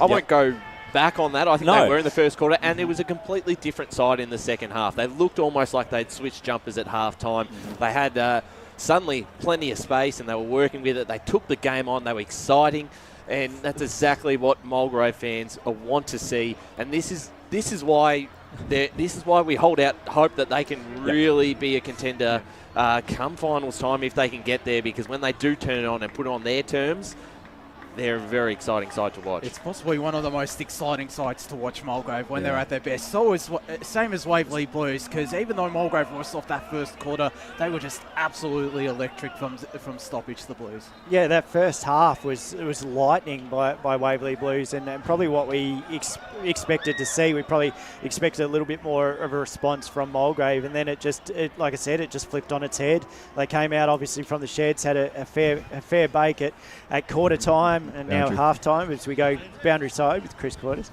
Boys, we're down here with Fletcher Roberts. Now, a bag today, 5 goals, 1 in each quarter, including 2 in the third. How'd you make it work? I think it came from a lot of our ball movement today. We struggled throughout the year at different times getting that penetration deep into the forward line, and it was coming today, which was great. Made it easy for me to sort of hold my space and hold the depth a little bit more and able to take those marks. Obviously, Strongy's a very good opponent, but our ball movement was just really good, and it helped me get on the advantage of him, which was awesome throughout the whole day, which we haven't really had a lot of the year, but great sign from all the boys. Our run and our movement today was just much better than what it has been all year. Yeah, beautiful. And obviously a massive blow in the first quarter, losing Bailey Thompson. What did you guys do to keep that forward line firing and move some magnets around? I think it was work rate from pretty much all 6 of us, or we had a lot of midfielders going through the forward line throughout the day. Tyler, who kicks the goal at the end, obviously great goal, but he was playing forward at different times on the wing. We had a lot of boys roll through that half forward line, which kept it fresh, kept it moving, kept it fast. BT's obviously been in very good form, so shattered to have him go down early in the game, but we were able to find a way there, and I think it was a strong game from everyone. Everyone chipped in, and we got there in the end, which was great, and what a nail biter. Absolutely. Tyler Valanis, the winning goal. What sensational effort made that. And the crowd went absolutely ballistic. The boys were pretty rapt for you to come over and have a chat with us. These are the moments that you sort of dream as a kid, to kick a goal like that. How do you feel? Yeah, definitely. Lucky it kind of went in. Probably would have copped a spray otherwise. But no, it was a good feeling. Good fight from the boys. Obviously down by 6 goals. So to come back, it was a good effort from the team, yeah.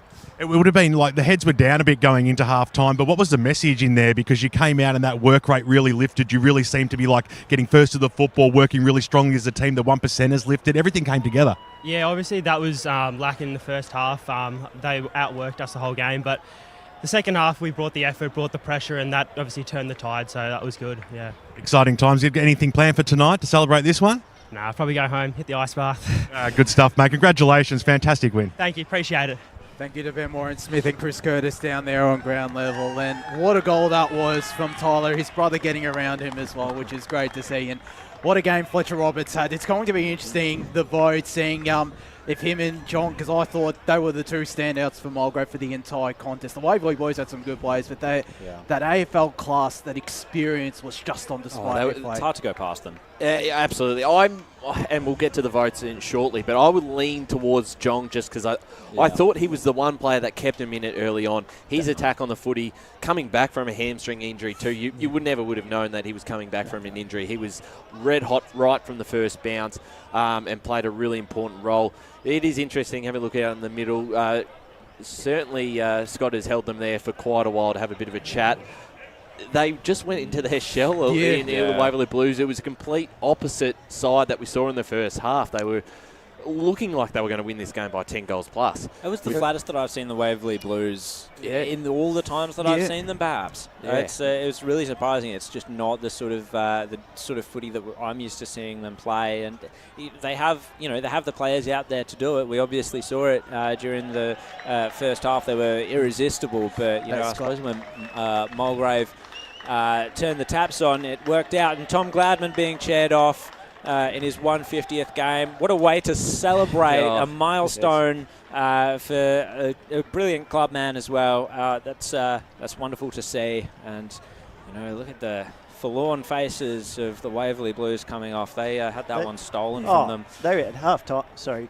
You go, Scott. Oh, no, I was just going to say, at half time, they would have gone into the sheds being like, how easy is this? And what we're doing is playing really good football. And then all of a sudden, bang, it turns. And they're minus the 4 points. And it's worth also mentioning that over the past couple of years, they've really put Mulgrave to the sword on several occasions. And it was the same. It was the same case in round one earlier this year. I think I don't want to say. I don't want to hint towards complacency, but maybe there is a little bit of that. I think it's natural when you have that sort of lead. Sometimes I don't know, you almost go into a bit of complacency when you do have motions, that. Yes, right. And once Mulgrave got a little bit of a run on, once they got a bit of a sniff, suddenly they just lifted tenfolds. And it wasn't just one or two players, it was the entire team playing some really good football. So, look, they'll learn from that. You're going to be in situations like this come finals time, and they'll come out better for the long run. They certainly will, and they are a young side as well. They've got that some experience, but it's only going to make them better in the long run, Waverley Blues. As we're going to go to a final break. When we return, we'll wrap things up out here at Central Reserve. It was Mulgrave getting the job done, 78-71. As Sarah opened her best friend Jackie's wedding invitation, she was overcome with a wave of emotion. While her two young boys wrestled on the floor, tears of happiness rolled down Sarah's cheeks as she saw the words she'd been longing to see. Please note, this wedding will be a child-free event. Well, Sarah, looks like we're off to Eastland for a new frock and some heels. And let's book in that babysitter. For all of life's little moments, there's Eastland. Eastland. Live real.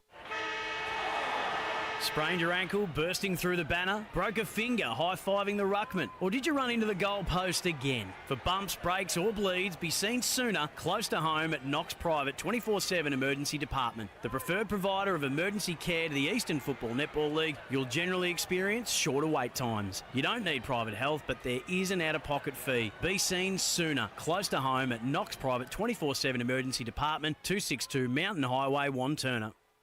Do you feel good about your bank? Because there is a bank you can feel good about. They share their profits to fund big community projects, small community clubs, and vital emergency services. They've given $250 million to help Australian communities thrive. They have all the products and tech you expect from a big bank, with service you don't.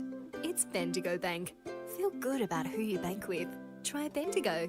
Search bendigobank.com.au or search Bendigo Bank near me. Tobin Brothers Funerals wear their heart on their sleeve. Their clear and easy to use website and Memory Maker app make it easy for families to make an informed decision. Here's James McLeod, Managing Director of Tobin Brothers Funerals.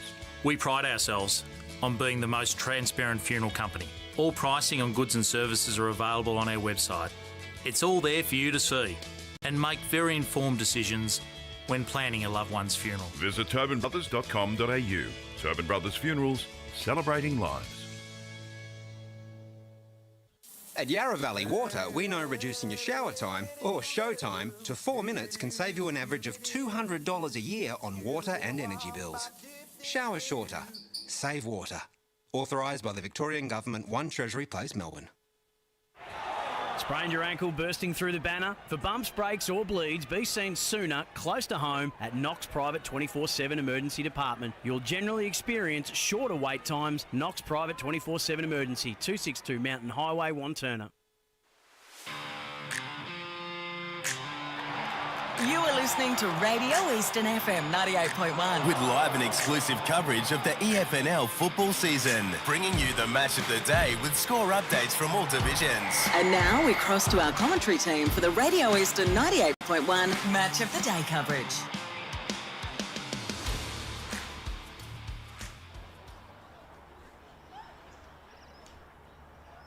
Eastland match of the round. Run and done out here at Central Reserve, and what a contest it was between the Waverley Blues and Mulgrave. The Lions pulling through 11-12-78 to Waverley Blues, 10-11-71. Going through the goal kickers, Fletcher Roberts with 5 goals, 2 goals to Austin Dean. Fletcher Roberts goals in each quarter as well. I'll add singles to Connor Tilliard, Lin Jong, Tyler Valanis and Manny Sarkisian for the Waverley Blues. It was 3 goals to Kyle Vickers, 2 goals to Christopher Duck, Tom Steele as well with 2 goals, and singles to Samuel Hale, Oscar Harding and Patrick Saavedra. Let's go through our awards. We'll start off with the Sportsco Eastland Best on Ground. I'll go to Scott Hardy first, your 3-2-1. Yeah, so I had one for Jackson Collins. I thought he was very, very good down back in that second half. I know at the start we sort of said he was struggling to keep up with that pace with Williamson, but, Williamson just didn't have the goals. He missed those, so you count on them. And just his attack around the ball in the back line, I think I spoke about his decision-making as well. 2 for Roberts, and I thought 3 for Jong, like we're saying. He just kept them in it throughout the whole day. I know Fletcher kicked 5, but Zhong's just composure to find the right options and to get it into the forward line, creating those options. I think he gives my throughout. Ryan Long? I've gone similar. I've gone Tilliard for the one for his efforts in the second half particularly. Missed that set shot, and I was a bit worried that might almost take away the momentum that they had. But his efforts in that last quarter was absolutely massive, particularly when Jong was on the bench for a period of time. 2 to Roberts as well. Very important. When you kick 6 goals or 5 goals, you've got to be in consideration for the best. And he was the only target up there in the first half and just presented so well to the footy. And then the 3 votes to Lin Jong I thought was unbelievable. First bounce, he was right in there. He was the one Lions player in that first quarter that really stood up and kept him in the game. They could have been further down and continued to perform throughout the game, and just was an unbelievable performance from the former dog. We'll go to our boundary riders for their 3-2-1. Ben Warren Smith.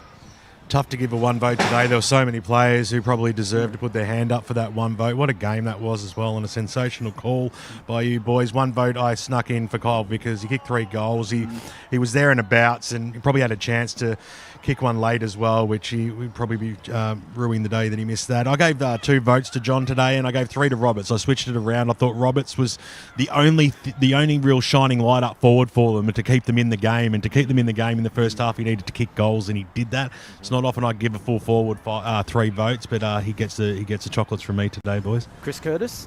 Yeah, I think I've gone the exact same as our BWS has there. I've got 1 for Vickers, obviously stood up well for Waverley. 2 for Lin Jong, he was massive throughout the whole game. I think I counted maybe 14 or 15 touches in that first term. And then obviously you can't deny giving 3 votes to Fletcher Roberts after kicking a bag in a game like that. So that's me done. So that's all square between Lin Jong and Are you keeping track of this? Yes, I am actually keeping track. It's all square between the 2 former doggies. Jared Beanland, your 3-2-1. It'll be very interesting to see what you have. I'm going the exact same as Scott did, because I was really impressed with Collins and the job he did on Williamson. Josh Williamson's a very dangerous player, and to keep him quiet was very, very important. I went, Scott did. 2 to Roberts and 3 to Jong for all the reasons that have been expressed already. Yeah, and I'm gonna go with Tyson Hale with the 1 vote. I thought his first half was really good and just really got on top in the midfield. So did Chris Duck, but Hale was probably the more impressive midfielder. 2 to Fletcher Roberts and 3 to Lin Jong. You were right, Ryan. From the first bounce, he was just on and just kept Mulgrave in the contest, showed why he has so much experience at the AFL level alongside Fletcher Roberts. So I think that's Lin Jong. Sportsco Eastland Best on Ground. So that's a $50 Sportsco Eastland voucher coming his way. The Tobin Brothers goal of the day, I think it's safe to say we'll go with Tyler Valanis, or... Yeah, you have to for the moment. For the moment, I agree. It was funny. It was 3 goals in a row that we said that's the Tobin Brothers goal of the day. We stole it off each other one by one. I think it was just that pace and the composure in, like you said, BWS in that moment. Like his heart would have been racing, not just from running bloody half the ground, but to get it as well. Yeah, exceptional. Well, he can use the voucher, and I don't know. Yeah. Connor and him can. I don't know, where is it again? Coles and my... you can split a slab, go to Bench Sellers or something. Yeah, absolutely right.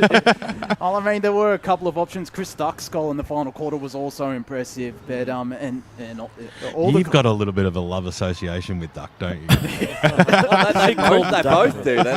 We both do. There's a lot of duck on the pond today, I tell you. I love a duck. But that's Tyler Valanis with the Tobin Brothers goal of the day. As mentioned, $50 Coles and Myer gift voucher going his way. and the MEGT Rookie of the Day. Now, Ryan Long, I don't know if you've highlighted this time around who the players are, eligible players are for the Rookie of the Day. I've got a few. Hopefully I've been able to pick them all. I was doing that in the last quarter. Oscar Harding for the Waverley Blues and Patrick Severda, as well as for Mulgrave, Manny Sarkisian, Riley Villanis and Angus Jervis-Sohn. Those three Mulgrave players are pretty hard to separate.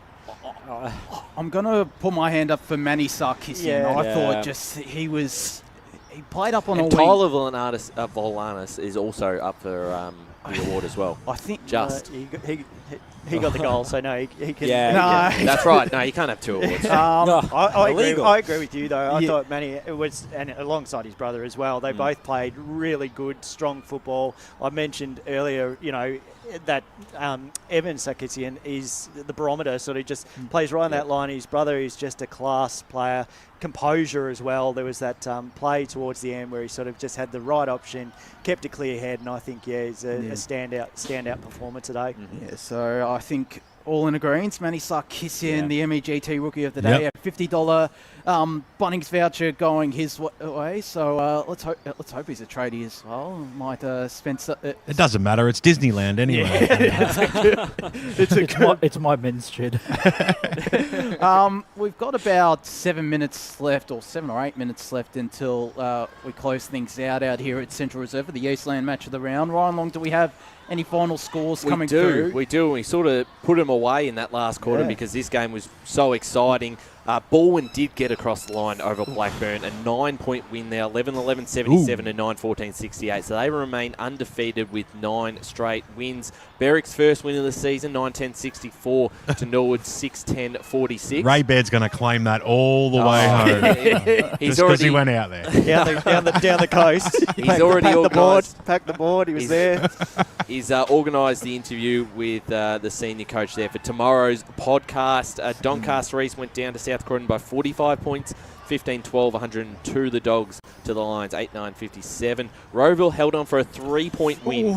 Noble gave him a real red-hot crack, 10-9-69 to 11-6-72. I nearly had it. I called Noble to take that one. East Ringwood ran away with a 36-point win, 14-12-96 to 9-6-60.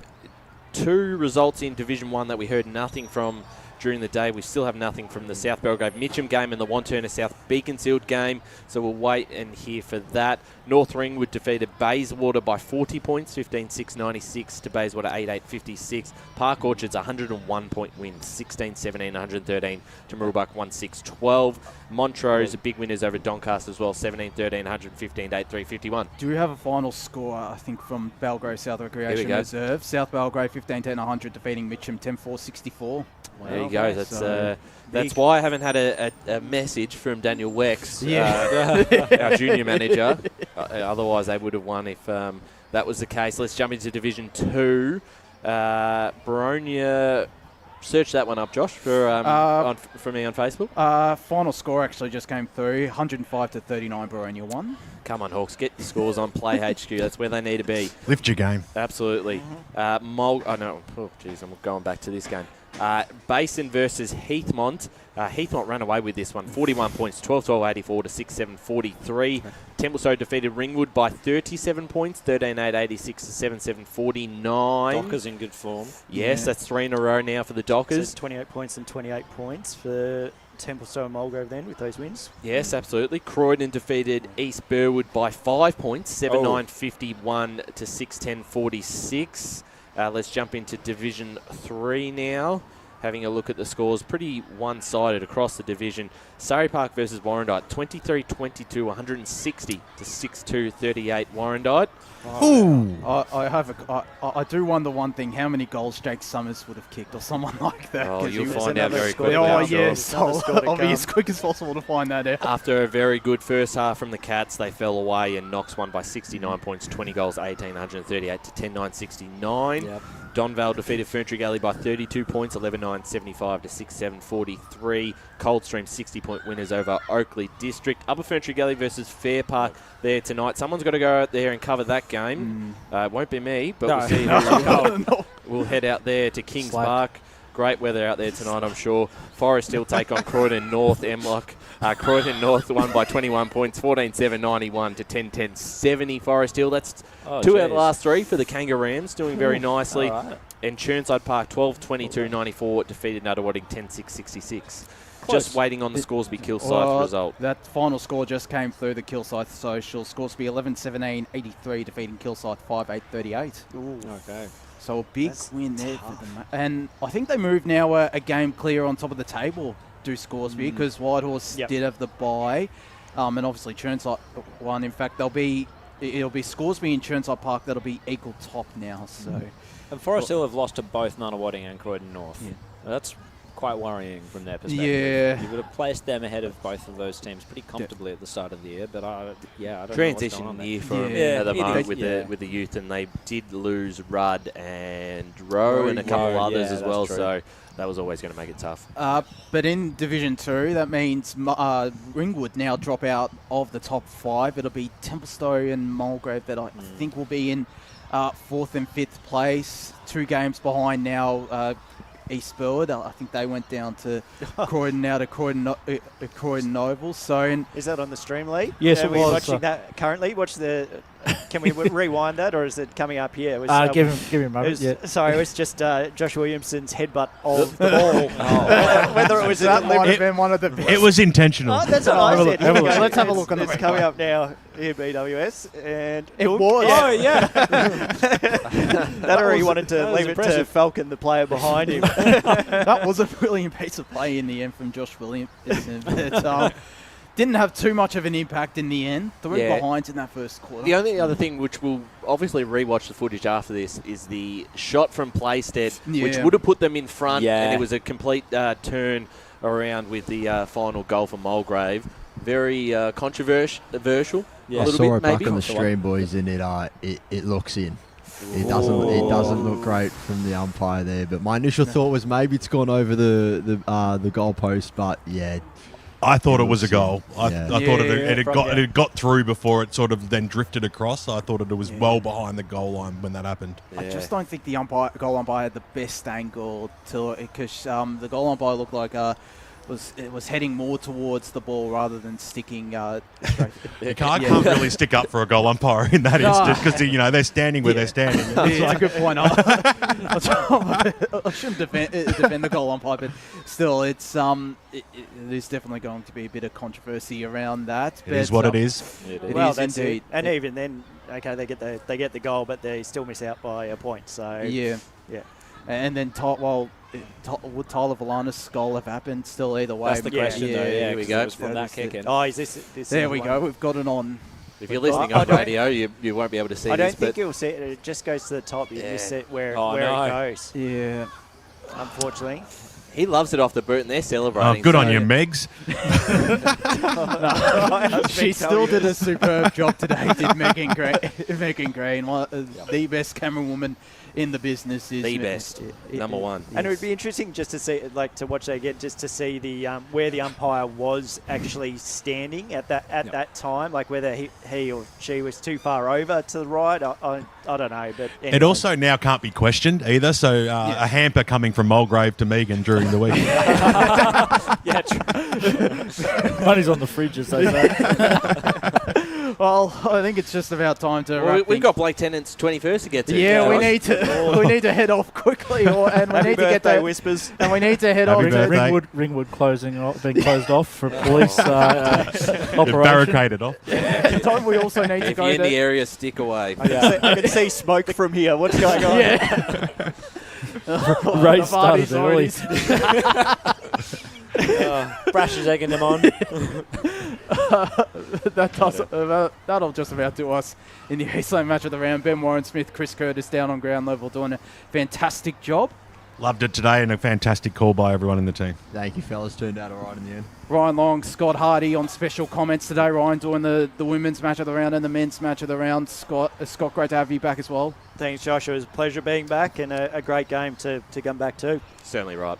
And my co-caller for today, Jared, been an absolute pleasure to call this game alongside you, mate. Yeah, likewise, Josh. It was a fantastic game, and excellent to see some footy here at Central Reserve. And of course, Lee and Megan Green doing superb job behind the lens and audio from LKLM Media. But that does us for the Eastland match of the round. Mulgrave winners 78-71.